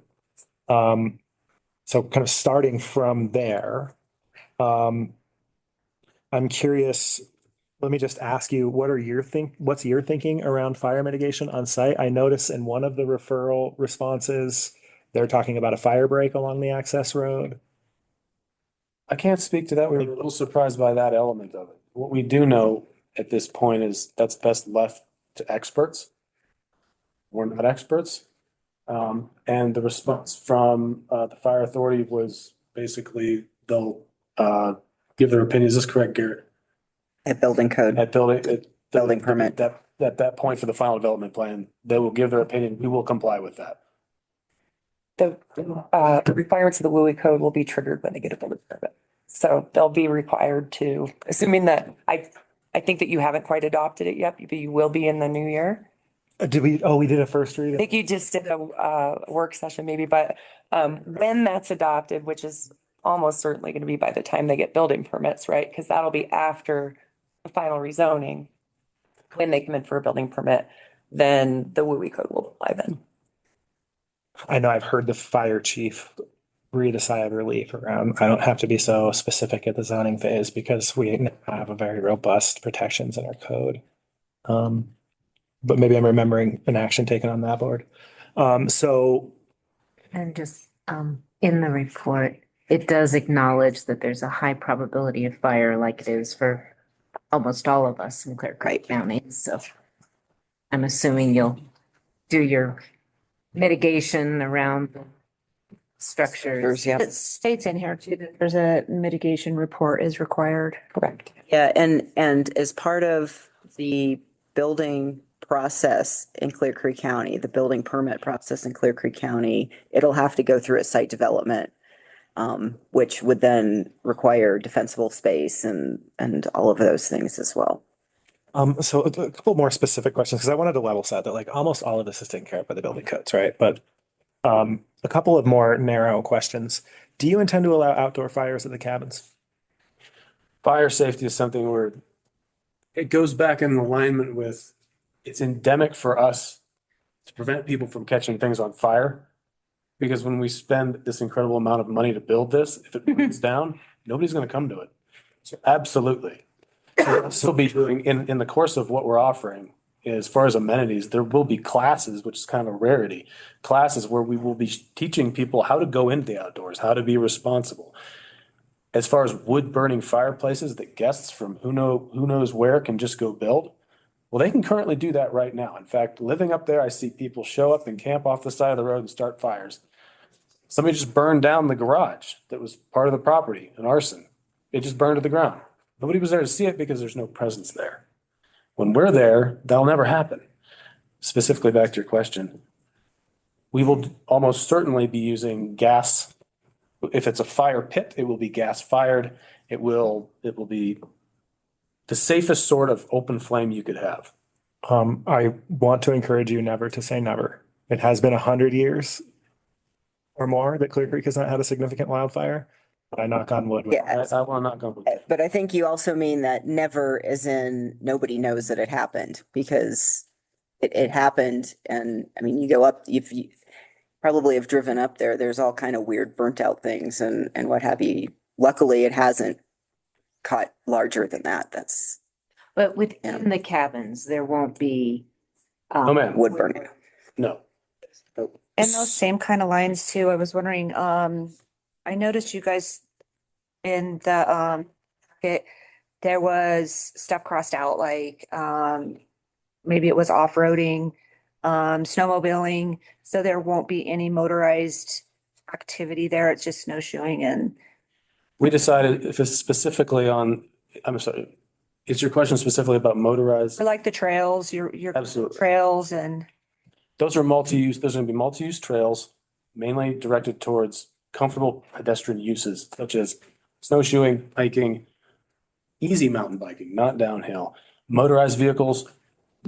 Now, we do intend, we want to leave open the possibility for the future of non-combustion engine motorized vehicles for specific trails. We do not have a plan for that. We would like that option for the future. Which would have to come back. Specifically, the noise from combustion engines, it cuts against the guest experience of tranquility in nature. And we don't want that. So does that answer your question, Chris? Yes. And I'm sorry, I just, you know how much I like making sure conversations last forever. How do you feel about a condition to not allow guest managed outdoor fires? Colleagues, there's some precedent here. We do not currently allow fires on short-term rental properties. I think these outdoor cabins are a little bit proximal in use to a short-term rental. All right, like there's not like another person there saying, hey, I've been here for 20 years like my uncle used to. You've got a fire, here's how you handle it, as I was learning. So how would you respond to something like that? Not familiar with those conditions. Well, that's in our short-term rental rules, right? And so I have not read because we don't. It's not a short-term rental. We are. This board does have some precedent for being concerned enough about wildfire that we would only permit a short-term rental if there's a guarantee that there won't be I'm going to use the phrase guest managed outdoor fire. Do you mean wood burning or any fire? We don't allow any fire on our short-term rentals. We don't allow grills. Again, we are very sensitive to the potential for fire and preventing that. Not being familiar, and in this forum, not being familiar with how exactly it's written in there, I'm hesitant to just say absolutely. However, I think reasonably we would be in alignment with that. We have the same interest alignment, preventing fire. So that's for further, I think, we need to dig deeper into that. Okay. Thank you for letting me finish the fire thing. I'm curious about a condition, and I think we could probably impose it. You might tell me that we don't need to because we're going to get another shot at this. Probably. We're gonna tell you. Okay, good. I know that occasionally in rentals, even if somebody has, strictly gas fireplace, sometimes the renters will grab a log of wood and put it on because it smells good or something. So it's like, really, and even the, natural gas now, you want to vent it because of methane and, carbon monoxide potential and everything. So might be nice just to have we are a fire safe community. We don't allow open flame. That is absolutely to be considered. I might suggest the alternative. If we don't exist, what we know right now is people are having open flames on a nightly basis up in Virginia Canyon. We have no idea who they are. So we're not, the difference is, we had this conversation when we were doing short-term rentals, and colleagues, you weren't on the board at that time, but I know you supported that rule. Right now, there's not anybody like saying, hey, come here and there's an easy road and we're going to take care of you and all that stuff. Like, I feel like there's another level of risk imposed by the kind of marketing and encouragement that happens when you develop a commercial business around something. That's my own take. Colleagues, I don't know if you agree with me or not, but I'm highly curious about either this point or another point, making sure that we're, not imposing additional fire risk on the neighborhood. Can I ask a question? Would there be, by imposing something like that, would there be a legal issue for, I don't know what the right term is, but there are other venues that have lodging associated with them. If they're allowed to do it, is there a fairness sort of thing by imposing it on this one? I don't know. Just asking that. Can't give you that legal advice in public. Sorry. Okay. But I think, it's a good question, and it's something that I think, like, we can probably wrap up the wildfire portion of this conversation by saying we're going to be very curious and very interested in this topic. Other thoughts, other topics? I know there are more. We can still talk forever about this. It's not too late. I have a question about the parcels. Are either of those parcels open space parcels? No. They weren't former BLM land either. They have no restrictions on them. Okay. They were mining claims. This might be a question for Garrett on page 14. It talks about constraints. What does that mean? Is that because of the slope, the steep? It's Page 14. on the DMRW, they're initials for us, so. Design guide, page 14. Yeah, page 14. It's titled PD design guide. Might be for the applicant. That might be, is that part of the application packet? Let me see now.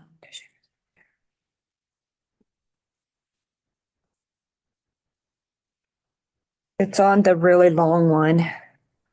So page They're 14 numbers of the for us. PDF references our codes. There's like a map and the next page has a map and it's crossed out and it says constraints. That's, I think, it. Oh, so that's the future land use map at the top of page 15 of that big PDF. It's on 14 and 15.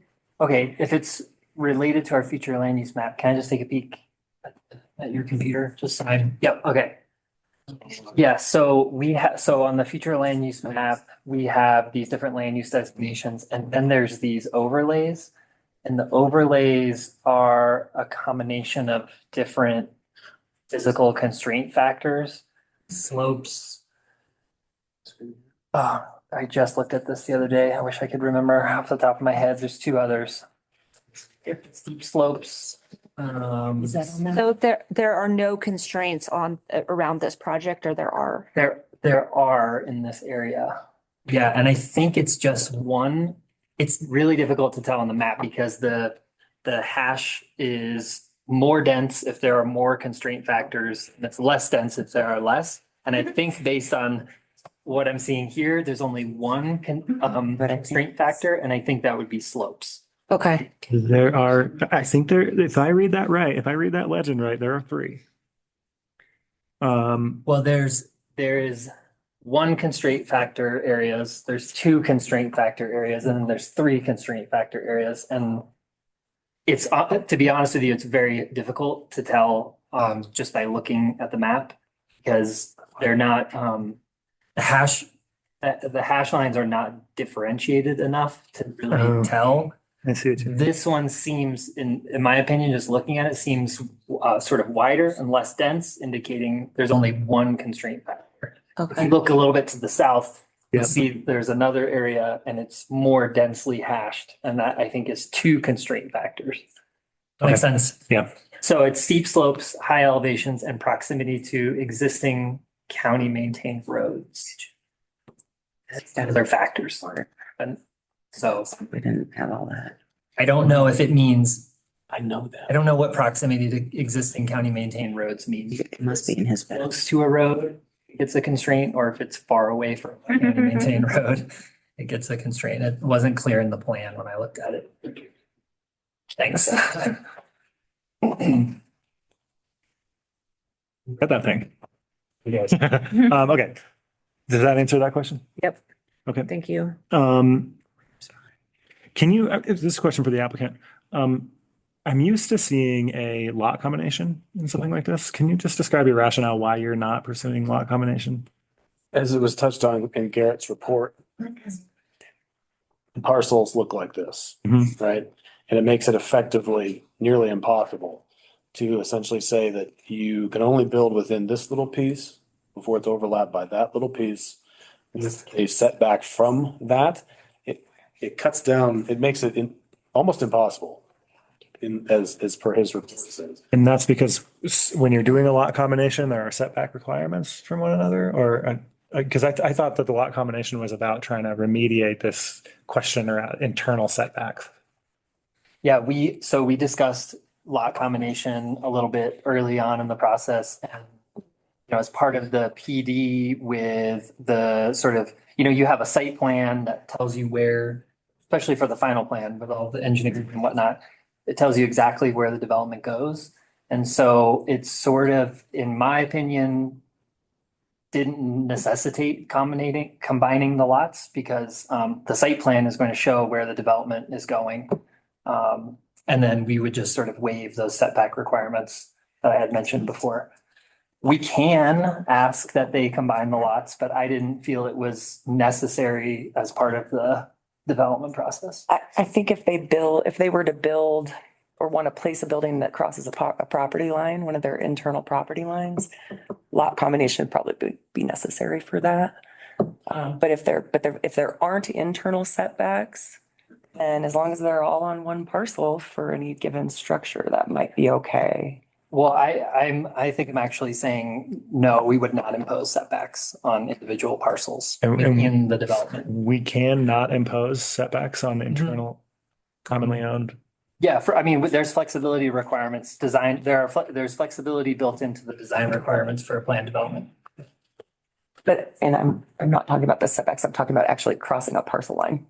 An internal parcel line that they own? Yeah. Yeah. They would need to be all on one parcel or the other or combined, right? No, I'm saying they wouldn't as part of the flexibility of the design standards. Okay. So if they own two mining claims side by side and they want to put a building on it that crosses over to the adjacent mining claim, if you follow our code strictly, they would need to move it so that it has a setback. What I'm saying is I think we can design this flexibility so that they can cross over their own property line to site their development. And that would all be part of the site plan. So these are some of the things I'm struggling with here, and we don't have to solve it today, but you're talking about some pretty small parcels, and you're talking about, I guess, if we rezone them PD, you're saying like, if I own one parcel out there, I have a certain amount of space that I can build on, right? Like a certain amount of square footage, or there's some limits, right? So I can't just build every square into that parcel. Thank you. The way we overcome those is by doing lot combinations, right? So you have more space on the parcel. So my concern here is that if we're going to waive these guardrails between different parcels in a way that's permanent, what other controls do we have around what's done on those other parcels? Is there going to be some other parcel that's not occupied that can then also have have kind of magicked its way into not like having a very unrestrictive amount you can build on that parcel. Am I making sense? Or if they sell it, but isn't the point that Or if they sell it? you have to have a setback so you're not impinging upon your neighbor. But if you own both parcels, why would you need a setback? That's part of the point, but the other part of the point is that each parcel has like, on a parcel this size, you can only have a house this size. Right? And so you do a lot combination, so you can put an even bigger house because now the parcel's bigger. So how, like, in what way, if we approve this, are we preventing, and I appreciate the low density approach that is there today. And I appreciate you say you're going to own this for decades, and we've heard that before, and I don't mean to be cynical. But like, I worry about if we don't require a lot combination, what kind of guardrails we have in place so that the vision that's being proposed to us is the vision that's built and that's all that can be. Isn't that by nature what the plan development does though? Is That's what I was gonna say. The site plan is the guardrail, the approved development plan, official development. Okay. Now, if this was a straight rezoning to just an open zoning district, absolutely, I would agree with you because there is no development proposal that gets adopted as part of that rezoning. So you rezone a bunch of parcels and then you sell them off or you do whatever. There's lots of opportunity to do lots of different things. The development plan, the ODP, effectively constrains you from doing that. So they could take a parcel that they don't want anymore and sell it, and it would be PD, but they would have to go through an amendment process to update the official development plan to either sell a parcel or bring a new parcel into the PD. Does that?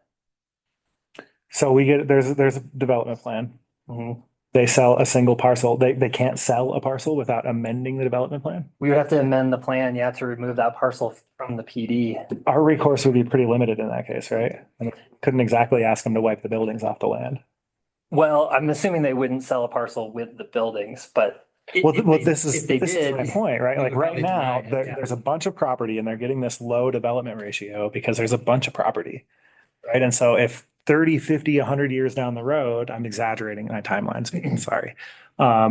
You start to sell off individual parcels that can regain a development right? Like now all of a sudden we're not meeting those density numbers that we were talking about. If I might add that we have written it in there that in perpetuity with the ODP, that density cap would apply to any of these parcels, whether we sold them, kept them, or did anything with them.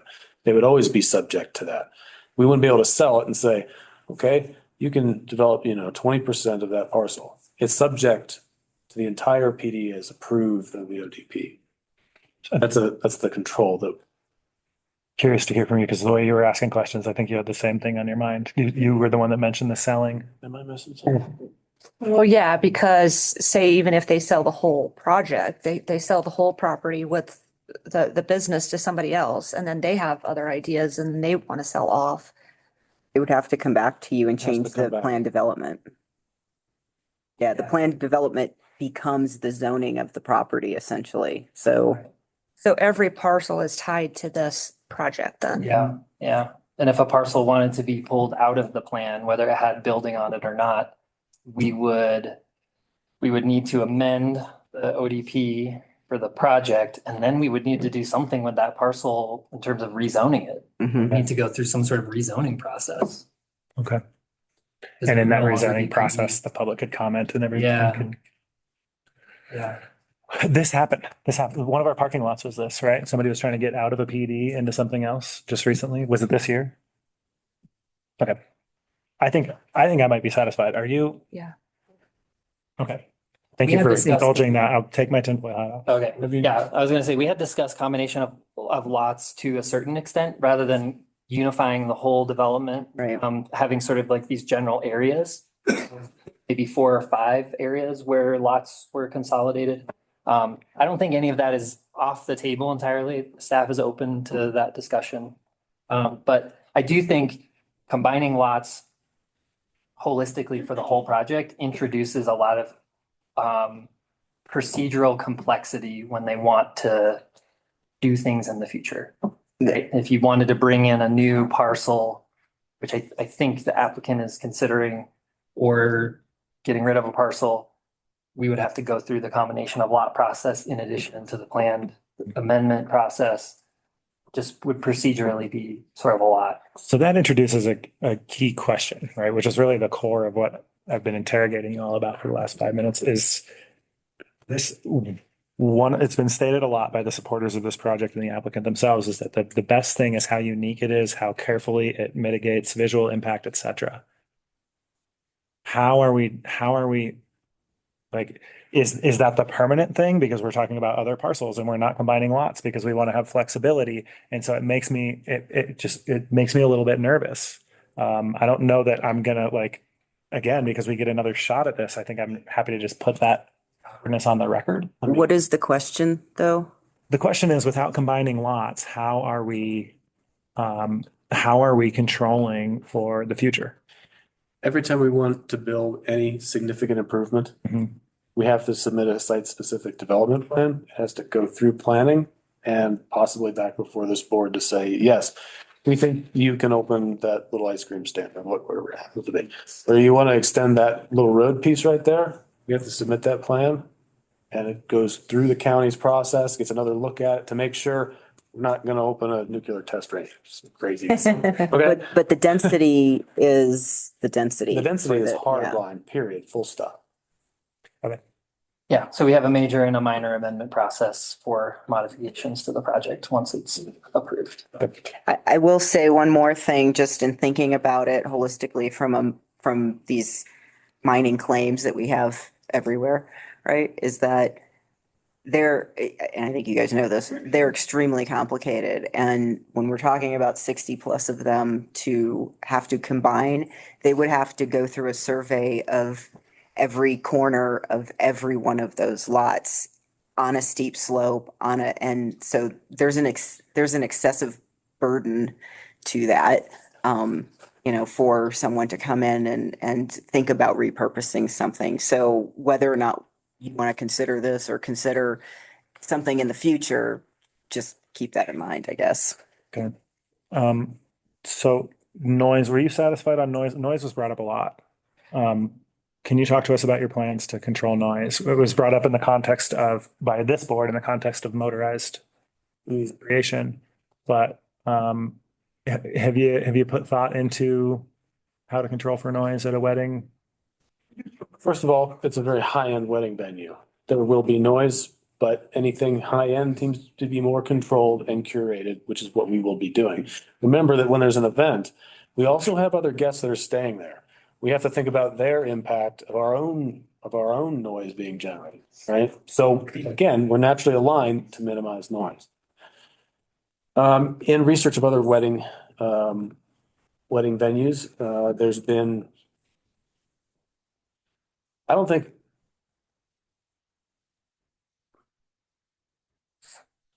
know who is the one to speak to, it's a very subjective thing, making noise, right?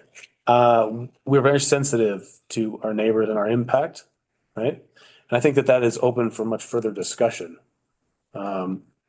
Which again, beyond the sketch plan phase, moving towards ODP, I think there are, that should be part of the conversation. Garrett, is there anything in the regulations, because I don't remember coming across it, about noise regulations and for a plan approval or for, if it's a special event, obviously, I think it's probably in there. I think it's more relevant to final plan there's a section about performance standards. And section 10 of our regulation outlines our performance standards, and we reference state code for noise limitations. And I'm not super familiar with state code on those limits, but we would review that as part of the process. I had my eye on criterion L, compatibility with surrounding land uses. The surrounding land uses don't anticipate may generate as much noise. And so I'm wondering if we can think about conditions here or there around maybe how the venue is operated that can give us some satisfaction, because I know that enforcing noise violations is difficult. And so this is our opportunity to design some kind of a standard by which we can approximate noise control. Like you're going to control shouting after 10 o'clock. The DJs aren't going to be going after 2 a.m. So, like whatever that looks like, I'm coming up with I'm thinking about a list of operational standards that could help us be satisfied that we're not going to have to hire a guy to measure the noise with a specialized piece of equipment and then take you to court if you're creating a bunch of Is noise. there any existing criteria for that in the county as far as noise regulation or? I don't think so. I think what we're talking about is a unique case, right? And so that's why we're talking about a PD. We've got to go by these loose criteria. And one of them is compatibility with surrounding land uses. So we need to make sure that we know that you're not going to create an inordinate amount of noise. That would be the argument I would make. Our code simply says regulations are as established by Colorado revised statutes 25-12-103. You've essentially codified a noise ordinance in the code, I think. But my point is like, Yeah, if we can come up with some operational guidelines, because when someone violates a noise ordinance, the enforcement is impractical.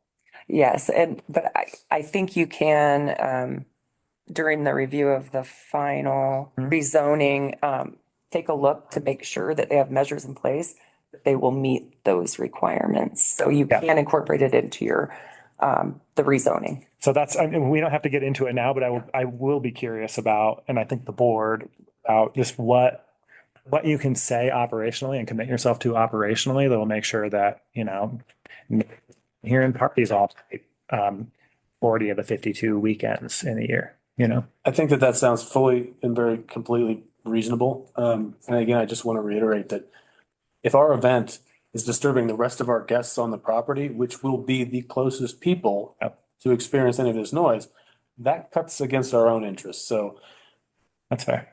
I said this without any knowledge of the topography. Like there's a whole lot. I would encourage more consideration for noise. Right. And just the point about the guests, more than likely your guests will be at the wedding. If you have a 250 guest wedding, and I just saw maybe a dozen of those little cabins. 25 units there's total. 25 total, and you're absolutely right. A certain percentage will be utilized by wedding guests. Right. So I'm not as persuaded by saying you want to keep it quiet for your guests in the cabins. But I mean, we have regulations on bars, you have to shut down by a certain time. And I think it makes sense that, we have some sort of control on that just to keep people from, heavy metal all night or something. I think. And also, will the music be indoors? So that you could shut the doors and keep down the sound? It will almost certainly be indoors at night, regardless of the time of season, obviously in the winter. It's cold up there. It does. The wind picks up. Yeah. Bringing it indoors will be the sensible thing. Okay. Any music that's done outdoors will probably be acoustic instruments. Think wedding march, cellos, right? Not DJs, right? So I think the same question in my head applies if we impose something here. And I agree with you completely that operations that's something you're going to want to think about, right? But if there are things imposed here, are they imposed elsewhere in the county, and is that fair or not? And I don't know the answer to that, but that's in my head. And I would assert that the PD exists because you've got a plan that's unique, right? So if you're looking at another parcel that's commercially zoned, we used a whole different set of standards to get there. Sure. And I would also just want to say that, again, terrain is important, right? And I don't even know, somebody would have to go out there and do a full sound study to see how noises carry. But we're talking about 200 acres, and the venue is pretty much in the middle of those 200 acres. So any neighbor the closest is really structure, which is Steve's house, is I think 3,000 feet away. Okay. Yeah, I think what I'm doing is I'm elevating things that when this comes back would love to see more detail on. That's all. I'm not asserting colleagues that we should deny this from based on noise. Mr. Chair, just a time check. Yeah, too much. Okay, let's keep going. Just so you know, we are an hour late for 1 o'clock public hearing. I have been seeing that. Yes. Other things to bring up. I think I've addressed all my questions. Do you intend your architectural commitments as binding? Can you explain exactly that are written in our design guide? Selling points is how the architecture is going to meet in. Do you intend those statements to be binding? As we've written it into our design guide. Okay. Yeah, I mean, there's not specifics, but it talks about heavy timber and that kind of stuff. So yeah, that would be. Absolutely is the answer to that question. Okay. I'm not the architect, but. I was just thinking. Yeah. And I'm sorry, Yeah. the next thing is time. I don't think this was to a person that made a public comment about not allowing access to the road during certain times. I don't think that can be done on a public road. Let me go to my other set of comments here. Try to get us out of here.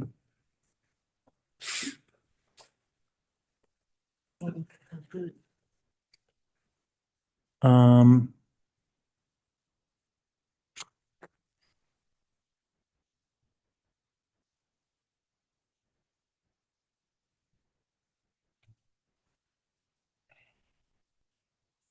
I'm sorry, I had a list and then I've got a bunch of comments and I just want to make sure that I didn't miss one as I moved it over.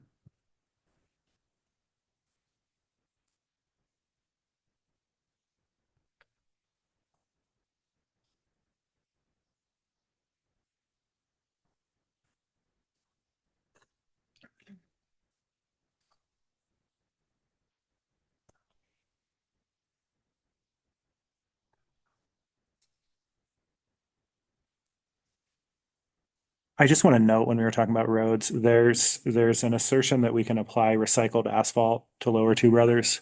And I think I read in the engineer's letter that we might be looking for a different solution than that. But we've already kind of discussed that topic. It's just that specific element of it wasn't. I did comment that we would probably want to see an engineered surface on the steeper portions of those roads, specifically on Lower Two Brothers. That proportion of that is pretty steep, and we have yet in Clear Creek County, with our road department, applied recycled asphalt to that steep of a road. So just have some general concerns about that, and just we'll need to look at that before agreeing to any particular type of road surface. Okay.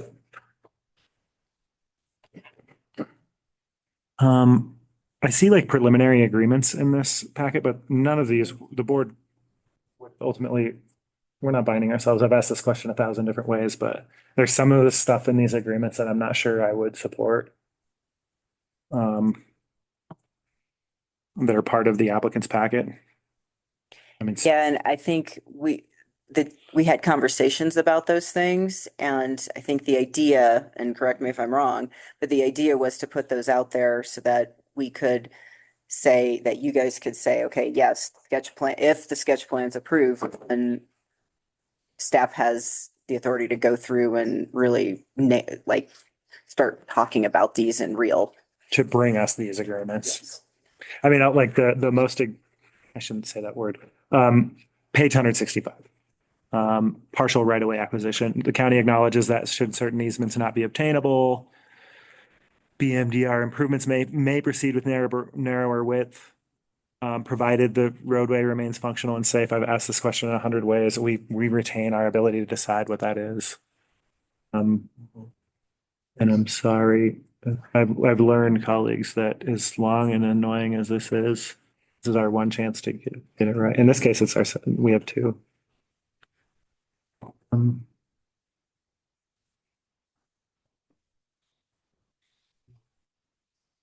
That's noise. Okay, actually, I'm done. Any other questions? Not for this round. I'm good. Shall we deliberate? What's your opinion about this project? There are some concerns that I have addressed those. Anytime we do something big like this, I've watched a lot of developers come and go. I've watched some things fail that the county was really excited about. But I also know the county needs to move forward with some type of fiscal, responsibility that we have, and this is a lower impact. I am an environmentalist, so I like that we talk about preserving a lot of the environment. I worry about the neighbors. I am in one of those situations that one of these is gonna come maybe in front of me, hopefully not, but I don't know. I live next to a place that could get developed. That terrifies me. I know what that's like. And I hope that the developers could work with the neighbors. There's some, ideas, maybe conversations could happen. I don't know. It's not our place, I guess, to get in the middle of that, but I guess at this point, I don't feel that it hurts to move forward with things. There's a lot of stipulations that were put in this, geological studies, like there's a lot you still have to do. And I guess I'll just leave it at that. I also appreciate the fact that it's low density. And, we are lucky that it's not a mining company going up there trying to use higher technology to extract the last little bit of whatever they mined for up there. That would be, I think, devastating to that mountain. And I am encouraged about the working relationship with the county and working with us to address concerns and everything else.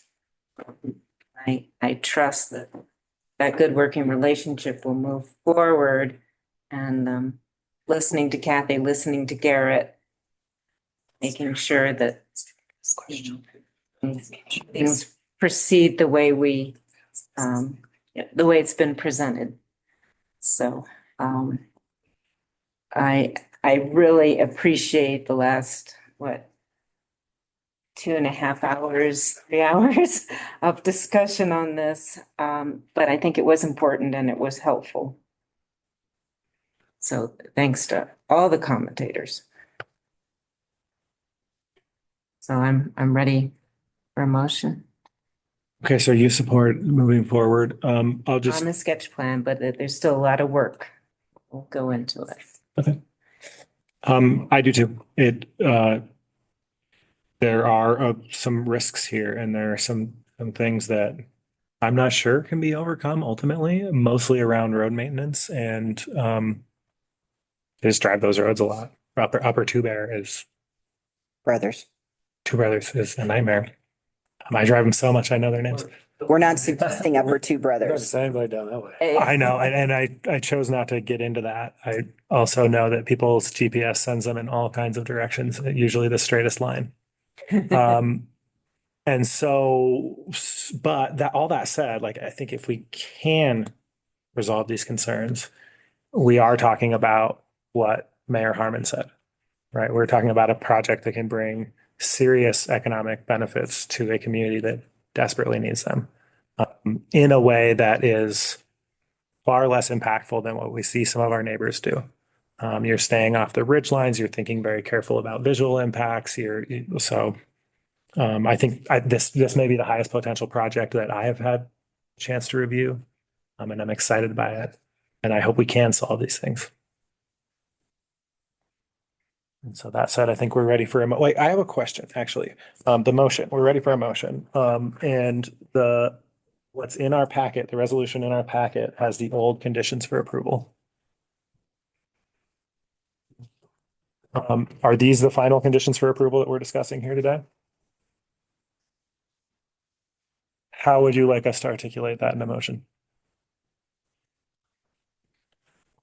Make the motion just subject to any modifications that were discussed or entered into the record at today's hearing, and then we will supplement the record so that it reflects that new update. And have you seen this? Yes, sir. Okay.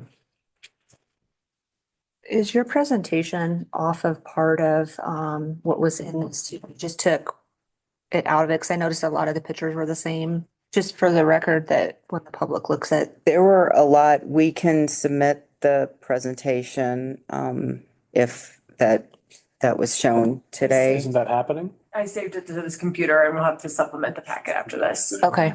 Pull them in the minutes. Can I ask one question? Is there an ability to have a work session with you guys? Like, if you approve today, is there an ability to have?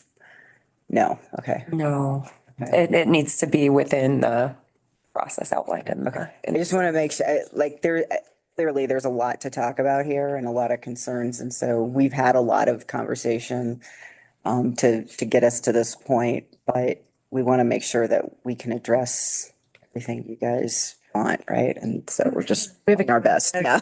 Our staff Yeah. knows us pretty well and Okay. getting you to this point. Sure. Thank you. Great job. So I think we're ready for a motion then. Okay, I move that the Board of County Commissioners approve resolution 25-84. The resolution, subject to the modified conditions of approval as discussed, approving the rezoning case RZ 2025-02, the Bellevue Mountain Resort Plan Development Sketch Plan. Is that it? Second. Okay. Just note for the record, we're talking about the conditions of approval that were delivered for us here. I said that. All in favor? Aye. Motion passes. Thank you. On to the next step. Thank you, guys. Thank you very much. Yeah.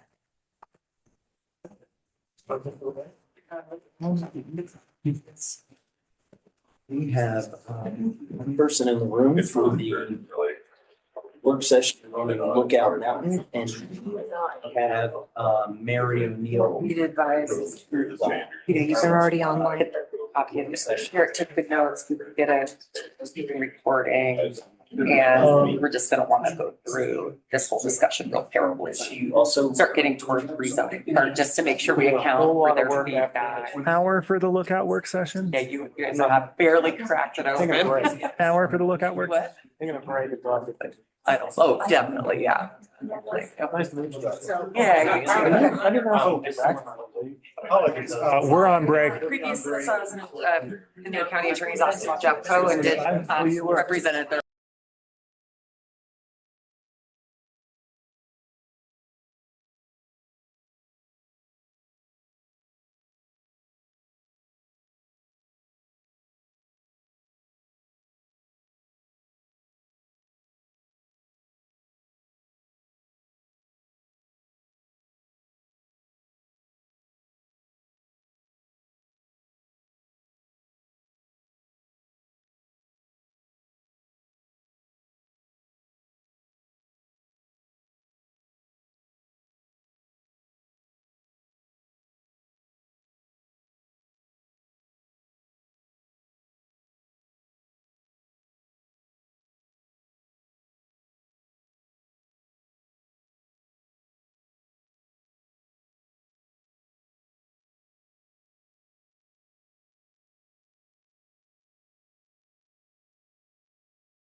Okay, we are back on the record.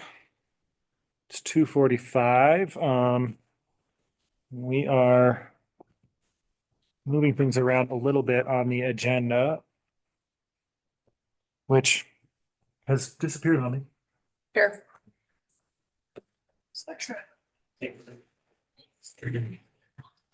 Are you using that? Go for So we're going to do a hearing considering resolution R25-87, a resolution selecting Jefferson County Public Health to serve as the region's early childhood council, encouraging Gilpin and Jefferson counties to make the same selection, and authorizing the chair of the Board of County Commissioners to sign a joint letter to the Colorado Department of Early Childhood stating that selection. We have to present with us Mary O'Neill, who is on Jefferson County staff. She ran the selection process that I'm sure we will describe, that you colleagues may recall sending me to, and sending Sarah Casano to. Mary is crossed over. Okay, Mary, are you with us? I am. Can you hear me okay? Yes. Question for you, colleagues. Mary is prepared to offer some background on what early childhood councils are and how we got here. Would you like that, or? Yes. Okay. Quickly. Yeah. Okay, Mary, thank you. Please proceed. Well, thank you so much for having me here today. I am Mary O'Neill. I'm the Director of Grants and Procurement for Jefferson County, and I was fortunate enough to be able to work with the selection committee. And so I have a presentation for you, and it's not too long. But to give you just and are we going to be showing the PowerPoint as I speak? I can. Or if you're more comfortable, you can if you have it as well, whichever works. Well, it would probably be easier for me with the way I've got my screen set up if you could do it. Okay. Thanks. Let me find it for you. I like your background. Oh, thank you. I call that the backyard at Jeffco. While we're pulling this up, there's some words that I probably should have said. This is a public hearing. Public comment will happen after the presentation. Support doc. I'm just trying to find it. I see support documents. Sorry, it's loading. So we're going to go back to that and that one. We're going to go in reverse order to do this one and then do that one. Thank you.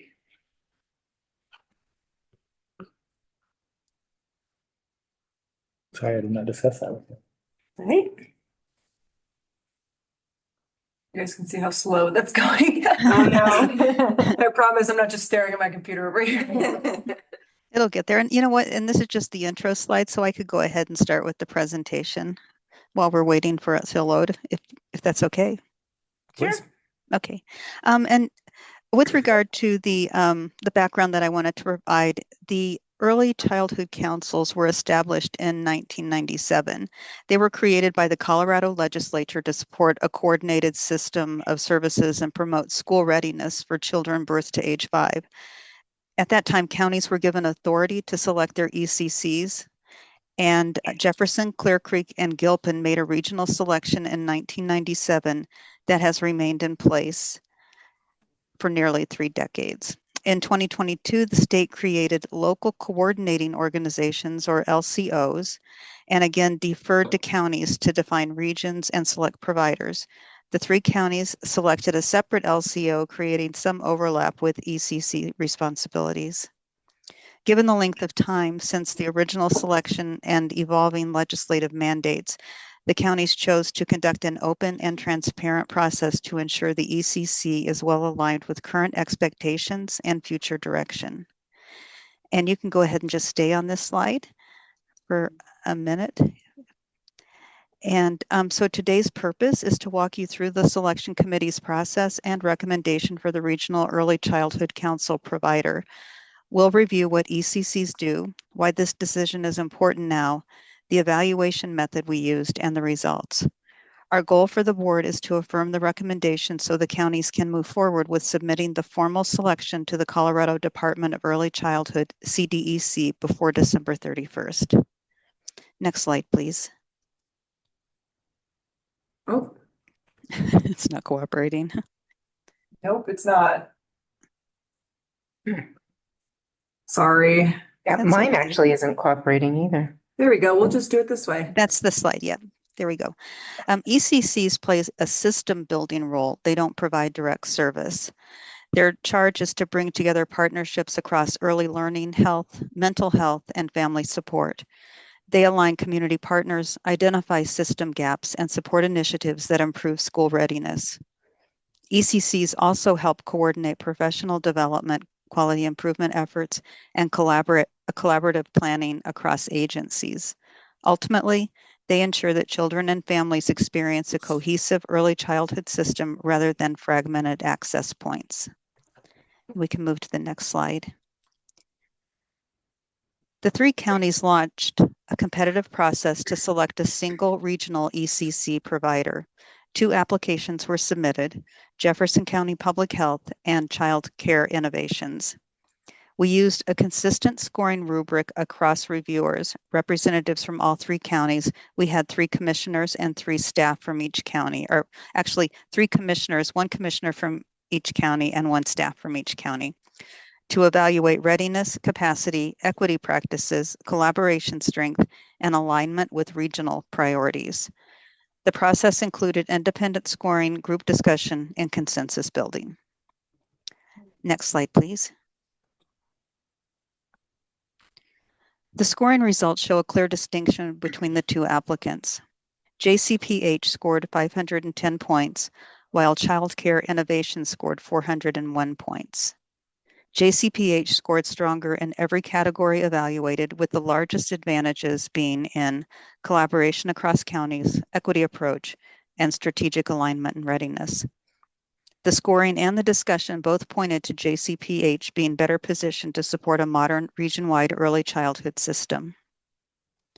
Next slide, please. The recommendation was unanimous from representatives across all 3 counties. The committee felt that JCPH demonstrated the strongest statutory alignment, fiscal capacity, and operational readiness. Their partnerships across the region, existing system building experience, and ability to implement a comprehensive early childhood framework reviewed as major strengths. The committee emphasized confidence in JCPH's ability to meet both current ECC mandates and future expectations under statewide system reforms. While we were meeting in the consensus meeting, the selection committee created a statement about the process. And I'm going to take just a minute and just read that to you. It's really small on my screen though, so I have to get another copy. The selection committee, comprised of representatives from Clear Creek, Gilpin, and Jefferson counties, unanimously recommends Jefferson County Public Health as the early childhood council provider. JCPH demonstrated strong overall readiness, statutory alignment, and fiscal capacity to serve the region.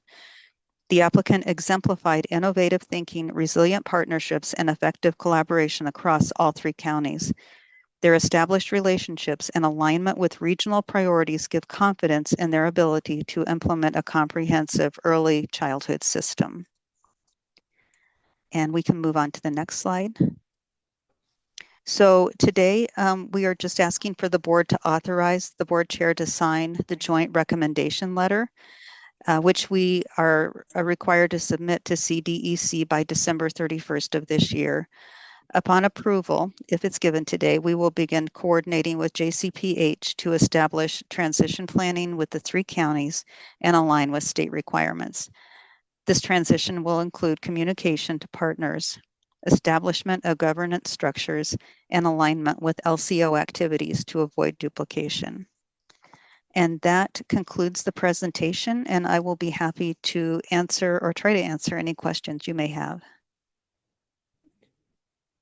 Okay, colleagues, I don't have any questions, as you may imagine. One process thing to note before we're done, but what questions do you have? Remind me, George, how do the triads fit into all this? Yeah, the names are confusing, right? So, Yeah. so Childcare Innovations was one of the applicants, Mhm. formerly known as Triad Early Childhood Council. Okay, thank you. So that's, and then Triad Bright Futures is the LCO that was referenced. Okay. They did sign a letter of support for the Jefferson County Public Health application, and I serve on their executive, no, their advisory board. Thank you. Question that I have is in this, it talked about collaboration and that Jefferson County scored much higher. How does that change for Clear Creek? What does that mean moving to Jefferson County with the collaboration and the services that Jefferson County will be providing? Do you want me to take a stab That's at that to you, one, Mary. George? Yeah. Okay. One of the things, because, I wasn't involved in the early part of this process. So one of the things that really stood out to me when we were when I compiled all the results from the reviewers and looked at the comments from the reviewers. And one of the things that just jumped out was that Clear Creek and Gilpin had really not been served in the past. And I do believe that the JCPH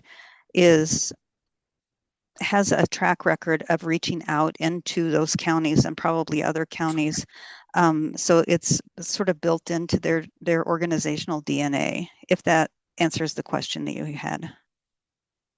Yeah, I'm just hoping, since I've been involved with this, I'm the other childcare person with Clear Creek, and a lot of this has been confusing for me because we have all these partners and we have these organizations and childcare groups, and it's hard I'm glad that they're not the triads anymore. They're the childcare innovations because between all the names being very similar, and I didn't really see what the childcare innovations was doing for Clear Creek. So George was more on that, but there was like a lack, I think. So I'm hoping that with this move with Jefferson County that we'll hear more from you guys. Well, and what came up in the meeting too, and no, this is still a discussion item, but this really hasn't been looked at closely in almost 30 years, so that's way too long. And what the committee was talking about was having a 3 or 5 year contract or agreement, and then having the group meet regularly, a group. I'm not sure, it wouldn't be like a formal committee for the counties, it sounded like, but more of a group that's overseeing the process. And and that would keep us tuned into if the needs are not being met, then there can be either a discussion had or a change made earlier. Okay. Just a little bit of additional commentary from me. We do have one of the ways that Jeffco Public Health collaborates inside Clear Creek County is around tobacco cessation, where I regularly, when I ask, hear good reviews from the Schools Foundation about that work and their partnership. But just in reading, of course, in making the selection, we largely read the applications and relied on what was in them. And in the CCI application, you see an ability to list all of the people in that space, all the organizations in that space. In the Jefferson County Public Health application, there were concrete examples of collaborative relationships affecting things on the ground. And that was, I think, really where the two applications differed on collaboration. And just to add this other comment, I think a number of people on the selection committee, and including me, were surprised to see that JCPH submitted an application because we didn't really realize that they could be seen in that way. And of course, this is all allowable under state statute. But I think the fact that there was that element of surprise for several of the members gives me some confidence that they were looking at it very closely, looking at both of the applications very closely. So George, maybe you could answer this. When we use the Schools Foundation, they get 1%. What does Jefferson County get?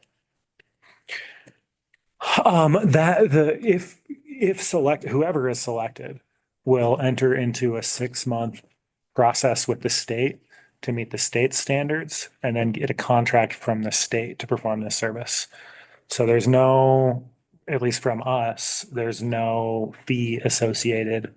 And I haven't analyzed those contracts super thoroughly, but it's a little bit different. Like you're thinking about the scholarship program where we're giving them money to give out. This is we're actually just giving them money to spend on this stuff. So almost all of it is going to be them hiring staff and, so from one perspective, you could say it's going to be a lot higher than 1%. And from another perspective, it just doesn't quite match the analysis.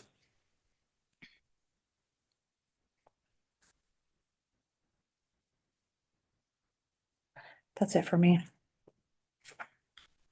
I don't have any questions. Okay. Maybe just one final comment. I think in Jefferson County Public Health's application, they describe a lot of work that they're doing in the childcare space currently. And I think that's evidence of an organization that saw a need to provide services and just jumped in. And just like, our public health department does that with family planning.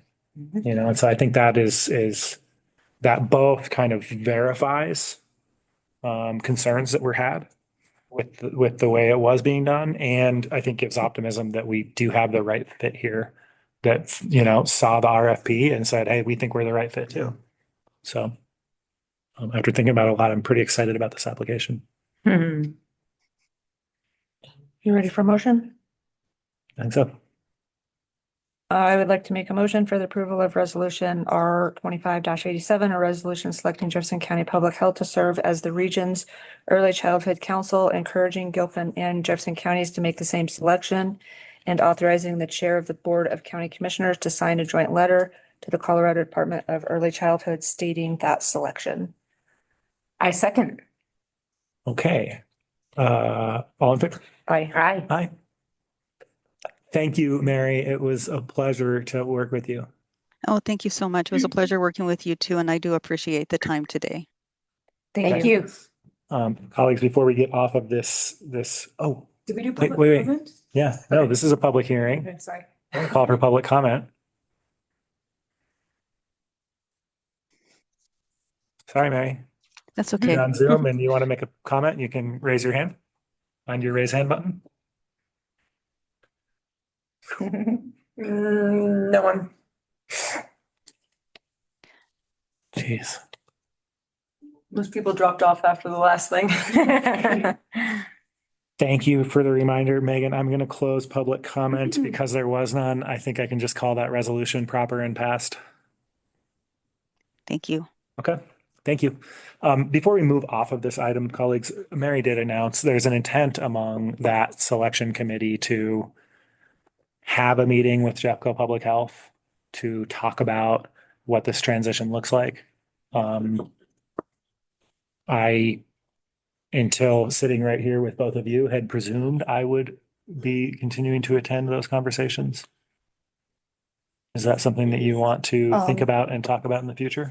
That is fine. In January, I do want to discuss the new appointments for what we're going to do with things. Okay.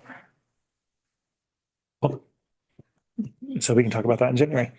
The next thing is we have a work session. Is Trina here and available? Trina Griego?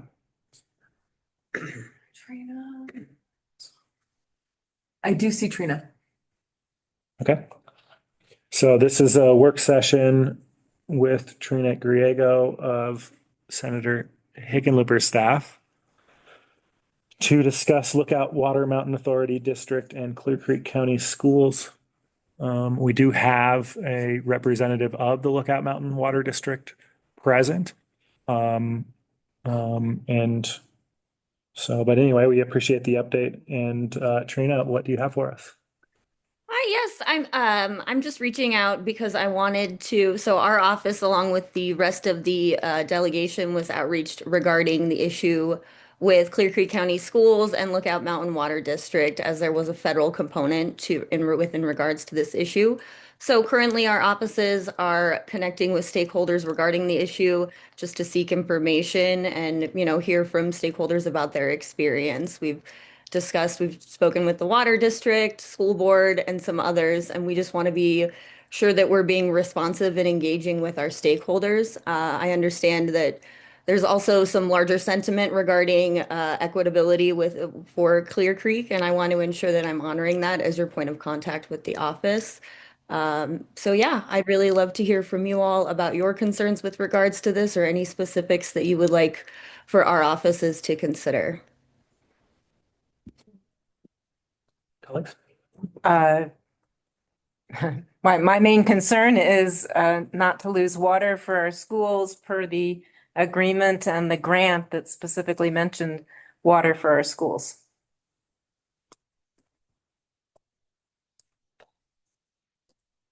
I think that's well said. I agree with that. I mean, I don't know if this was the same CDS application that was ultimately funded. Lookout Mountain Water District did reach out to Clear Creek County to support that application. We ultimately chose not to because we didn't see benefit to the people of Clear Creek County or the school district from those federal funds. It seems like Go ahead. this was a couple years back. Oh, okay. At that time, assertions were made that I found to not be credible about basically the assertion was made that the state of the pipe was causing contaminants, and that the school district's water supply could be improved by replacing the pipe. Further investigation found that that pipe, the portion of the pipe that is wrapped tar, or, that has contaminants in it, is below where the school district collects their water, and so they actually were not impacted by that condition.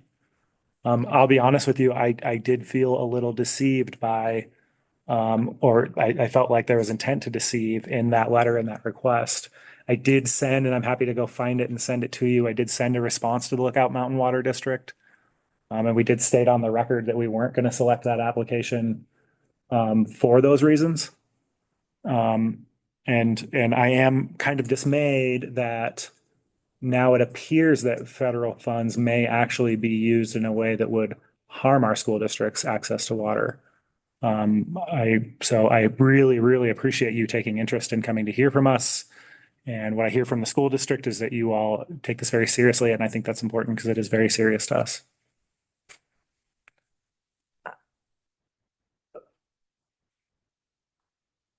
Judy, go ahead. I don't really have anything to say outside of, I agree, protecting the water for the school district is very important. And I know I was approached as a candidate last year to voice my opinion on this, and I met with them, and I don't really remember what happened out of that. I wasn't in the position to be, campaigning for a water district or anything. I was just working on my own campaign. I was aware of the situation, but I did not know it was going to impact the school and reduce water or whatever was happening with this. So I'm glad, hopefully this will get resolved and protect the school's water. Okay, so I'm sorry, George, I was a little confused. I thought we were part of the agreement and that's how they were able to get state grants because the school was involved. Specific to the congressionally directed spending application, was that last year? It was last year when I was approached. Yeah, we chose not to support it.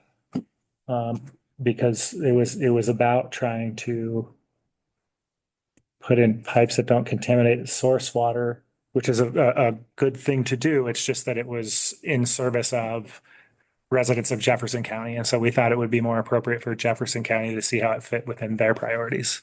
Okay, so when we made a notification to Senator Hickenlooper's office that they're threatening, my understanding is that our water supply for the school is being threatened because they told the senator that the water would go to the school, and now they want more for Lookout Mountain. I mean, it's all pretty murky at this point, but I think there's broadly the accusation from the school board is that the improvements being made to the pipes that were based on congressional directed spending, Trina, correct me if I'm wrong, will reduce their water pressure, and without a cistern or something else, they're losing the fire suppression at minimum. Okay. right? And that really wasn't what they thought they were agreeing to. Okay, so what did they agree to? That's they are contractually obligated to provide water to the school. Okay, so that's what I didn't understand from Yeah. George. We do have a contract. So what came to the county before was a request to support the application for congressional decorating um, directed spending. That is different than the contract the school district has with Lookout Mountain Water Authority. That was the county saying we support this project to our congressional delegates. We did not, the county did not support that because of the points that George said, which was that all of the improvements would be past us. But nonetheless, my understanding is that they did present to Senator Hickenlooper that water would go to the school, and now they want to take away the water? Trina, I mean, I think was that what was reflected? So I can tell you what I have found out in my investigations of what the issue seems to be. So it looks like the original plan did call for some kind of alleviation of this system, because Colton is correct. The issue is regarding fire mitigation services to the school, and the water pressure from the new pipe will not allow that to happen on its own. So there is some other kind of mechanism that needs to be involved in order to accomplish full fire mitigation for the school regarding those hydrants on the outside. So that's where I believe the issue lies at this current time, is mitigation services via the fire hydrants outside of the school. Okay, but what was the agreement such that the school originally got enough water pressure? It was the old pipe. So when they were replacing the pipe, it's going to drop the pressure to where the fire hydrants won't function enough pressure to work as fire mitigation. Okay. They're not being alleviated of that condition. Okay. So that's the issue. And is there an agreement to provide enough pressure to the school to be able to fight fires? Well, I think that's the legal question, and I don't really want to pine on that because I'm not an attorney, but my understanding is there's Tabor law that they're talking about. They're talking about whether or not it's a contractual, that their contract with the school requires them to provide enough water pressure. And I think there's a bond issue too. I mean, the whole thing is legally very touchy. The reality is that without mitigation, the school will lose the water pressure. So, and we're not party to any of that. No. Okay, so how can the senator's office help us? Trina?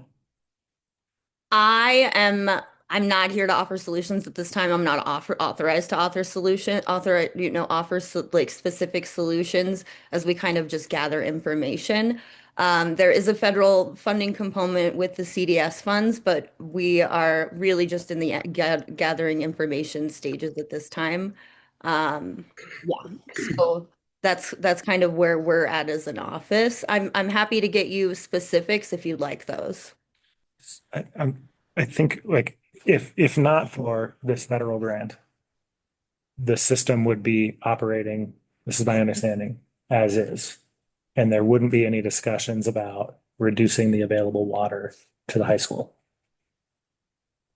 And so the congressional delegation said, based partially on, I think, support from the school district for the CDS grant,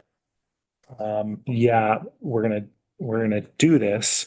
And now they're finding out actually it could harm the school district. And so I think, I mean, our role, I think, in this is to say, thank you for your attention. We take this as seriously as you clearly do. Our school district being able to meet its fire suppression needs without having to invest in a cistern on their own and in a surprise is not acceptable. It's not acceptable for any school district. It is particularly challenging for this one.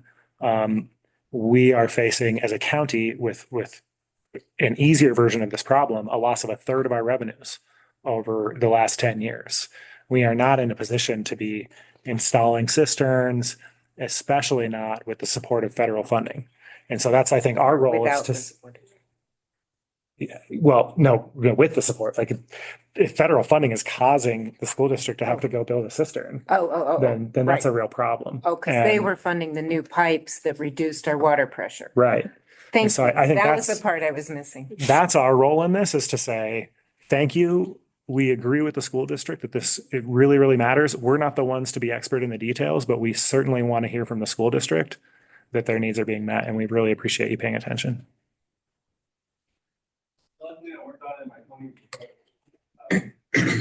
I do want to say I appreciate this, and I appreciate you taking the time out of your busy meeting to talk with me today. As I said, I'm just gathering information and making sure that I discuss it with all stakeholders. And then I'll be following up on probably a million things other than this as well. So. Yeah. Okay. Thank you. Thank you. Appreciate your time. I don't think we have anything else. Just our work area. Yeah, for this work session. Just, Mr. Chair, I'm just curious, is there anything that we can offer today in terms of direction? To staff? People and putting people in touch with anybody that we need to. I don't know if Senator Hickenlooper's office has been in contact with Lookout Mountain, how that's working. Well, it sounds like she's talking to all the stakeholders, but my concern is, was there some sort of agreement to supply enough water to the school for fire suppression? So I forwarded you the agreement but I haven't analyzed it. So I just forwarded it to you. I mean, Thank you. My sense is that the school district has their own attorneys and it's their agreement and they can deal with it. And they're doing And so I don't know that, like, I think we need to direct any staff effort. I know that to the extent that we find places we can be helpful, whether that's providing our contact information for Lookout Mountain Water District to these stakeholders, or whatever else, I think colleagues, I imagine we're happy to indulge some staff time on this. I've been project managing this a little bit, where I've made sure Jeffco has the right information. I've gotten pretty called by a lot of different people on this, and we've been just sharing at this point. Because we don't have any, like George said, we don't have any direct, responsibility, or not, responsibility is the wrong word, direct authority here. So I'm just making sure that trying to make sure that the right people are talking to the right people. But, so that's what we've been doing so far. But I think I'll take it on myself, if that's okay with the board, to monitor the situation and make sure that y'all are informed if anything changes. Okay, so I must have misunderstood when you were briefing me on this. Did the Lookout Mountain Water District say, this water, we want money to fix all this stuff and it will help Clear Creek High School? I mean, I have heard both ways now. Initially, I heard that they did. Mm-hmm. Now I don't know. Oh. So I would rather not opine on that on the right. record and just say that, like, that is the legal responsibility to me, is the legal case that's going to happen between Lookout Mountain and the Water Authority. I think the congressional delegation, I think that's why Trina didn't offer anything at this point. They're probably gonna have to do their own due diligence too. Okay. I think at this point, though, we do have a definite stake in the outcome. So anything if the situation changes, I think we would like to come back to the board and authorize and get permission to explore some other avenues if needed. Just because this is only high school. Right. Like it's, yeah. This county is already moderate to high fire risk on every square inch of this county. So no fire suppression is not acceptable. Okay, thank you. I left my phone in your office, Colton, help me right back. Okay, so the next thing, thank you, is a work session to discuss the courthouse remodel for workspace planning. We'll get started on that one in just a moment. Please. Anything you want me to share? Yeah, if you could just maybe See what you guys got. No, Yeah. I was gonna see what they wanted to see, so. No worries. All right, good afternoon. So today I'm here to kind of talk to you about the facility assessment. As you know, this is one of your goals for 2025 was to complete a facility assessment that kind of informs the 2026 budget. Today, I'll just be talking about kind of one portion of that, which is really consolidating the annex building staff to the courthouse campus. So we identified there's a couple things to start off with. There's 14 staff in that building that we needed to find space for here.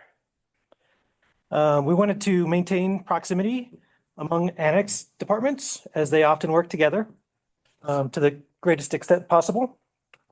We wanted to make sure we had some counter space here in the courthouse that was adjacent to a lot of foot traffic that we already get up here in the elected officials areas.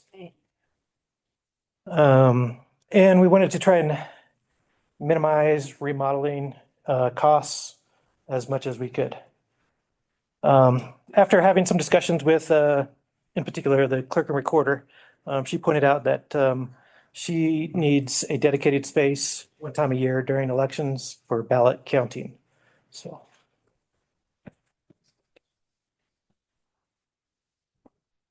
So initially, we kind of kicked off with, we designed 4 kind of options to get staff up here.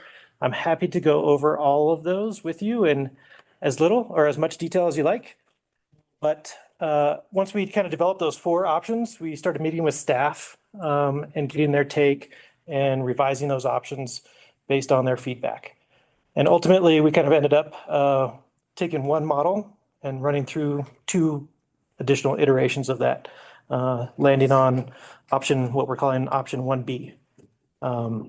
So I'm happy to, like I said, go through any of those other options, or I can just go through option 1B, which is kind of the staff preferred option that we're recommending. Colleagues, my hunch is to start with option 1B. Is this, Everything's in our packet, but yep, yeah. is this the correct one, Matt? No, it should be 1B. No worries. Yeah. I got it. Yeah, there you go. Thank you. All right, so, and thanks to John for he did a great job. He's gone through and mapped out basically all of our facilities. And he was able to, these are actually 3D renderings, but I just cropped out 2D models and put kind of bodies in locations. So in the 1B option, what we're looking at is trying to make better use of some of the unused areas, particularly in the clerk and recorder area. You'll notice that, so basically there's a, I'm gonna use air quotes, office space where the assessor tag is there. That's currently being utilized for voting equipment. There's no windows. There's very secure access to that. What we'd like to do is move that stuff down into the archives area and then make that area the new assessor's area. So we would knock some windows out, one in particular out to the exterior, one to the interior, remove the wall in the hallway and bump that out and add a new wall and counter space, basically in this hallway here. That would allow us to put 7 staff from the annex team in the current assessor's area on the lower left of the screen. And then we would need to move 7 more annex staff somewhere. And so if you go down to the next page.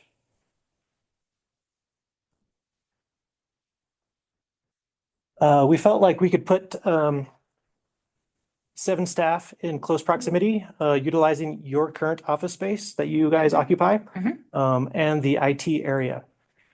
Doing this would accomplish a couple things. It would kind of keep those annex staff in close proximity to each other. It would also allow us to have the team to have a large conference area, as well as a large storage area. We've got a lot of files that we're either going to need to move over or take time to digitize over the upcoming, I don't know how long. In this case, the 2 IT staff, we would suggest moving over to the lower level of the DA's building. There's a large space over there that the advocates were occupying. but they've recently moved out of there. So, yeah, and when we were analyzing what could we do with the DA space, we were trying to find a small 2 or 3 person department that doesn't seem to have a lot of public interface. And so we kind of landed on IT as a possibility for that area. This would essentially allow us to rebuild the basement exactly as it was. It's kind of one of my goals in the back of my mind. If we have to, I mean, now's a great time to look at that as everything is exposed. But my concern is that if we start changing and remodeling that, our insurance costs are not going to be covered, or the costs won't be covered by insurance as they should be now, if we rebuild it exactly as it was. That's just an assumption of mine. I don't know that for certain.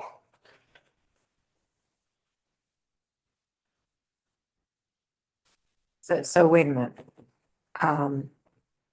If we take advantage of the fact it's all torn apart and we redo it the way we want to redo it, insurance won't cover that? I'm not sure that they will. My understanding would be that they will replace it back to its state of origin. I haven't actually looked into this, but that's my assumption. I think if we start remodeling and doing additional things down there that were not there originally, then Why would they care if they give you the money that, you would have gotten if you put it exactly back the way it was? Why would they care if you move things around?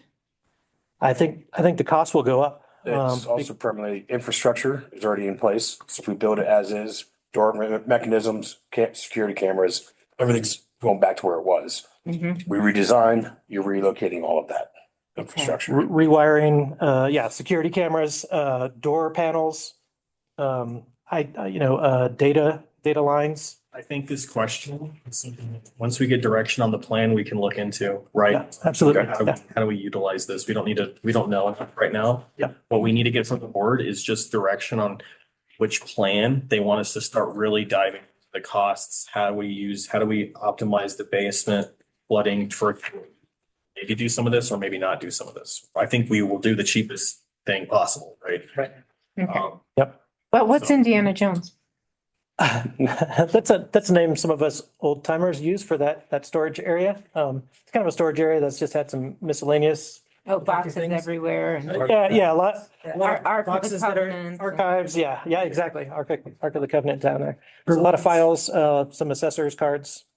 For what it's worth, I accept the assertion that if we're going to start changing walls downstairs, we're going to incur a cost of a different nature, right? Like it's not linear anymore, right? So, yeah. All right. So in this case, obviously, we would be taking over the area that the board currently occupies. So we would, this proposal suggests moving the board up to the county manager's area here, just across the room from us, and then moving the county manager staff up to the attorney's area. And so if you scroll down, I think, so in a later process, talking with the county attorney, we've learned that they have some concern with mixing staff in this area. One of the concerns is soundproofing. So we'd need to probably go in, open some walls up, add some material to enhance soundproofing between walls. And then we'd also need, what's that? And the ceilings. And the ceilings, yep. And then we'd probably need to work on identifying maybe another area for printers, to keep printers and communication channels separated from county manager's office, from the attorney's office. Does that constitute like a fundamental change from this proposal or this recommendation? So in this proposal, no, that's in there. And then additionally, we would add, this proposal has adding a wall to separate one kind of larger room into two smaller conference room or two smaller office spaces. And so we'd have to add a door and probably a window to that office, to the interior of the area. What we're currently calling the second conference room, right? Yeah. 2 conference rooms up there in that suite for some Boy, reason? that's going to make the assistant county attorney's office really small. We don't focus too much on the names. These are just placeholders for where we can put bodies. Okay. I think we haven't, it's all just to make sure that we're counting all the positions. We can Okay. probably move people. I think this is really around from 20,000 feet. Cause we're Okay. gonna have to look for studs. This is all gonna change a little bit. We just didn't Mhm. want to spend a bunch of staff time deep diving every single option until we got direction on which option the board is okay with and then these details. This still has a lot of wasted space and I think it does need. For what it's worth, when I was looking at it, I was wondering about printers having their very own room. I don't know that you gain much by putting an office there because like you don't want to have the office. No one wants the office where people are walking through it to get to the bathroom, right? The whole center lobby where Amy is still remains wide open and that doesn't seem like a good use of space. I definitely do not need an office that large, so there's several ways to reconfigure this in a way that would be better. The reason we need two different rooms for printers, whether it's a room or it sits in really, some small space, is simply because when we print out documents, we can't commingle them with what the county manager's office may send out for the mere fact that they could get picked up and inadvertently end up in a different. Totally understand that. Yeah, it's just the idea that they need an office as big as everybody else. That's why I'm saying this is based on existing space, and I think there's really a significant amount of changes that we could design out of this. We were trying not to deep dive every single space until we got direction on the concept. So that's what we're asking the board is like, if you're okay with the county manager and the county attorney cohabiting that space, when you get the final proposal, not only will it have cost, it'll have more precise measurements on everything. Because we have 4, 5, 6 different concepts here, we did not do that level of analysis. Disclosure on my end too. I just need a place every so often to be able to go into a room. I don't necessarily need an office dedicated to just me. I think George feels the same way. If you need, one of the other rooms for something or keep Amy over there, whatever. I don't need an office every day. Given that my commute is longer than everybody else's, I would appreciate an office. I have a lot of documents now that are related to what I'm working on in that nice bookshelf. Thank you, John. I would like a dedicated office for myself. On the office thing, agree. I don't need an office. I would like for us to have flex offices in this plan that I think anyone could be welcome to use. I don't have a need for anything beyond that. I don't need my name on a door or anything like that. I want to keep my door. Can you just bring our doors up since Beth did such a nice job getting our names? If we had something that said like commissioners or whatever, even if you and I shared something, then if we say, hey, because I meet people there, then Yeah. it's kind of a dedicated area. But Right, we can and- share it and we can share an office too, I would imagine. Well, it looks like they have 3 offices for us. So let me, I was going to approach this a little differently because what I would love to see us be able to accomplish in the long run is figuring out who else can fit in this building. We've got a district attorney in a separate building that we have to own and maintain that's not on this compound. We have 2 other outbuildings over here. I'm not saying phase 1, we have to get this, but I would like for us to consider that ultimately what we do could have additional flexibility built into it. And part of where my head is at is like, I think in 2025, a combination of some work from home policies and 2026? it is going to be 2026. By 2026, let's say it like that. By 2026, we can probably figure out how to have a combination of flex offices and some work from home policies, et cetera. Be able to really accommodate, we've got HR and finance over there. And so I just want us to be considerate of that. And that's part of why I'm saying I don't need an office. I actually don't want my name on the office store because I know how, if I say, oh yeah, just tell everybody they can use it when they want, how that's actually going to work out. I would like functionally to have to be able to walk into a flex office as needed. And if I find out it's not available, I can go to the coffee shop, so that's my own preference. And Commissioner Wood, I understand that you have a longer commute. So if you need your own office, that's fine. If you think you can make a flex office work, I would support that too. No, Um, it can be a small little office, but I want an office that at least fits my bookshelf and my L-shaped desk so I can, and keep my stand-up desk that Dave Prowse found for me. That will, and the other issue I have is that sometimes our Wi-Fi, our broadband doesn't work very well where I live. And so I used to have a little office that Brian found for me at the Health and Wellness Center, but then he rented them all out. So I do come over here and work here when I get a chance. So I don't see it on here. I'm just curious, is there an evaluation of the lobby space, being able to build? Yeah. HR, if you were to move, for example, create offices just along that to cover HR and finance, the district attorney could be moved into that white building. That building could be sold off.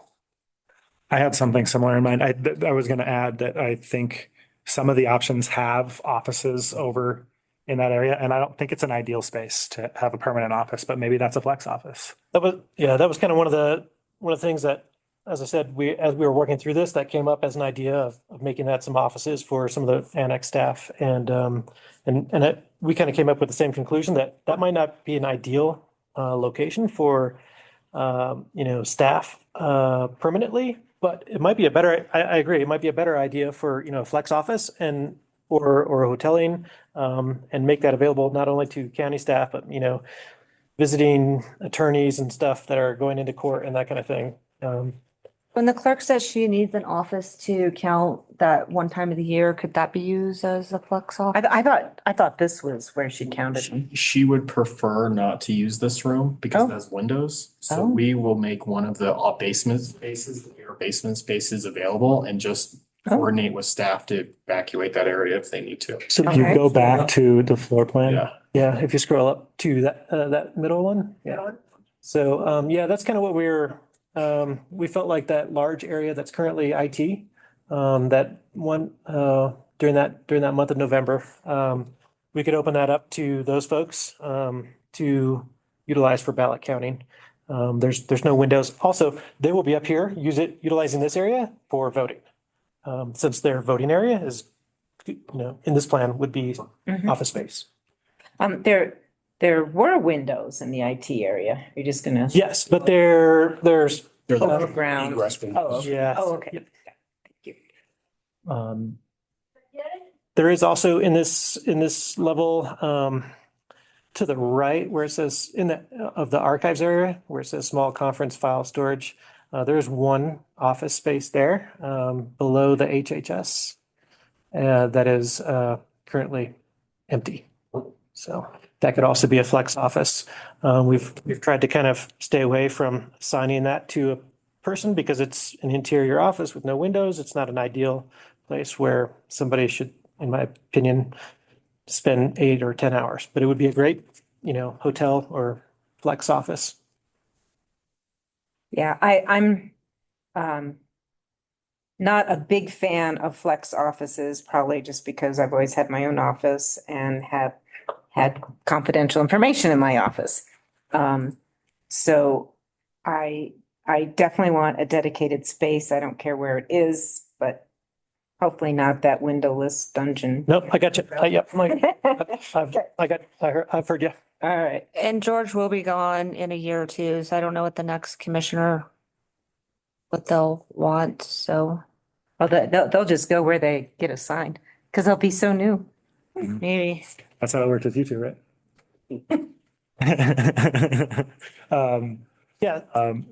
So we could certainly get some estimates for turning that break room cafeteria into more of a, hoteling or shared workspaces. Where's the break room cafeteria? Just outside of the courts in that lobby. I didn't even know there was one. Yeah, it's right behind the mailbox, yeah. Oh, yeah, where they have a Christmas tree right now. Okay. So that's, I think, we talked about that. We talked about, I mean, it might make sense now to just like take a look at, can we come up with something that gets HR and finance in here too? Like that would be quite the coup. Our limit with the annex staff in this building unless we're talking about substantial renovations. Okay. Just because like we really, I mean, look, we'll have every office full, unless we permanently assign them to that area, we're really running out of room. Now, we looked at getting rid of the lands building, and again, it's just a matter of like we're running out of space. How many staff are over there? Sorry. 6. In the lands building? The lands building is Four full-time plus the trails when they. equipment. It's their truck, it's all their equipment. Yeah. Plus maintenance is equipment's over there. We don't have any space for that over here. Okay, I have a question. It's not on this schematic here, but my understanding is that the pro office has like a palatial amount of space. It does. But the issue is they have very specific security requirements that are very difficult for it to retrofit into a different building. They would prefer to be behind security, as we all would, but obviously they need their own special bathroom for P tests, and like they have really weird needs that are statutory. Okay. So we haven't found a better place to put them, but yes, they do have a lot of room. And over there. And it's in the packet. You can see a layout. Option 2 or 3. thank you. Option 3. Probation layout. And I mean, I was actually shocked by how much space is up there. Yeah, it's a lot. Yeah, just like Colton said, I'm going to just reiterate that. Yeah, they do like being behind security. And we did kind of reach out to them early on in the process. They have 5 full-time staff and 2 floating staff. So they have a need for 7. So initially, we kind of thought, oh, well, maybe we can put them into the lands building. But I really feel like that's not a suitable space for them. It doesn't meet any of their criteria, and I don't know that it's quite large enough for 5 full-time and 2 floaters without some serious renovation of that house.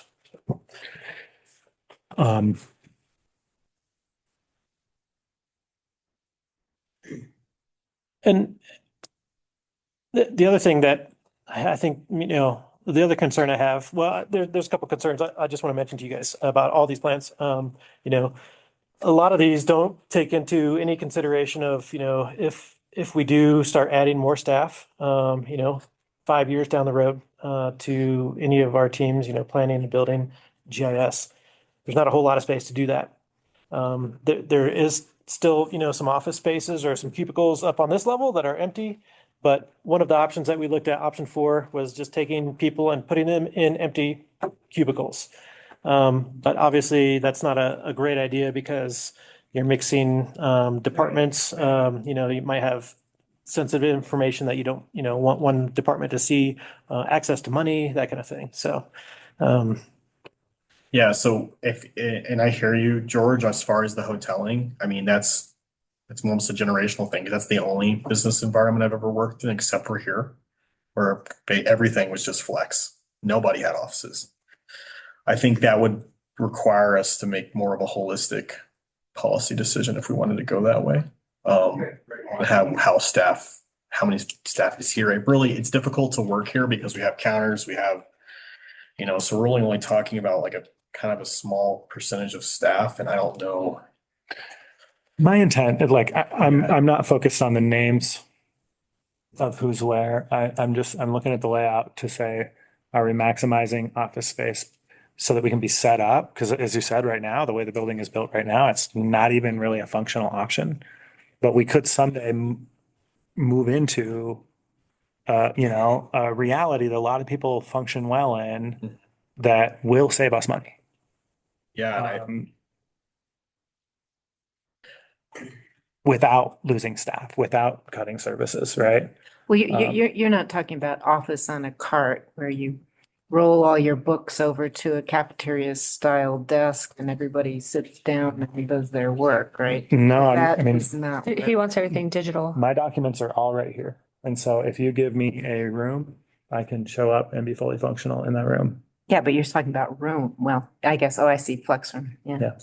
Okay, see, and- I have old documents. I have old housing documents. I have old I-70 documents. Yep, and I digitized all of that. So it's just, this is not, I'm not talking about what it has to look like tomorrow. I'm talking about how we can set ourselves up to having it look efficient at some point in the future while we make a big investment now. So all of that said, like I think my take, colleagues, is 1B is a great start.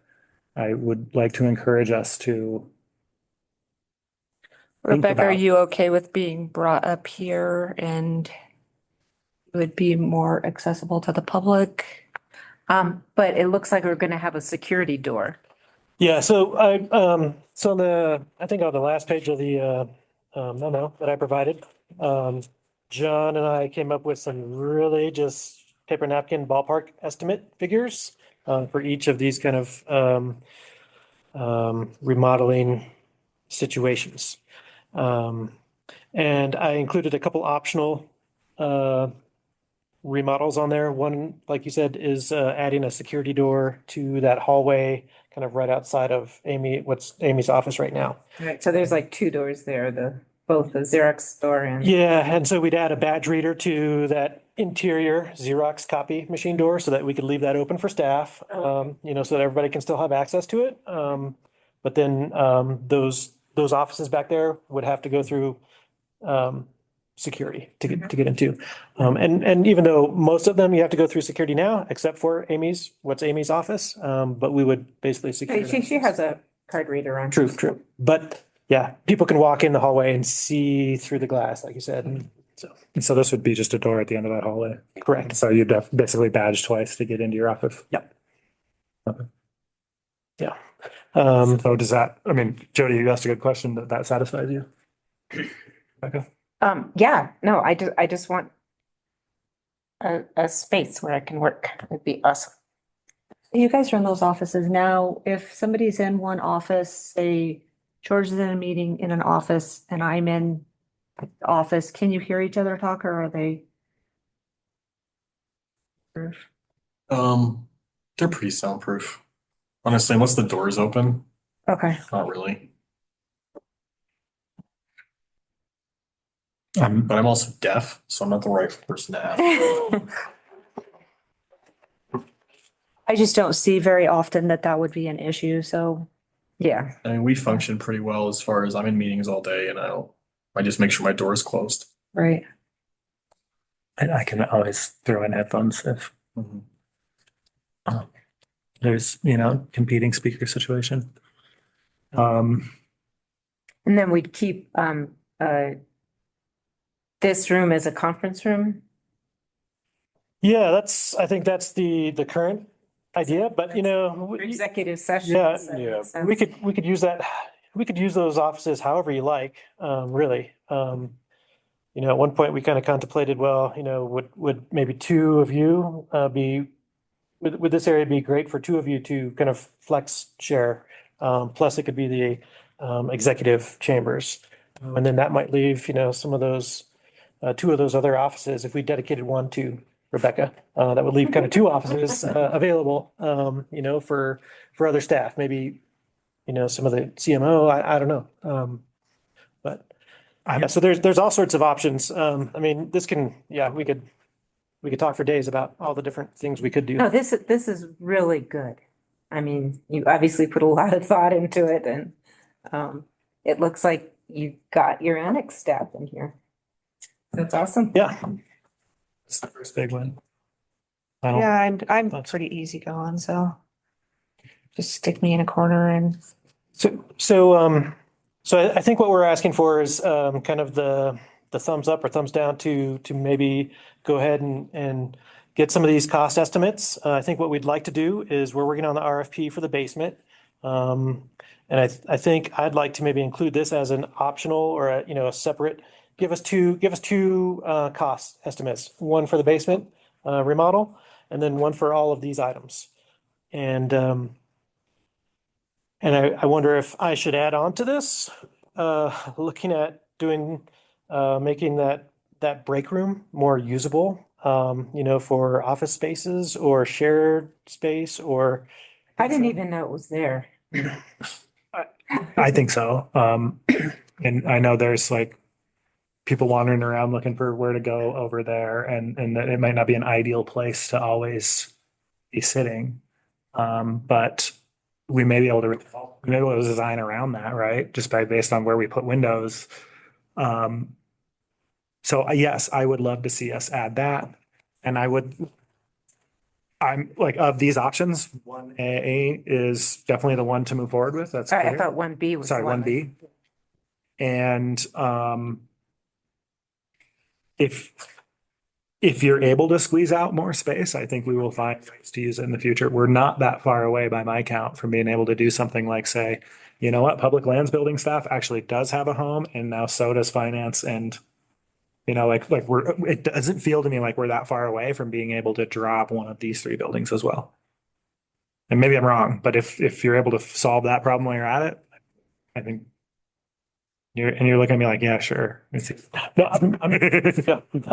I guess I kind of thought that, we kind of wanted to keep the courthouse complex together and really focus our efforts on other buildings that are not on the courthouse campus. But that's fine. I'm hearing what you're saying. We can try and look at, is there a way to to consolidate staff out of one of those other buildings over there? Even without contemplating that, like we know right now we intend to sell next year the annex building, right? And so we want to do this. I'm not saying we go that far. I'm just saying as you look at this, like there is strong rationale to add as many offices as you can within reason, right?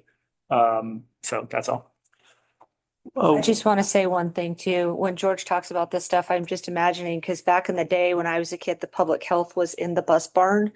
wow. Where the school buses were, yeah, it was just a little office where the football field is now, or the apartments, but it was just a little office off the bus barn. It was the public health. So you can inhale more carbon monoxide.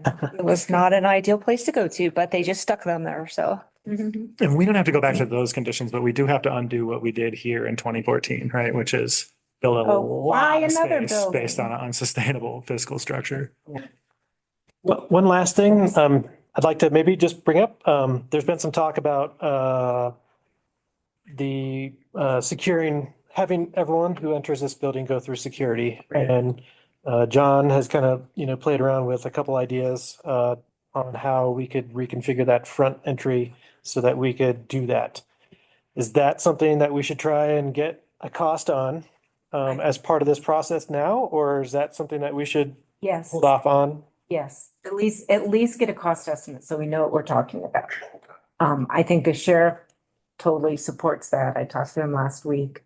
And it's just disconcerting that anyone can just wander in here without having gone through security. And Nick does not pay attention to the people who come over here.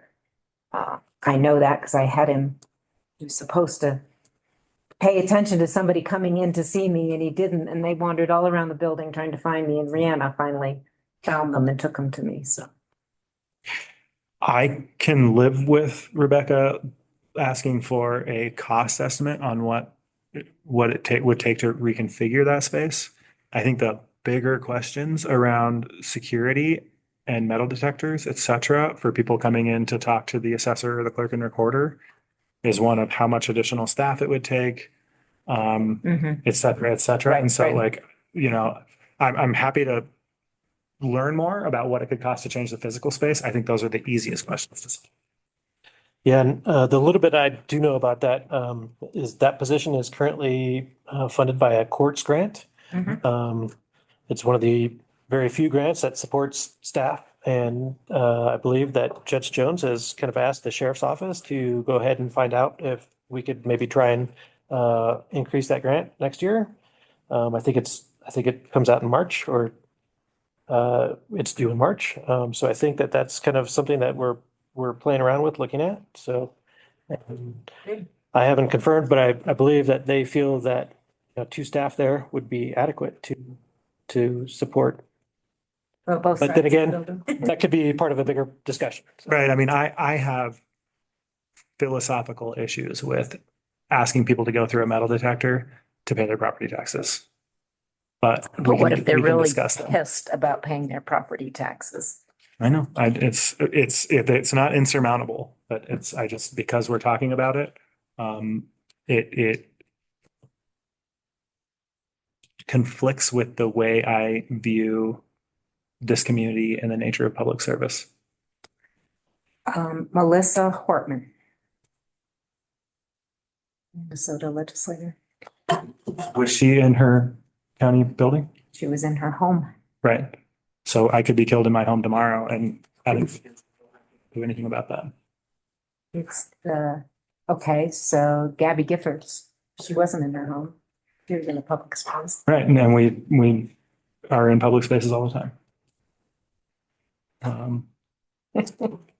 So this is a philosophical conversation that we can have. We're not going to resolve it today, but I just, because the conversation is coming up, I owe it to you all to let you know that that's a value I hold. It's not insurmountable, but it's something that I will have to think very hard about as one member of this board. But do you have any issue with us at least getting a cost estimate? Okay, we'll include it in the conversation. Yeah. Thank you. Thank you. And my fallback would be if the sheriff could assign a deputy, it's like the Idaho Springs Town Council has. Lots of solutions. But that doesn't help the clerk or the assessor or the treasurer. We are also applying for the grant to get a second officer. Very good. That one could potentially walk around. Are you, Excellent. Oh, that's good. are you option 5, optional security enhancements for the front office counters? Are you on direction on those options? Yeah, I would like direction on all of these. Yeah, I guess I got direction on option 4. But yes, option 5. Yes, thank you. As a part of our discussion, some of the elected officials brought up the fact that they don't have secured gates that come down, and they hold money and other things. And sometimes they've found people walking in here on the weekends when offices are closed. And Oh, wow. so they'd very much like to have security all the way around so that each one of these offices in this main level can roll down their metal security gates at night when they're not open. And are we talking about, are they, I think they're talking about windows too. Or they have been in the past, talking about glass. This is really the metal partition that the clerk has where they can pull it down and just kind of seal that area off and make it a room because it has that's all they're asking for. They're not asking for bulletproof glass. That's why clerk and recorder doesn't show up there. Okay. Yeah.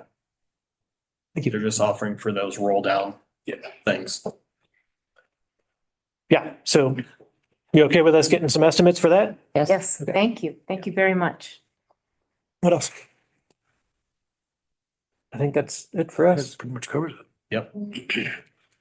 Thank you. So we'll bring this back. We'll look in, just so we're clear on direction. We'll get the cost estimate for security upgrades, just to have it. We will look at the plan for more space for cubicles, as many offices as we can cram in every place that we have available space. And even if they're not assigned right now, I think building for the future is not a bad idea. And then, can you show them where IT is going in 1B? Yeah, I don't actually have a plan or a drawing, but basically the DA's building across the street, the basement area there was the advocates area. It's basically two offices in a conference room. Yeah. That's built out over there. yeah. The rest of it's storage for files. Yeah, we still need to talk to IT about that, so we might be swapping some departments between the two, but there is available space as long as we still have that building. Now, having said that, I think as we see how this goes and we see how much capacity we can build into this courthouse, we might be able to find room for that whole building. Because I think that's the easiest one on the proximal campus here to offload because it's not connected to our building, whereas like the lands building and then even the HR finance building, they're like so close to the courthouse. Mhm. They have That they're- less market value than that one that's like literally across the street. Right. So And it's a pretty building. yeah, so I think that will be our next step as far as like the proximal campus. But again, we'll have to see how many offices we can realistically build on this side of the building. Now, you know, we might come back to the board and say, hey, look, we might need more of a substantial renovation to build enough capacity to future-proof this. But I think then that's a discussion on timeline. When do we want to sell the annex, which we're waiting on to do capital Anything. projects? Yeah. Like, Yeah. so we're trying to not let perfect be the enemy of good here. Just because we need to do something. And so we'll try to build as much flexibility into the as we can. Timeline. Yeah, so we are hoping to, like I said, we're working on the RFP for the basement. It kind of, a lot of this hinges on the basement, honestly. And getting, you know, once that's remodeled and we're able to get bodies down there, then we could start theoretically, well, we haven't quite worked out all the process because if we do some remodeling over here, what are we going to do with staff that are up in this building while we're doing that? So it might make sense to maybe move some of those folks down to the annex temporarily or someplace else, you know, while we're doing that. My office. Mhm. You can use my office. So, yeah, so we haven't quite figured out all those details, but they're in the, you know, in the back of our brains. Yeah, but once we have a timeline built out, we will probably putting the annex on the market while there's still people in it, right? Because we don't want to make this, once we know kind of how long of a runway we have, we can work out that too. Right. Because people sell their houses while they're living in it all the time. Mm-hmm. Anything else? Thank you for your time and for your creativity. Yeah, that's great. Thank I you. saw the position announcement. We're hoping to get you some new friends. Thank you for that. Yeah. Thank you. Excited, thank you. Anything else? You're adjourned. Thank you, colleagues.